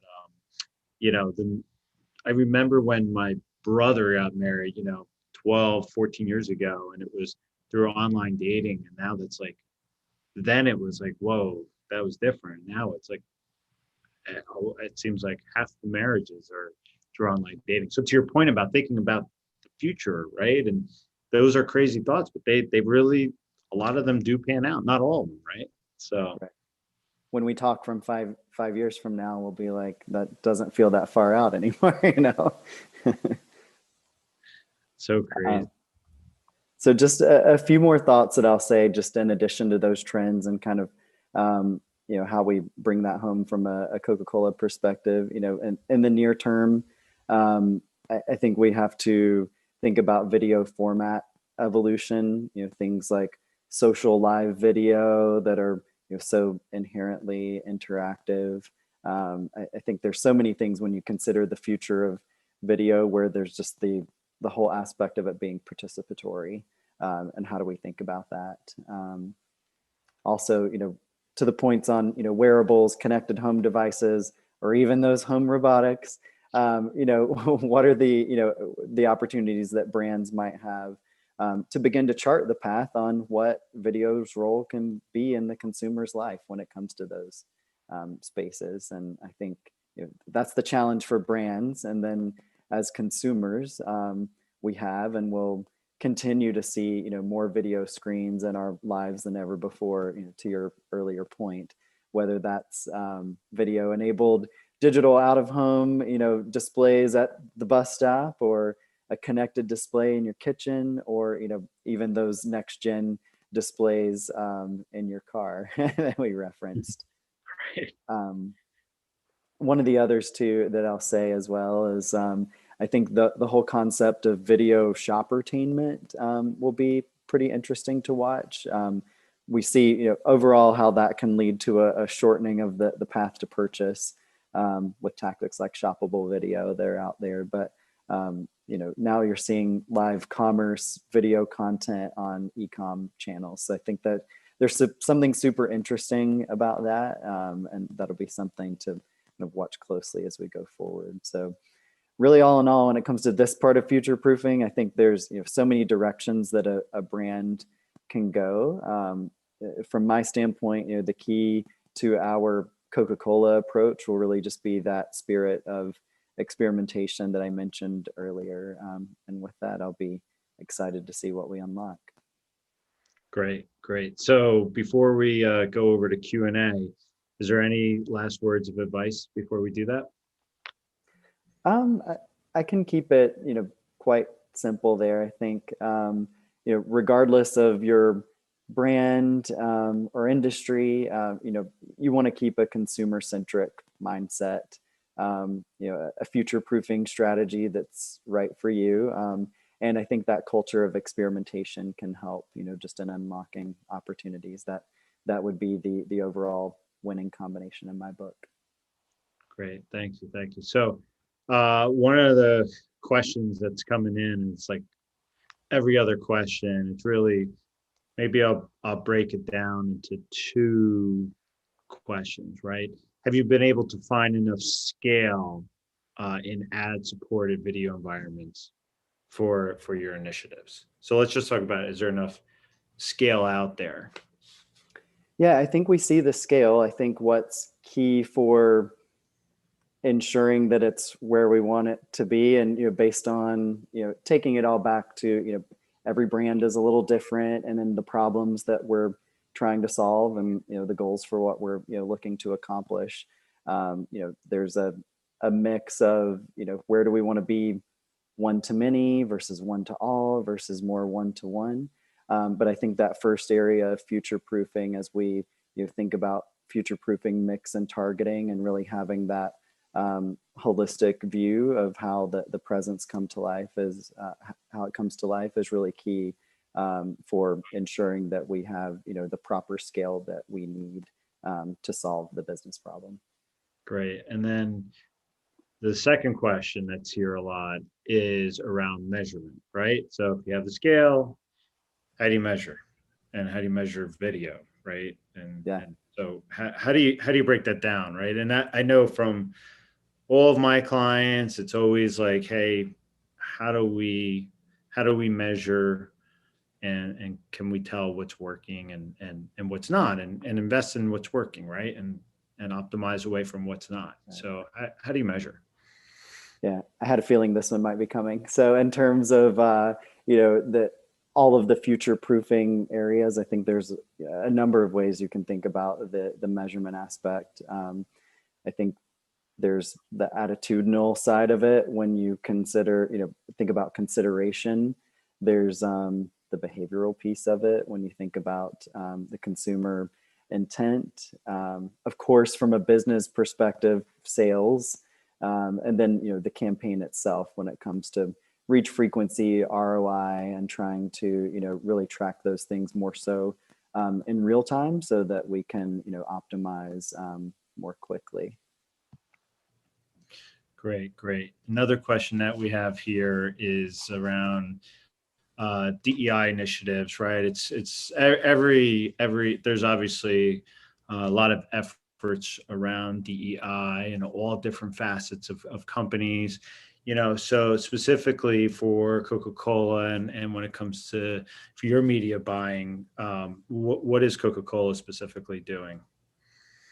Yeah, so something we announced earlier this summer was in terms of our spend with minority owned and operated media companies. We actually made a commitment that that will account for 8% of the company's annual media budget in North America by 2024.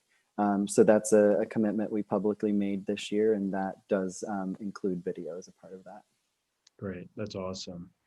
Here's another question around, so we're not specifically asking about what you're doing with the NCAA, but it's more, there's the new NCAA NIL laws have you been involved with that? That's like the being able to promote college athletes and then being associated, with different Coca-Cola brands, kind of paying them to be your ambassador. Is that something you've even looked at yet or considering with video?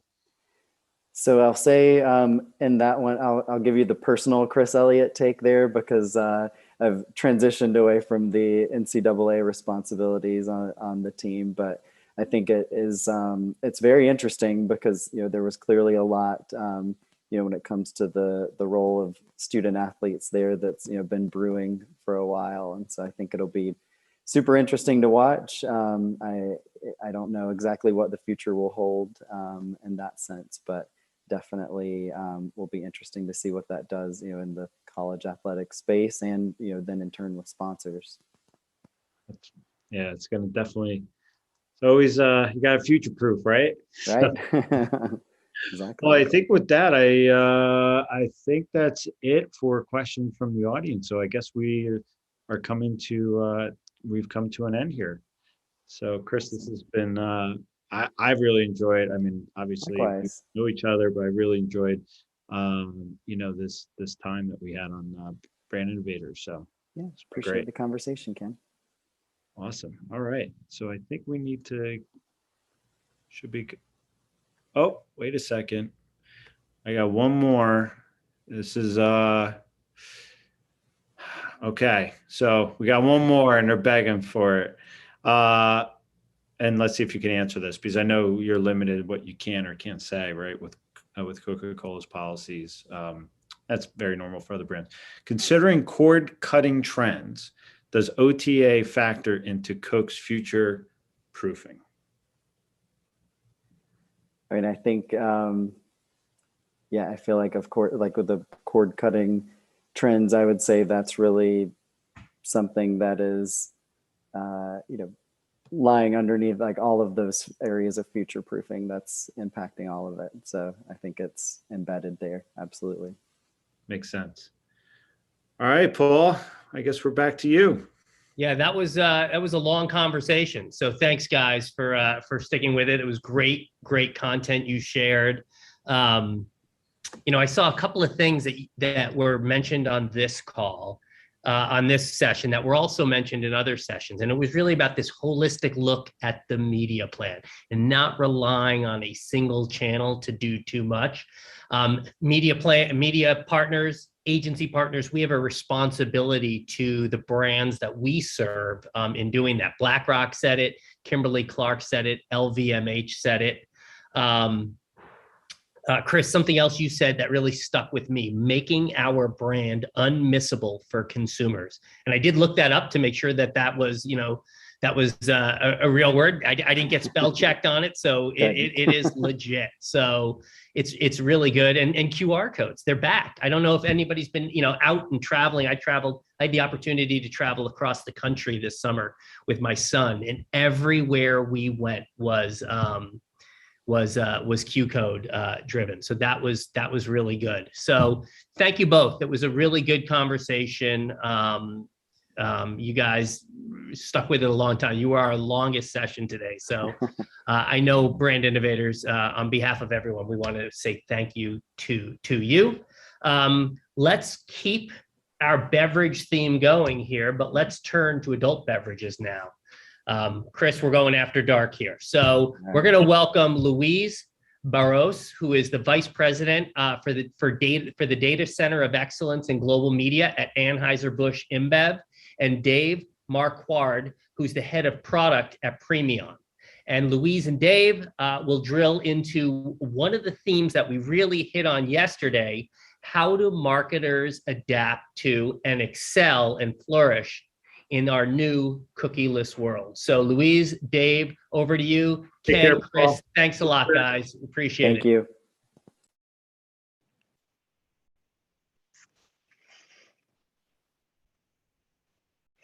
All right, gents, over to you. All right.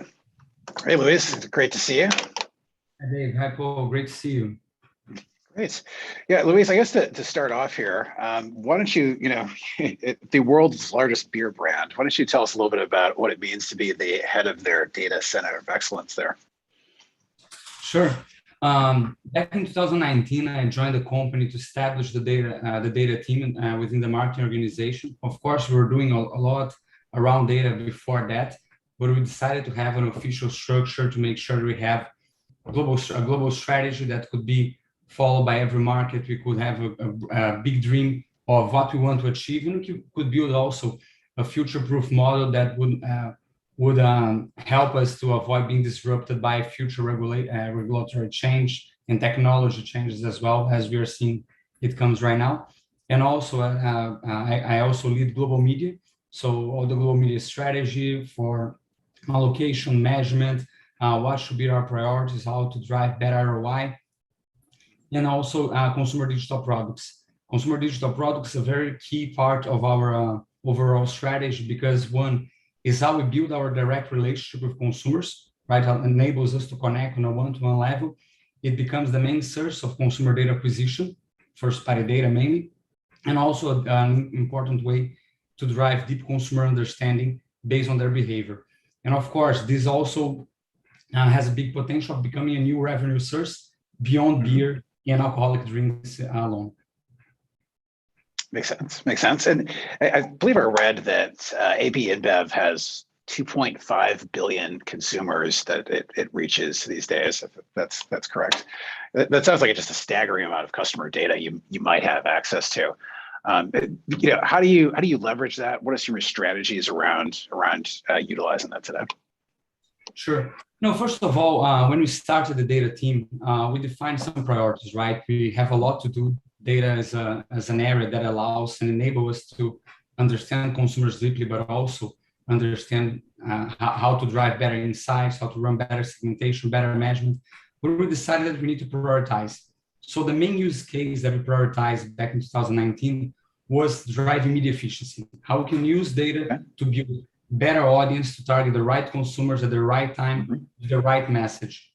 So with that, first we did a major exercise of unifying all our consumer data and creating a single view of the consumers that we call ABID. ABID is how we understand holistically through all the channels we can capture data, who is each individual and how we should better segment them. So imagine that besides the digital products that I mentioned, we run several promotions and engagement activities within our brands. So from talking on the Super Bowl for people to join our consumer rewards program, like we did with Bud Light earlier this year, to sponsor a major event in Copa America in Latin America, using all the advertising assets we have and sponsorship assets we have to promote to the consumers, but also our D2C initiatives in countries like Brazil, Mexico, Colombia, in Europe. We have direct-to-consumer platforms we cannot have in countries like the US, but it is also very critical.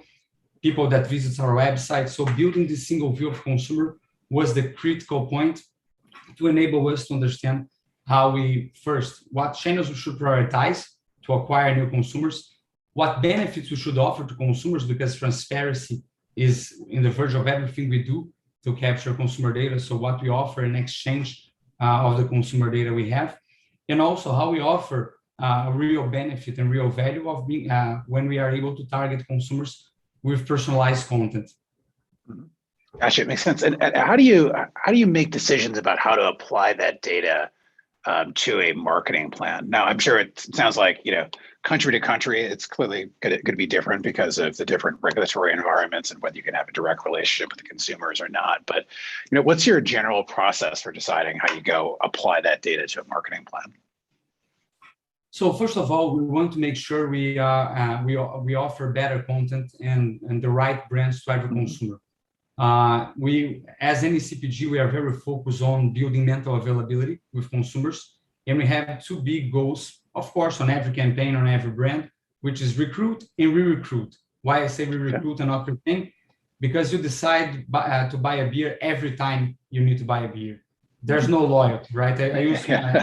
I like to make the joke with our teams around the globe that we have a very hard time to make sure that people are loyal to their husbands and wives. Imagine making sure people are loyal to a brand.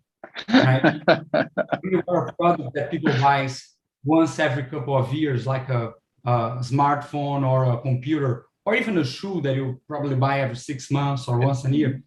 It's a longer life cycle, right? And the experience you drive with the product can drive to a further purchase in the future. But beer, sometimes you're going to buy beer for a barbecue, sometimes to drink at home, sometimes to drink at a meal, sometimes at a bar, sometimes at a restaurant, sometimes from an e-commerce. So we have very different occasions, very different need states. And we need to make sure that we understand deeply what are the right brands for each of those consumers. First-party data has a key role, of course, when we recruit consumers, because if I know that those people interacted with me before, they bought my products before, this is a very important audience to target and also to build lookalikes. But also we cannot forget that even with 2.5 million consumer records, and of course we have a variety from PII to cookies on that, first-party cookies on that pool, from data that we capture directly, and we integrate to the list to data that we enriched with signals and models that we build internally. We need to make sure that we don't have a biased data set, right? If I only use my first-party data, for example, to drive my media plan, I'm going to have a very biased media plan. So we are focusing a lot on increasing the availability of third and second party as well for our business, to be able to move away from our research and panel-led consumer segmentation in very early beginning when we are defining the job to be done of your brand, what are the strategic priorities, to a people-based consumer segmentation. And that's where third-party data, second-party data, and first-party data together play a very key role for us. Makes sense. And I guess, along the lines of identity and especially when you're mixing both your first-party data with second and third-party data, to what extent has sort of the recent privacy changes in the US and among different platforms started to influence, how you guys are working here? Chrome has already announced that, cookies, third-party cookies are going away by the end of next year. Apple is with IDFAs has already clamped those down quite a bit. How has it affected you so far? How are you changing, if you are, how are you changing your plans to go address that? Those things affected a lot our strategy that was defined back in 2019, as I mentioned, right? We knew that third-party data was doomed to death.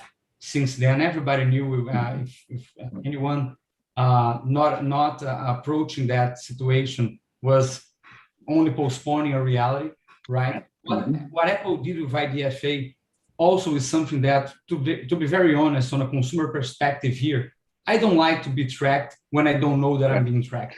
I really appreciate that Apple now allows me to choose if I want tracked or not. And as a group of brands that we are at AB InBev, since the beginning, we didn't we wanted to make sure that we didn't rely on trackings that were not going to be, one, everlasting, and two, that could be disrupted either by regulations or by the right initiatives from the platforms. I'm expecting that Android follows the same path at some point. And we were expecting that since much before. When all the industry started to discuss about the impact and what was going to happen, our position was we support. Apple's doing the right thing. So as they are asking consumers the permission to track and to share the data with other apps, we ask consumers if they want to share the data with us, and on a very openly and candid way, not only on the cookie level, the bars, the consent management bars that every site needs to have right now, but whenever you join a promotion or you become a member of our rewards program, we are very explicit to say that's what you're going to do with your data. That's the benefits that you have, and that's why we need that data for, right? And consumers needs to have the transparency to be able to choose if they want or not to share the data with us. That's great. Yeah, I mean, I definitely, I think it sounds like yourself. I'm happy to share my data as long as I know what it's being used for and I get benefit from it. And so it's great to hear that AB InBev is sort of thinking about your relationship with consumers that way too. Fantastic. In terms of, if we go back to sort of your media mix, as you go and activate on the customer data, has that changed? Say since before 2019. sort of through 2019 when you got your overarching strategy and through today, especially, in light of changing consumer behavior as well as the privacy stuff. Has that changed at all? What does that look like for you? First of all, the media overall is becoming more and more digital, right? Connected TV, the ability to buy valuable video inventories, digital out of home. So at some point, we'll be able, and every advertiser will be able to leverage data much better, being first, second, or third-party data, than we were in the past, not only on the digital channels, but what we used to call the traditional channels. That's one fold. The second one is our priority is always driving the best net revenue contribution for the company from media, right? How we drive better ROI, how we improve our efficiency, how we better manage our vehicle mix and cost to be able to contribute to our business growth. So if a digital channel is driving better ROI, of course, we're going to move more money to that channel over the time. Same thing with consumer data, right? We already proved and validated across the organization in many, many countries that using first-party data while you control a potential increase on CPM drives much higher ROI for our organization.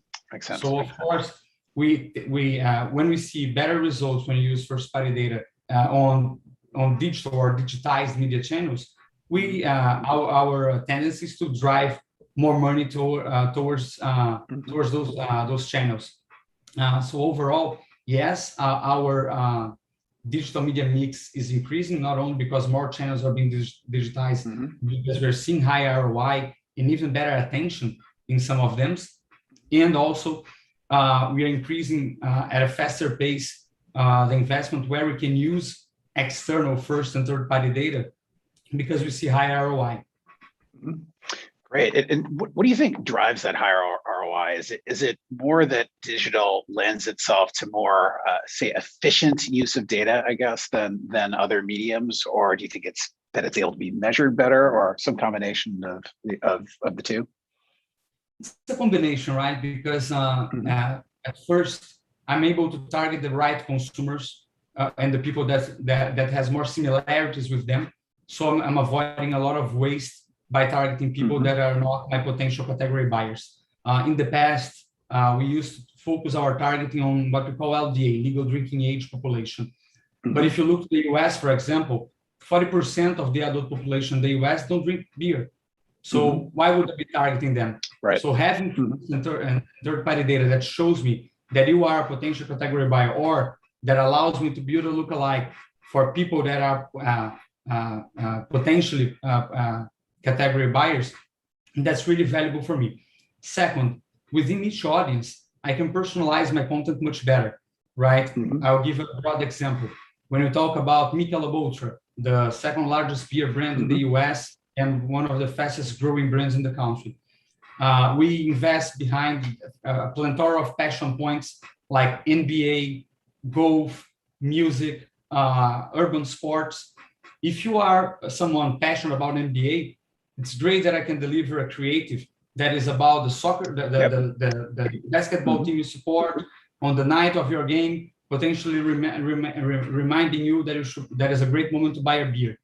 If you are someone that does urban sports but don't like NBA or NFL, and I'm able to target with the right creative, I have a much better chance of appealing to you and influence you to buy one of our brands. And of course, we close the loop to the measurement, because if I'm targeting the people that I know, even if I need to model that and target on an anonymous base, I have the feedback loop that out of those 5 million people that never bought my brand before, based on the third-party data that I brought from the outside, now 10% of them bought after being targeted by my campaign. So it enables me to not only to improve the targeting and the creative, but also to understand performance and go beyond the MROI and start talking about cost of acquisition, consumer lifetime value, things that were not at our access in the CPG world, besides when we do e-commerce. Makes sense. Yeah, Louise, you've described sort of the marketer's holy grail here of, finding the right people, delivering the right message, and be able to validate that you've created a result. And you've made it sound so easy. So, I really appreciate that. So that's great. As you look forward to 2022, thinking about your initiatives there, how do you see what you guys are focusing on in 22 and how that's different from 2021 in terms of strategic initiatives that you're driving? As I mentioned before, the first use case that we defined as priority for our data strategy was media efficiency, right? Yep. How we could be more data driven within our media buying, planning, and optimization. But now we are moving towards a new stage where, besides of evolving on that journey, because it sounds simple, but you know that is not, right? Right. Now we are starting to go after a second big use case, which is how we use consumer data to have a deeper understanding of consumer, understand better the consumption barriers, motivation, so we can drive better insights for our brand positioning, for our brand creative, for our portfolio allocation strategy. That's a big and bold dream. We've benchmarked with several companies, and it doesn't seem that anybody cracked the code on how to do that yet. We have some very promising early stage results with people-based consumer segmentation using external third-party data here in the US, for example, with Epsilon, which is our data partner, but augmenting the data with NCS and other geolocation vendors, for example. They're expanding that to several countries around the world next year. And that enables us to do something that is an ambitious goal that we have, that we call internally like one audience to rule them all, right? What is the situation right now? Your insights and strategy team on every company runs some research to understand who are the consumers, what is the demographic breakdown, what are their passion points, consumption barriers, but based on a very narrow consumer base that is statistically valid. Then you go to your media agency and they use another panel, not the same one that your strategy and insights team used before, like TGI or M1 in the case of Dentsu, our media agency here in the US, to create the media planning. Then when you are about to create your audiences, you go to third-party vendors, the second-party data available on the platform, second-party data available on marketplaces, your first-party data. And then when you go to measurement, you buy a solution from an external company like RI, NCS, Nielsen, or you have your own MMM methodology. But by the end, it's never the same audience. You're always using different cuts of statistically valid samples that goes from 2 to 40,000 people. Now, when we move towards a people-based consumer segmentation, we can have this approach that the same base of real consumers with real transactions, with real behavior that we collected or we access through the industry is the same one that we use to create the audiences, the same one that we use to target people, the same one that we use to measure. So we bring a much more precision to the whole cycle, and it enables us to have a much deeper, not only way of understanding consumers, but understanding the performance of what we did. Makes sense. Wow, that's very powerful. And I guess, in terms of how you got here, what was maybe the biggest hurdle you had to overcome, or maybe think of it another way.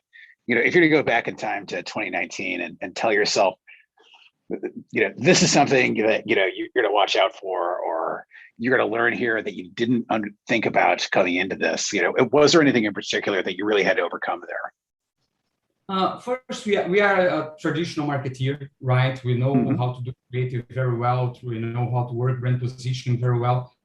Although a lot of the things that we are discussing here are new to the more traditional businesses, right? Mainly the ones that doesn't have a direct connection with consumers. We can talk about retail, D2C, and even automotive and telecom. They have data for much longer than we do. They have a direct relationship with consumer from many different channels. Our reality was an advertiser that rent eyeballs. At first, how to be more effective on renting those eyeballs was a big priority. And we knew, and it was very fast to get the full buy-in of the whole organization.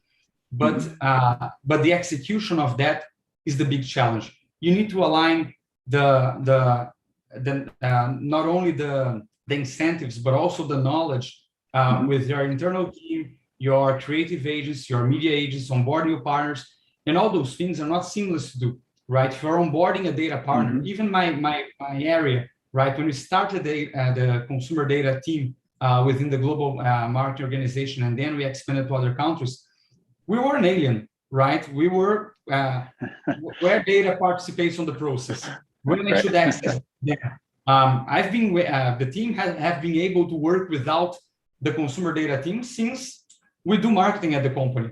So how we ensure that we review the process, that we add real and perceived value for the brands, right? Because it's very easy to go to a brand and say, hey, now you have a consumer data acquisition target, and now you have a target of using that data on media impressions. But that's one thing. The other thing is when they understand what is the value of doing that, right? I always say it's not about acquiring consumer data. It's about understanding what you want to know from consumers and building a strategy that enables you to acquire that information.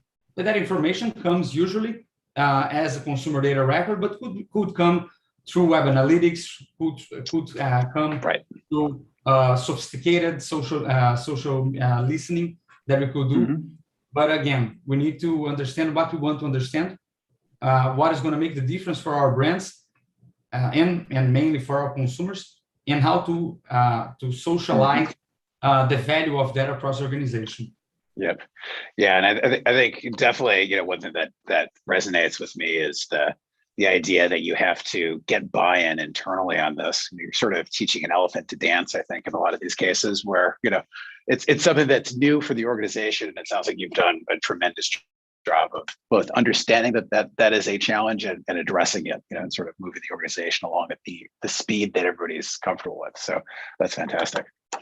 One thing that I always use as an anecdote internally is 15 years ago, when digital was starting to become a thing within the marketing industry, we had digital departments, right? Usually the company hired heads of digital or chief digital officers. They build a structure for them. They started to collaborate with the brands. They started to collaborate with media, with sales. And over the time, I don't know many big organizations that still have a digital department, right? Digital became a core competency of any marketeer, of any salesperson. And if you go to an interview nowadays saying, no, I'm a traditional marketeer, I only do above the line, you're not going to get a good job really on a leading company. Data is the same. I expect that my area at some point is going to be relevant for the organization, because the technology was built, the knowledge was shared, the people that are working within our data teams are going to start to spread across the organization and have brand roles, media roles, insights roles, as the digital people had in the past. So it's a journey, and I always use that to give some incentive, but also to push our teams to say, guys, it's either you learn or you're going to become obsolete at some point. Yeah, exactly. All the dinosaurs went extinct eventually. So yeah. Great. Well, Luis, I think this has been fantastic. I feel like I've been interrogating you a little bit with rapid fire style here, but maybe one last fun question. So I'm in the streaming TV business, and so for you, are you binge watching anything right now? Are you streaming anything that you're excited about?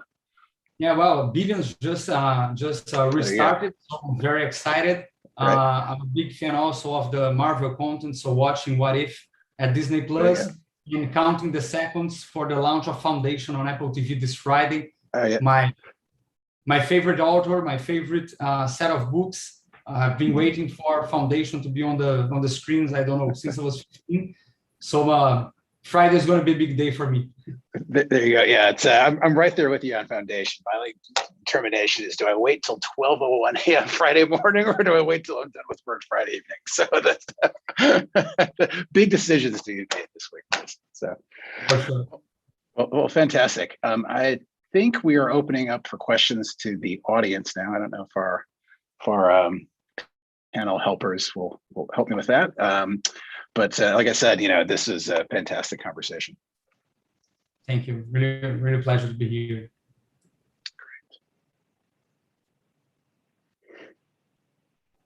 All right. Well, let's see. All right. Well, so all right. So I'm going to say, if we can open it up to questions from the audience now, that'd be great. If not, because it doesn't look like maybe it's open yet or not.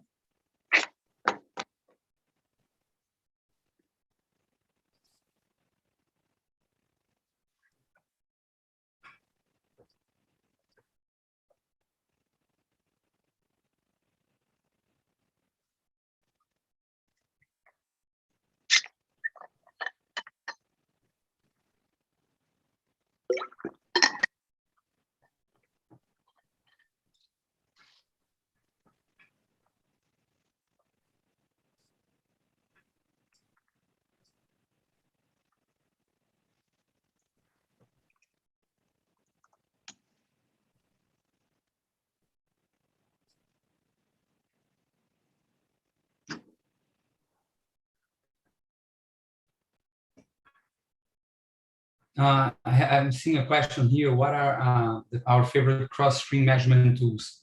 Actually, our US team, our US data and media team together, they developed cross-measurement reach model, an internal one that we're using. So we combine data from different sources, from our agency to external partners, to make sure that we can do cross-reach planning. That was a transformational movement for us in the US, and now we are replicating that to other countries around our organization. Great. And another question from the audience, Luis, is who do you work with in identity and the various markets, if it's different? Our global and US data partner is Epsilon. So even though we have many different data providers and vendors, it always goes through them. Great. And in terms of, have you guys, has there been any, sort of in 2019, clearly you had the single unified view of the consumer. Did you build all that in-house? Do you have any specific data partners beyond, I guess, Epsilon that you had to work with to go make some of those decisions? We use several different MarTech platforms, but we understand that technology is a core competency of our business when we talk about consumer data. I always say that we treat consumer data the same way we treat a brewery, right? It's an asset that it costs money to build, that we need to keep investing behind to make sure it's updated, it's valuable, it's efficient. And if you don't treat it and invest properly behind it, the value is going to deprecate over time. So since that's an important asset and something that we consider a core competency, we decide that needs to be internalized.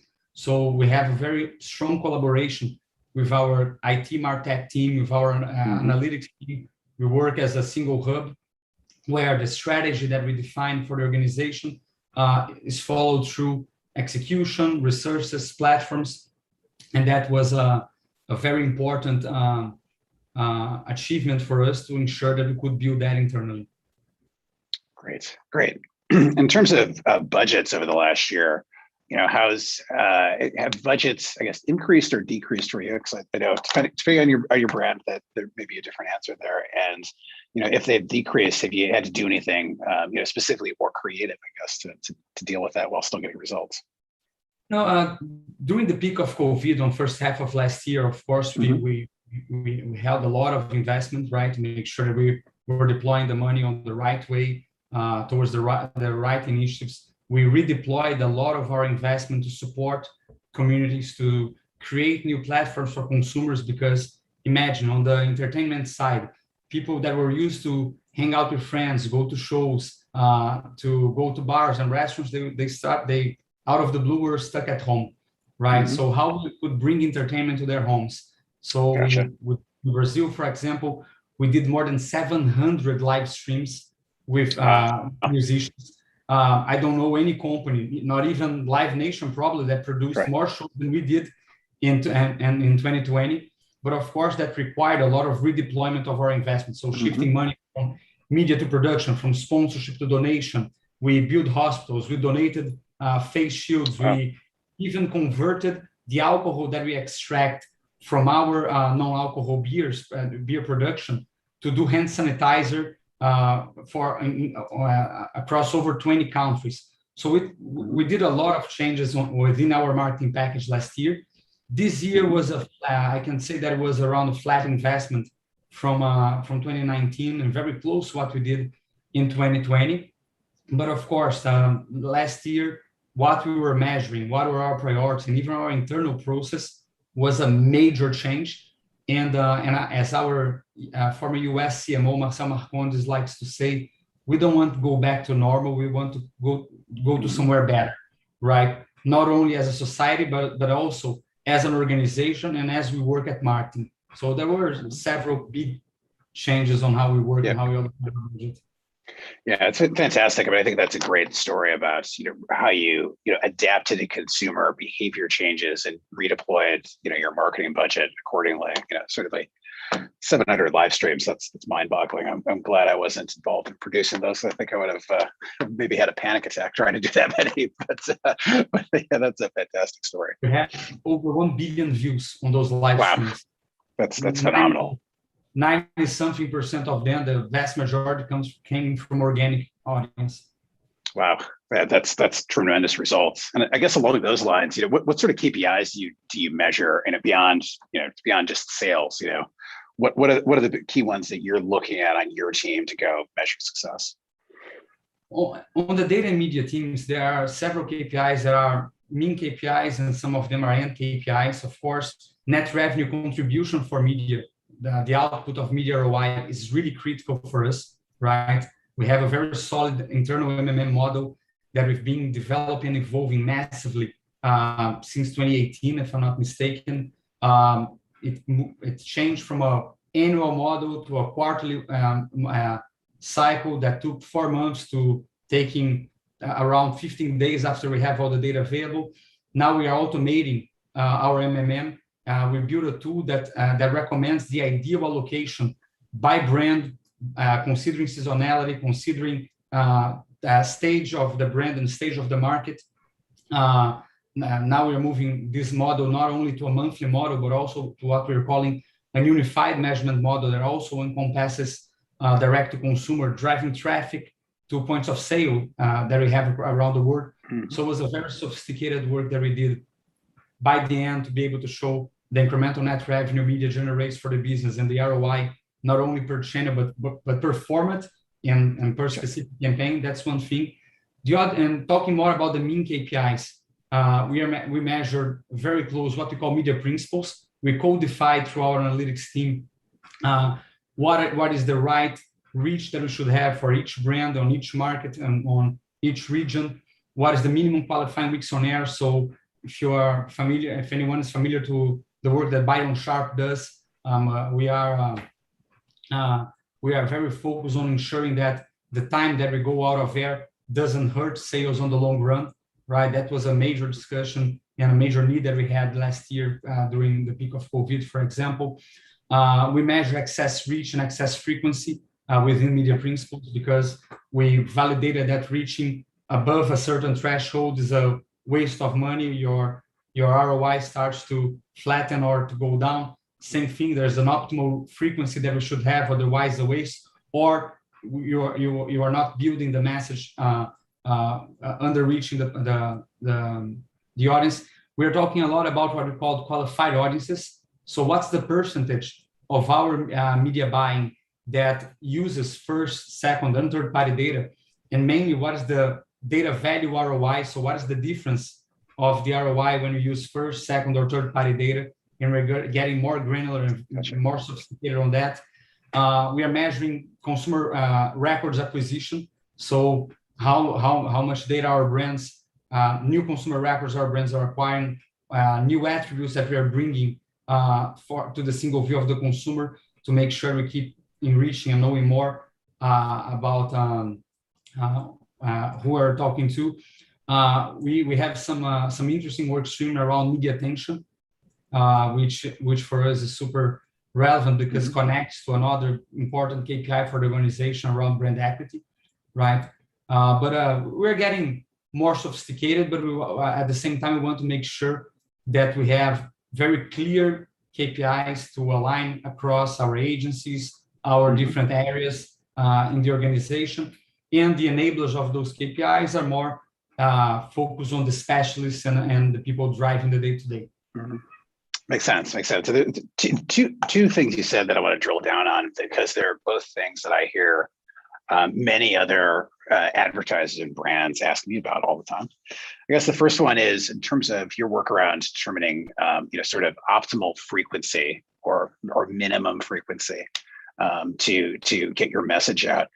How did you do that research? Like, I think the answer is going to be different depending on across many different advertisers and brands, because the nature of the thing that they're trying to sell or induce action about. But how did you do the research and measurement to determine, okay, this is the range of the number of times we need to touch somebody in a week to get them to buy more adult beverages? The beautiful thing about having an internal MMM and a dedicated analytics team, we have over 75 people on our global analytics center, fully dedicated to run our MMM, to evolve our MMM, and to run the analysis together with our media teams across the organization. So, and we've been doing that since 2018. We have data before 2018 as well. So, so we had a lot of historical data to be able to codify, build the models and validate what is the ideal frequency, what's the ideal reach that we should have for the stage of the brand, for specific markets, for the stage of the market itself. So we have this advantage that we don't need to buy ad hoc studies that are going to become obsolete. Like our media principles, they evolve every single week. Right? We're refining them over and over. Gotcha. And second piece that I wanted to ask you, and the answer is probably it's hard. It takes a lot of work, which is kind of probably the answer to most things. But if you're talking to a brand that's maybe sort of like the old AB InBev, that is a well-known brand but doesn't have a direct relationship to consumer, but needs to go build that and to get that data that's direct consumer data that's necessary for them to go market effectively. What are some things that have worked for you guys that you would suggest, all right, go investigate this? And the answer may be, produce 700 live streams. But what's worked best, and what are some things you'd suggest to another brand in a similar scenario? So that's one of the reasons why digital products is a big part of our strategy, right? We want to build those products to be able not only to acquire consumers and build a direct relationship with them, but also to add real value, right? Because let's remember, overall, of course, we strive to have the best beers, the best liquids. Our innovation team is super focused on bringing new things to the market. But the beer after you drink, it's over, right? You need to buy it again. When I establish a channel that I can have a relationship with the consumers, that I don't rely on media alone to be able to reach out to them, to getting to know them better, that brings a deeper consumer understanding. It enables us to offer services and experiences that goes beyond our brands, right? So I'll give you one example that was really successful. We launched a consumer rewards platform that most people like to call loyalty, but as I said, we don't believe that there's loyalty in our category or on CPG. There's preference, and we need to work on that preference over and over again, maintaining the mental availability. When I have the direct access to you, I can work on that mental availability. I know exactly how many times I impacted you, which messages resonated better, which applications and which services are making you more interested in my brand. I can reward you for that. So for example, Colombia and US and China are the countries that we are more evolved on our consumer rewards program. We have over 40 million members around the world, which is very sizable. Of course, China is a big chunk of that because of the size of the country. We're expanding it to other countries now, but whenever you join and become a member of our consumer rewards program, that is not a single brand program, it's holistic for all the brands. You engage with Budweiser or Bud Light, for example, everything on a Budweiser or Bud Light environment. But when you become a member of the program overall. So it enables me not only to have this single view of the consumer, but also to use this asset as an organization to understand consumers better. So this was a step change. We tried consumer rewards programs in the past several times, and we understand that in the past we had the wrong premise, right? Our premise is I want to drive loyalty. Now our premise is I want to build one-to-one relationship with consumers. I want to understand consumers better. I want to be able to prove that the data that I capture drives better media efficiency. And I want to use the relationship that I have with consumers to optimize my sales package. So instead of giving a discount to a point of sale or a key account that I have in a country where I can't do that, because in the US, for example, I can't, I can give the discount directly to the consumer and see if that discount made them purchase more or less. Right, I can use the assets that I have. Like we are one of the biggest sports sponsors in the world, right? I don't know any company that sponsors a bigger variety of sports and teams and athletes than we do. Maybe Nike, right? But we are not that far away from them on this.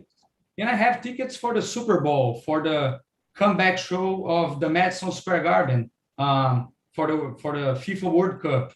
I can offer fast access to bars and nightclubs in some countries. I can give you discount or even free products from our merchandising or even for beer purchase. So I can offer real value in exchange using our assets as our unfair advantage, right? So when we realize that it's not about loyalty, it's about using that as an engine to build this one-to-one relationship to the consumer and be able to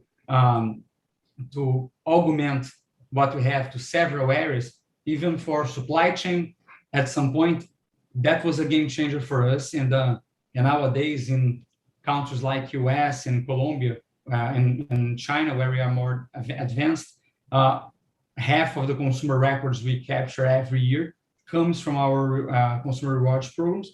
But more than that, the quality of that data is much, much better than what we capture on brand promotions that we do standalone or specific lead generation campaigns. Wow, fantastic. Yes, and one more for you, Luis. So in terms of how you prioritize on your team, you look at it today, there's every day there's a new streaming service out that's got ad inventory on it. There's a new app. There's a new place to go reach consumers, like definitely, literally every day these days. How do you prioritize? Where is important? When you're thinking about your media plan, where is an important place to be? Where is not an important place to be? How do you evaluate that? First of all, we need to be where consumers are, right? Consumers are moving towards social media platforms or a specific news channel. We need to be there.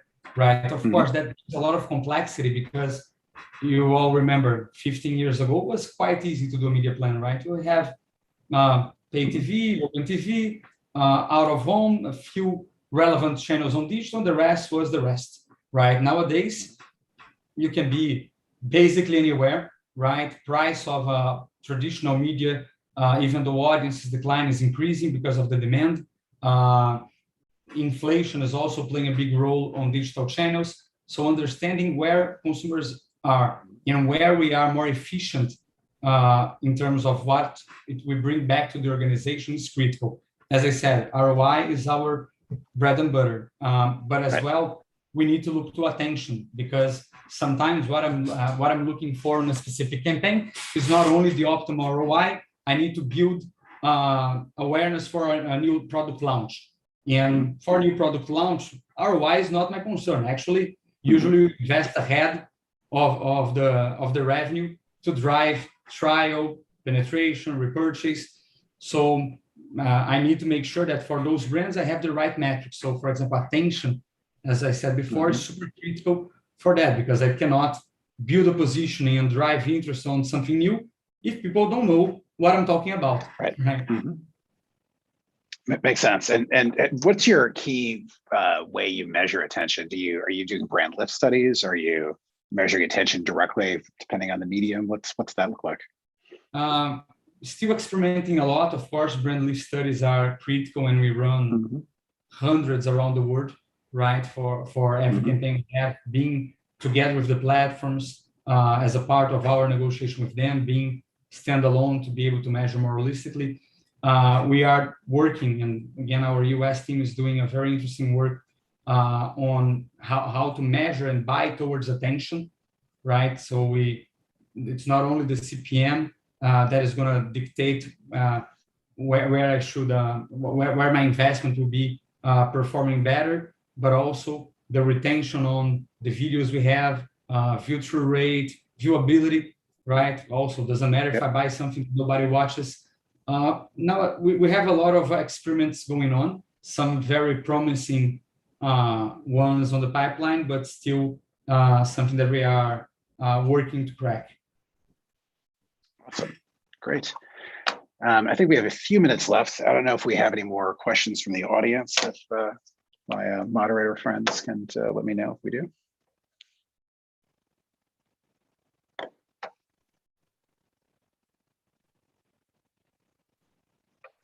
Hey all, thank you. That was, again, that was one of our more robust sessions. It was long, it was intense. I do need to compliment you both on having very strong beard games as well.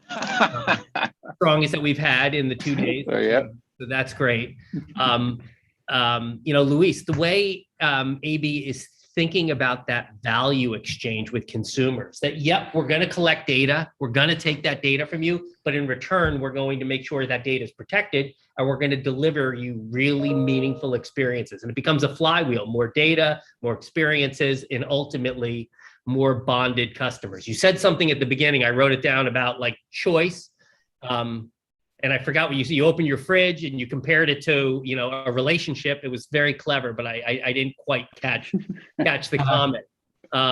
You know, it's also amazing too, and Dave, you were hitting on this, is just, you know, a brand like Bud, you know, your flagship brands, whether it's Bud Light or you know, Bud, you know, it's so ubiquitous, and yet at the same time, there is a maniacal focus on precision and performance, even though that the brand is phenomenally everywhere. So, you know, it's not you're not playing in an awareness game. You are playing at a very high level at AB. It's awesome to see. So thanks, Dave. Thanks, Louise. You guys were terrific. Thanks for joining us today. Thank you very much, Paul. Thank you very much, Dave. Thank you. Thanks, Louise. All right. So next up, I think we are getting pretty close. I think this is our final session. So we thank everybody for staying with us. Next up, we have Kim Grant, and Kim is an SVP for media planning and execution at Bank of America, where also one of my favorite CMOs in the galaxy is, and I know she's retiring and onto the next thing, but she's one of my favorite people in this industry. And Jennifer Brenner, who's the head of client partnerships for Ampersand. So Kim and Jennifer are going to discuss Bank of America's approach to aligning what they're doing from a business and media perspective to the way their channels are performing, the way they're collaborating with their agencies. And wow, that is a really, really rock solid background, Kim. Fabulous. So Jennifer, Kim, over to you. Thank you for being our cleanup act. We are with you 100%, and I know you are going to be strong performers. So over to you. I feel like beer should have gone last. I totally agree. I feel like you should be AB category, but that's just. I'm going to take that back to the brand innovators team. You know, look, we went from daytime beverages to adult beverages, but you're not wrong. Champagne was in the morning. They took my glass of it away from me in the middle of that presentation. So you're probably right. I think the goal was they were trying to go from classic beverages, Coca-Cola, to alcoholic beverages, but hey, why not wrap it up with financial institutions, right? So nice to see you again. I love your background. I did not get to put on the hot pink background, so I'm sorry for yet another gray. Yeah, I'm not all that. I'm not all that Zoom background savvy, and it does kind of weird things to your hair sometimes too. So No, this is my Van Gogh Awesome. This was one of my top 2 best purchases during COVID because I got tired of my bedroom being on screen all day. Yes, yeah, I think I might have to copy you. So nice to see you again, Kim. It's really always a pleasure to chat with you, whether we are talking about, media buying and the future of media buying and planning and audiences, or we are talking about wines and porch pounding and all kinds of fun stuff. I think that I always come away with some really fun morsels of our landscape in general, and our landscape is evolving. So it's really great to have the chance to chat and talk with you. I think, again, one of the first things I like to sort of start with is kind of a level set when we talk about media buying and media planning and execution. I would love to know basically, like, how do you think about that? How do you define that? And how does that relate to your current role within Bank of America, before we get into all the juicy stuff? Yeah. So my team is responsible for media strategy and investment across all lines of business. So, we're responsible for really the soup to nuts of that and stewarding those in bank. But our role is really more than what just that name defines. We are in daily ongoing conversations with our partners to really understand what their needs are.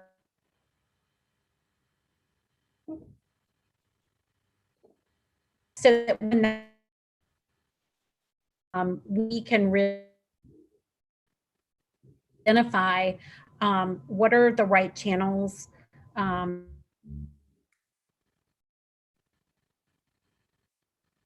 and also really so if you can think about the bank. Hey, Kim, I think your audio is kind of going in and out a little bit.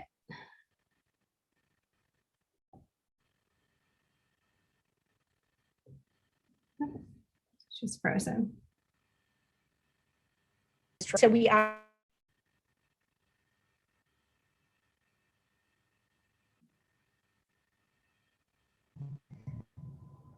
Sorry. I hope that doesn't happen again. It always happens to me. I don't mean to laugh. I'm just glad it's happening to somebody else. You did go in and out a bit. We'll see. Hopefully it's sorry about that. So we also look at like message relevancy and environment, right? So just understanding many business lines that we have. And for a product which might seem really simple, like credit card, you can actually change your category to get more points and rewards for gas or grocery or online shopping or whatever. So we want to make sure that we're putting the right message. We want to put the gas message at the gas station. We want to put grocery in your grocery, because it's not just about, for us, selling a product, but it's also about being top of mind and driving usage. We want people to pull. And so for us, it's really context and audience mindset. And so what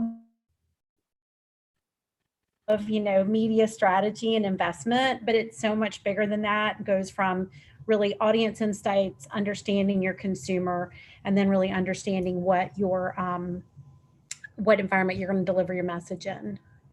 Yeah, it's such a holistic approach. I mean, when you think about it, right? Engagement, environments, consumers, and it goes beyond just media, right? It's creative, it's the brands, it's the communities, it's the people. So of course that's the approach. So you've been leading media strategy at Bank of America in various iterations for, I dare I say, like over 15 years. I think it might be even more. And you've obviously seen a lot of evolution in the way people go about this, and at the bank in general, as far as media strategy and buying. Is there, it's kind of like a loaded question because it's sort of two-parted. Like, what has you seen as part of like the main, the main point of this evolution? Has COVID and the pandemic sort of pushed this faster? Obviously, we know it has. But what was the evolution that was probably even starting 3 to 5 years ago and then accelerated by the last 18 months or so? Well, I always like to say that when I started in paid media, there were no iPads or smartphones. So if that tells you how much it's evolved since I've been here and how old I am, then there you go. But, you know, just prior to the pandemic, we launched a new creative platform and a campaign that posed the question, what would you like the power to do?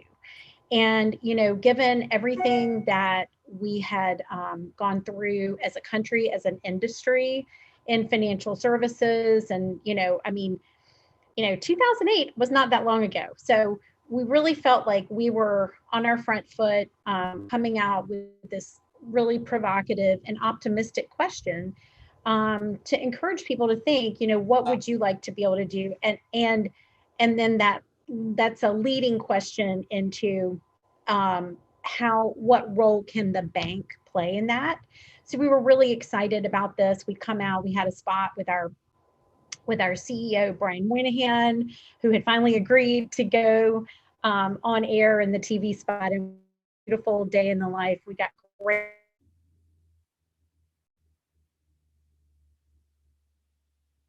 And when you're dealing with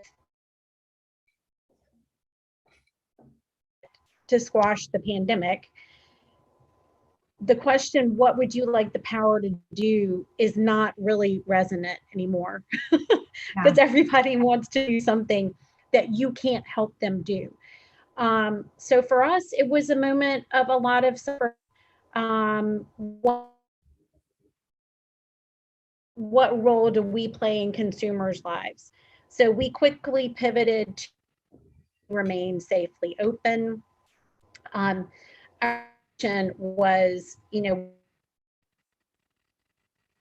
local executives to actually deliver messages of, hey, we're here, hey, we're open, what can we do for you? And I did, which I think is really, I mean, to me, it's what we're all about, enabling the PPP loans.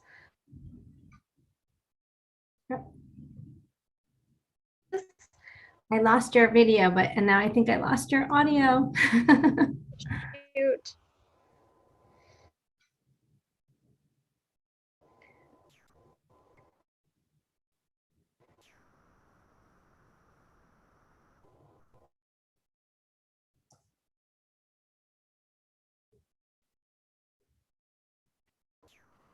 Can you hear me now?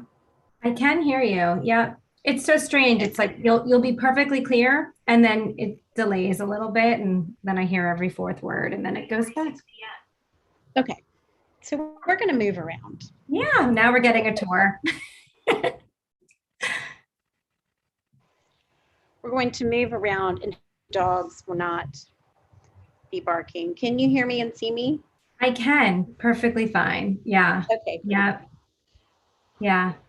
And I'm not even losing you as you walk. So perhaps maybe it's the beautiful Van Gogh that was blocking all the signal. Oh, look at that. Okay. I guess so. Who knew? So, you know, we really, PPP really serious. It wasn't just about giving loans to businesses. It was about giving loans to businesses so that they could pay their employees. Yeah. Right? So that people would continue to have a paycheck. And so at any given point during the pandemic, 25% staffing. So they did that. I mean, I think that's something that's unique to us is we really are we are a team of media specialists, but what we do also is we serve our customers and it's kind of like whatever it takes to do that. The other thing that happened during COVID was, and this will come as no surprise to anyone, but digital adoption went through the roof. You know, there are always those late adopters who, you know, they're not comfortable or going to the ATM and depositing cash or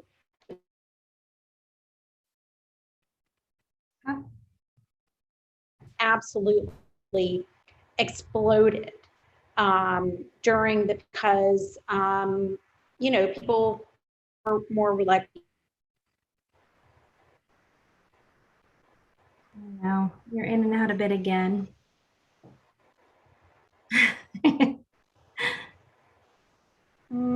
Okay. I'm catching most of it. Oh, I'm sorry. It's not a good experience though for people on the line if we can't. They're asking me to dial in from my phone. Oh, okay. So let me try that. Let's try it.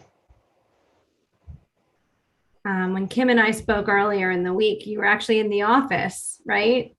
You're in most days now, you had said before. No, I was here. Oh, you were? Okay. I think, because I can't Zoom in my office. I have right. to. Yes. Yeah. You have to use all the WebEx or whatever. Okay, we'll give you a few minutes to get back online. We'll see if that works for you. Followed by pound.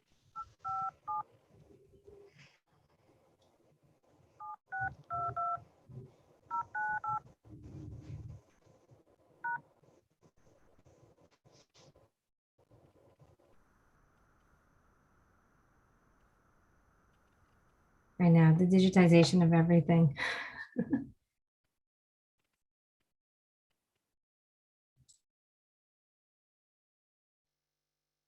Okay. Is that better? Your audio is certainly better. Yes. Yes. Okay. So, okay, great. So I think the last things that we sort of heard were mostly along the lines that it sort of accelerated the digitization of the bank, you know, and what you guys mean to the customers first and being there for your customers.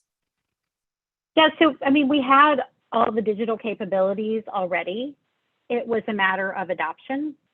And people were more excited and more willing to adopt features in mobile banking and digital that they hadn't maybe hadn't been as interested in before, just because there's always late adopters. There are people who are a little reluctant. But we've got such great tools in digital and in mobile that once people use them, they're really excited about, like, once they try them, there's just really huge satisfaction there, which is also a big benefit for us. Most of our messaging, though, also during the pandemic, like I said, we had our execs on the radio, a lot of local messaging, because a lot of what we felt was important to deliver is, we're here for you, you're open, we're supporting our communities. We were giving out masks. We were just providing ways for our communities to stay connected and be successful during these really challenging times. So a lot of our messaging was very, very localized and trying to make sure that people knew where resources were and offer the help that was needed. I remember speaking to some folks on the teams, and they were sort of saying that the goal was to try to even get some of the local bank presidents to sort of speak and be the local voice in the area. So as you say that, it kind of warms my heart to sort of hear how that was part of the larger plan to really have outreach to communities when they needed it most from their trusted bank right there, you know, whether it be on Main Street, however they want to bank. Right. So that's really fascinating. So I can already see with your passion talking about the evolution and COVID and all the things that have happened that clearly, you know, you've been really a lifer at Bank of America in many ways. Why? I'm a lifer at Ampersand as well. I've been at Ampersand before it was Ampersand. So I completely commiserate and understand and agree with you for probably a lot of the reasons you're going to say, and it's all along the lines of evolution, really. But why do you think you've spent, you know, so many years and the majority of your career at Bank of America? I mean, what has really kept you there? Well, so this fall will be 25 years for me at the bank. I started with Nations Bank, and we went through a period where we were acquiring a lot of other institutions, and then we became Nations Bank. I mean, Bank of America. But if someone had told me, my much younger self, that I would work for a bank for 25 years or more, I would have told them that they were crazy. I was a liberal arts major. I was very sort of service-minded and community-minded in the way that I spent my time, and I just didn't think that I would work for a big institution like this. But what I found over time, well, first of all, I needed a job, right? But then what I found over time is that you actually can be really creative in an environment like the bank. There are just lots of different opportunities to, kind of chart a unique career path, but also to be a part of an organization that actually does really big things in the community and in the world. That's really, really important to me. So I would say that the bank, in a lot of ways, I have found that much like organizations that I align myself to, the bank also shares my values. And when we look at our ESG and our philanthropic, I mean, we're not aligned to the UN sustainability goals. And if you think about like what you can do as a person, like you can do really good things in your community as a person, but anytime that you partner with an organization, even if it's a small organization, you can do so much more as a group and through those relationships. And that's something that, I really appreciate about the company. I've also found that, just the people too. I mean, I've learned something from every person I've worked for. I probably learned the most from the really 2 or 3 crap managers who were just terrible. You learn what not to be, right, in those moments. But, one of my first clients at the bank is still a good friend. And the bank has also been, I've experienced myself and I've observed with others, the bank doesn't just support customers through hard times, actually support our associates through those times too. And so, at this point in my career and in my life, I can't imagine being anywhere else. It's been a great experience. It's great. I mean, it is nice to hear, but what drives you really is the same thing, that it really is so important to the bank. So you mentioned ESG. Could you tell us a little bit more about what that stands for? Environmental, social, governance, I think it was. Governance. Mm-hmm. And everything that the bank does with regard to corporate responsibility and some of those wonderful initiatives, because it does seem like it's so close to how they even approach their media with regard to brand safety and how they even go about supporting D&I initiatives. And this can go far and wide. So I'm sure that's so close to your heart. I would love to hear how that then relates back to media buying and sort of what you do day to day. Yeah. So this is going to sound a little nerdy, but a few years ago, we shifted from, because it was corporate social responsibility, so it was CSR, which is super easy and flowed right off the tongue. And now it's ESG. And I think if I could just describe what the change is, so it's environmental social governance. So it's not just about, I think CSR kind of felt like just philanthropy, right? And ESG is more like it's philanthropy or it's other stuff and philanthropy. So it's how we do business. We are a financial institution, so we're uniquely in the position where we can enable and fuel economic growth. So we want to do that by investing in the right kinds of companies that are responsible, that are creating jobs, doing it in environmentally conscious ways, all of those things. And so ESG is this really, really big thing that, you know, that all of those things sort of fit into. You know, some of the, you know, it's clean and renewable energy, affordable housing, racial equality and economic opportunity. It's all of those things. And it's how we do business, it's how we support our communities, but it's also in our hiring practices, right? So it's all of those in our business practices, those many things. So it really, we don't look at, there is a group focused on ESG, but honestly, it's incumbent upon every line of business to make sure that our practices, including the marketing practice, lives out those values. Wow, it's really interesting. And then I guess following up on that, as far as values go, you know, you and I have spoken about, and I know it's important to the bank, but, you know, you are, you know, basically best in class with regard to brand safety, being a fixture of trust to your customers.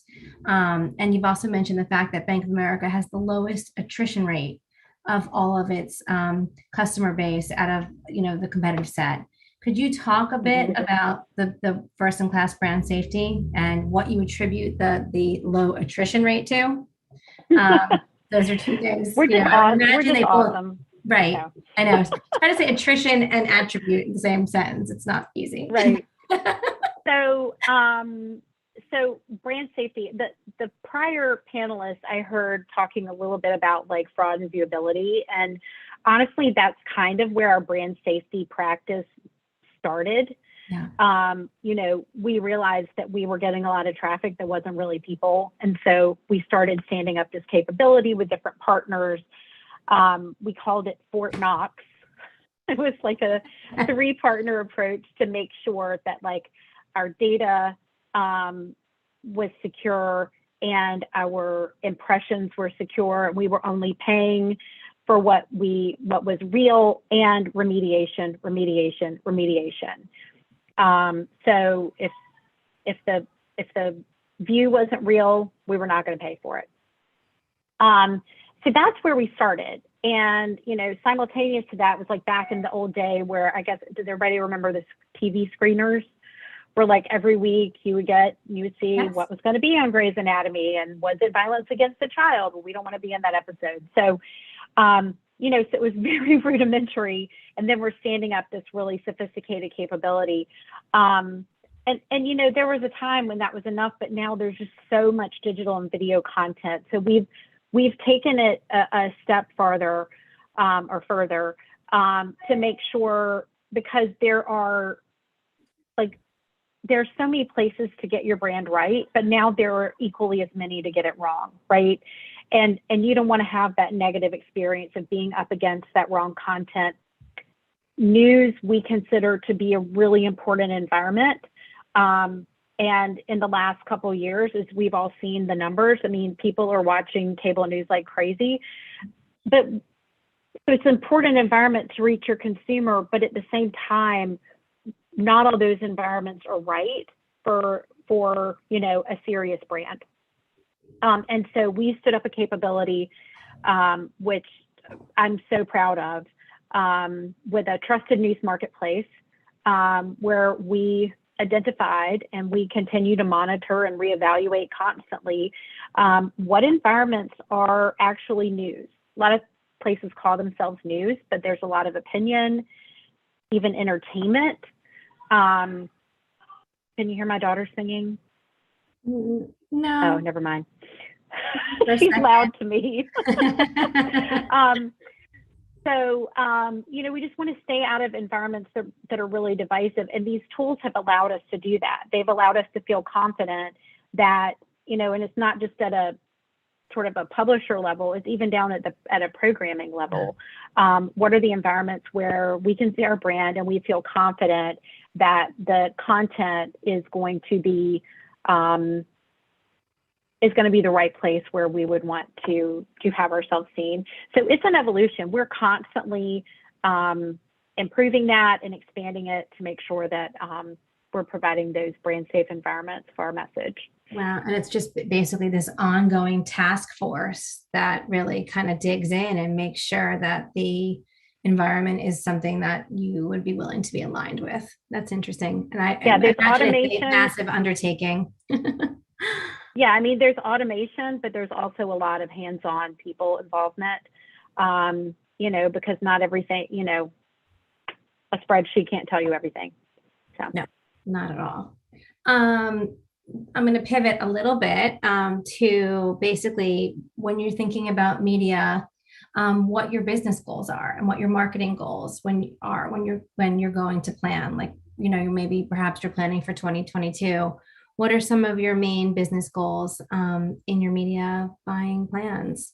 And how would you define your main media KPIs? You know, it really varies. We kind of, our team covers everything from big, you know, consumer bank businesses like credit card, which is, you know, obviously focused on driving, you know, awareness of the features and usage, adoption, purchase, all of that, to we support global businesses. And we do out of US programs where we're trying to increase the visibility of the brand. So for us, you know, it's everything from attitudinal metrics to unit sales and engagement. It just really like, and that's what makes it, that's one of the things too that just like keeps it fun and engaging, because you might not think that Bank of America needs more awareness, but certain products need more awareness. But, you know, I think that moreover for a brand like ours, you know, everybody needs banking services of some sort, right? And those needs kind of range from the ultra complex to pretty simple, right? Depending on what your life stage is. We need to be that top of mind in the moment, because there's only a finite number of moments where you have a financial need. But when that moment happens, we want you to be thinking about us. And so that is, I would say that, you know, despite whether the KPI is unit sales, this, that, almost always we are looking for, I want to increase awareness and I want to improve how you think about me as a brand. Because we also know that the more favorably you think of us, the more business you do with us. And to your question before that I didn't get to, the more likely you are to be retained, right? So happy equals retention. And we've been on a, you know, probably a 10-year journey. This is not a KPI, but our overall goal has been deepening the relationships you have. If you get a new customer, great, but what we really want to do is serve the full needs of the customers we have today. And you do that through good service, increasing favorability with the people you have, so that when there's a need, you are top of mind and they come to you. But then the products and services need to be great. And I think that that's what we have. So we're always like, looking at what we offer and making sure it's best in class. We have the #1 mobile platform. That's not by accident. We work really hard at that and to continue to improve it. And also I think that, you know, what we were talking about before with ESG, we do these things because they're right, but also we get, I think, credit for having the kind of values that consumers appreciate and that they want to see the companies that they do business with share with them. Yeah, it makes a lot of sense. That was a lot.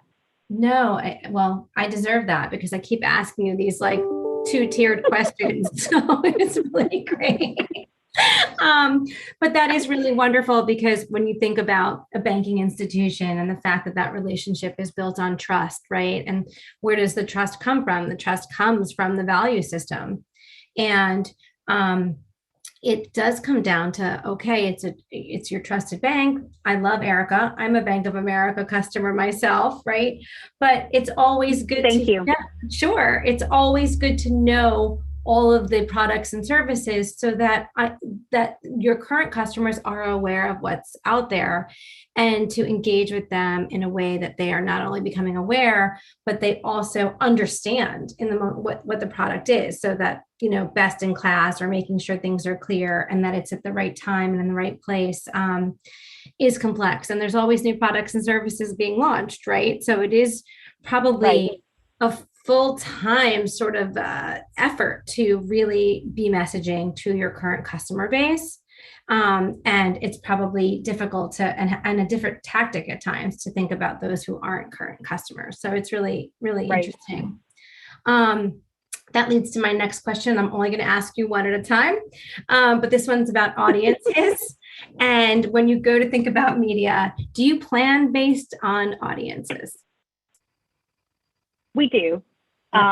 We plan at the audience level. It's, you know, I think it's probably, well, I don't know. I haven't been in another industry, so I can't say it's more challenging, but we do have some unique challenges, just with, we're highly regulated. And so what can go into an audience definition for us is really unique. So our audience definition goes more to needs.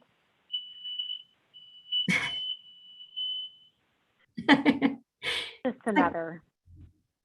It's like my house. I say it's a circus here. But it's really about what are the insights and the audience needs. And that's sort of how we define it, versus like in another industry, like I think about the last panelist, Anheuser-Busch, you know, you probably have like your, you know, your weekend drinkers and your, you know, through the week people. I don't know. I feel like there's probably like some different sort of ways of looking at it. And that's also insight based. But I'll give you a unique example of like one of my favorite insights that we use to kind of like define our audience and really achieve, drive some behaviors with them. A few years ago when Zelle was introduced, we had this insight that the most awkward thing and most friendships that fail is over money, because they didn't pay a friend back. So now they're super awkward around that person, or their friend didn't pay them back and they're mad about it, and they avoid each other and friendships end. And so for us, audience insight isn't just around, hey, you know, people who need a mortgage. It's more of what is the emotional thing driving the need for a behavior or the lack of behavior. So when we think about audiences, a lot of times we think about it in that context of what is the insight for the barrier and the opportunity, and how can I get the customer to know about the thing I want them to know about. And even better if you can kind of do it in a fun, engaging way. So we drove a lot of adoption with that program, where we actually just showed a lot of awkward moments where people were like, you know, hiding from their friends. Probably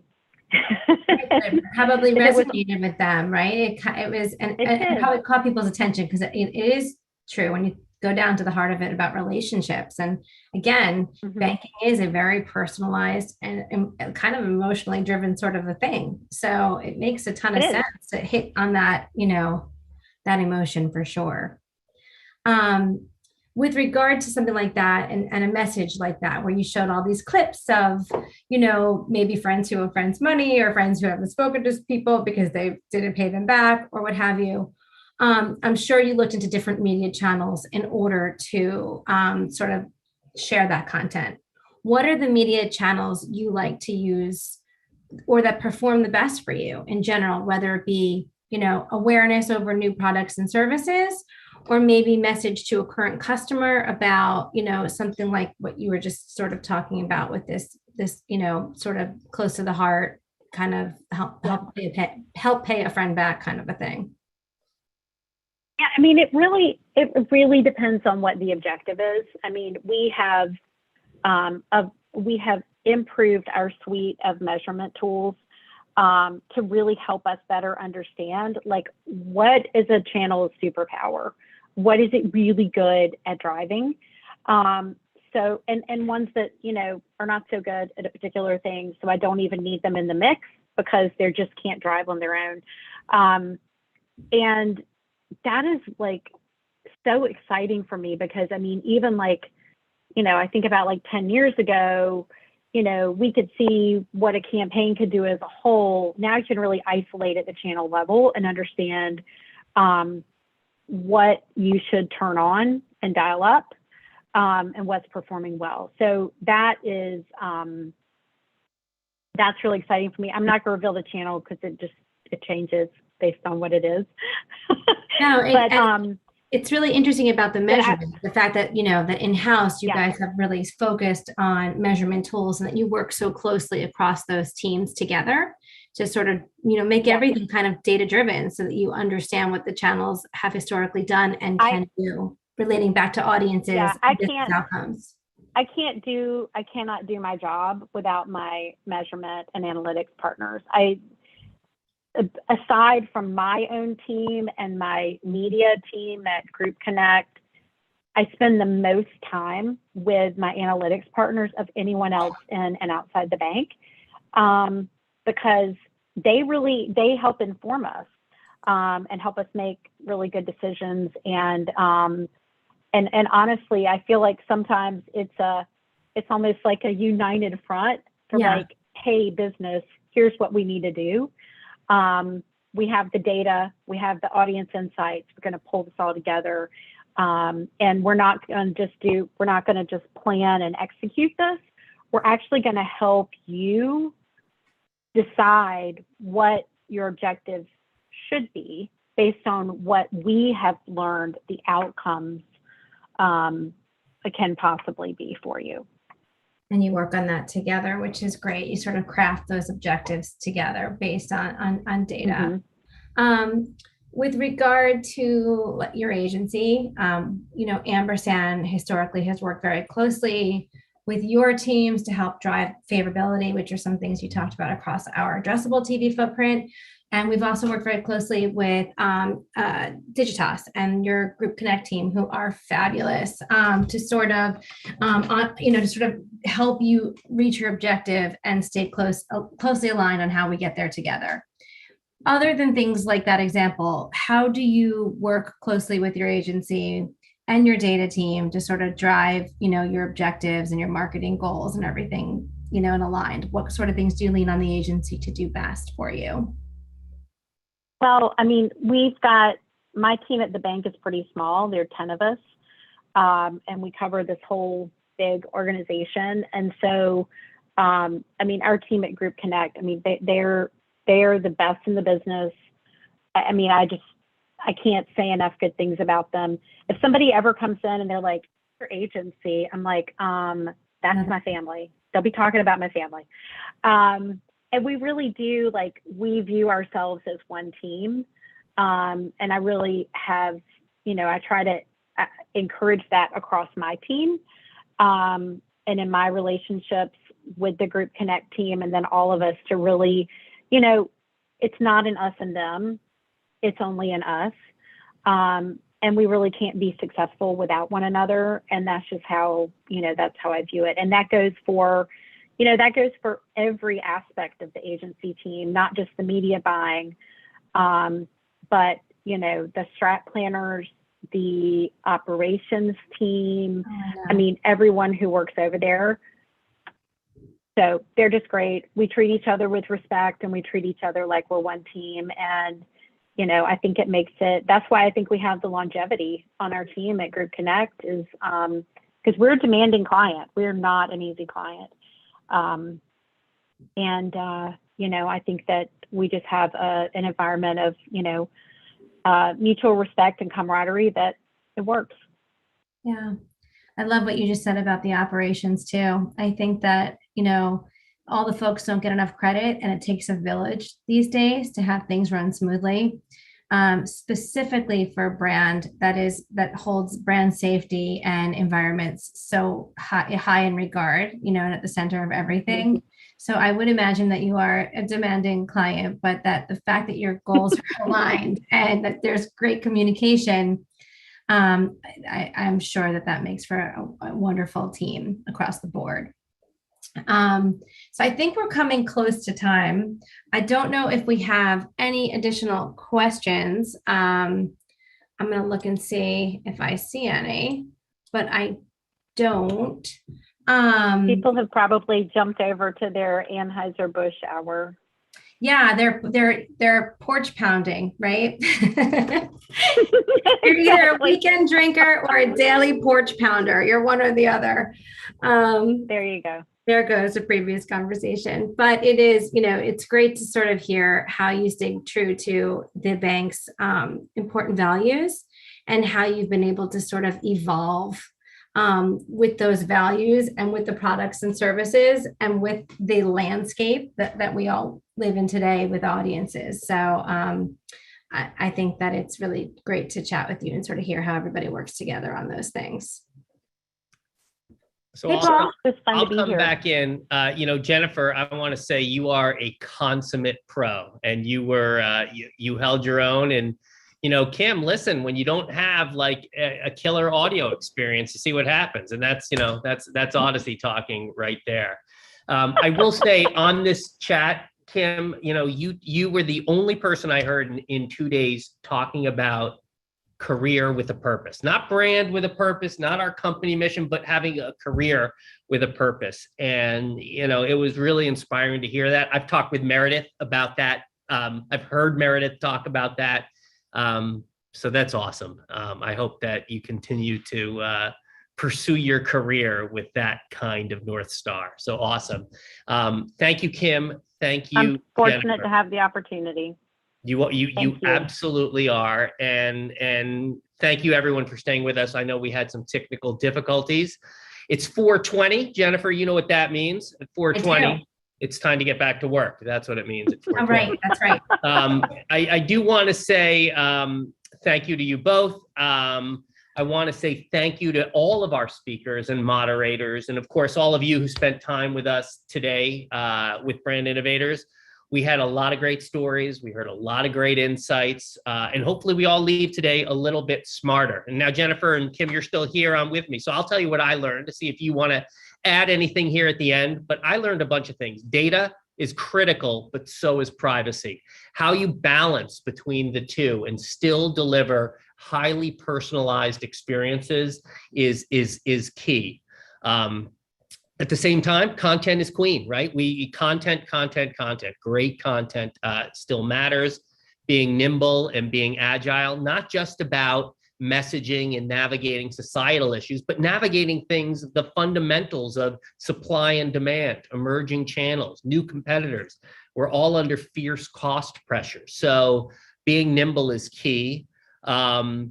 Engagement now more than ever. We know that these old models aren't working alone. Integrated plans that have strong digital, strong audio, really smart thinking are critical. And also we heard this, and we heard this in your last conversation, is diversity and environment type considerations, not only in your media choices, but in your partner choices, in your brand choices, in your messaging choices are absolutely true. And Jennifer, Kim, I don't know if you want to share anything else. I appreciated, Kim, how you were referencing AB's presentation. If there's anything else to add. No, I think you are an excellent note taker, Paul. I feel like you basically really captured it. I also do love the bank's North Star of ESG and how they sort of truly practice what they preach, really. They live and breathe that every day. And I think how that relates to how they go about marketing and media is really, really fascinating to me and something I would love to continue to hear more about. And as a partner, help facilitate because it is meaningful. And when it's done well, it's impactful. And the best part of that is that all these things can be measured now, which is the stuff that I love to do. So I always love hearing about these things and the fact that, they are really at the center of, you know, the bank's day-to-day with regard to marketing and media. So I'll just put in one quick plug for, and I know there are probably brands on the line who are also participating in this, but for the Publicis Once and For All Coalition, which we are so excited to be a partner on. I'm really, you know, the bank's always been focused on investing in minority-owned businesses and, you know, suppliers across the gamut, not just for media. But we are super excited to be a part of the coalition because it's not just about putting money in the hands of minority creators. It's about really changing the system, right?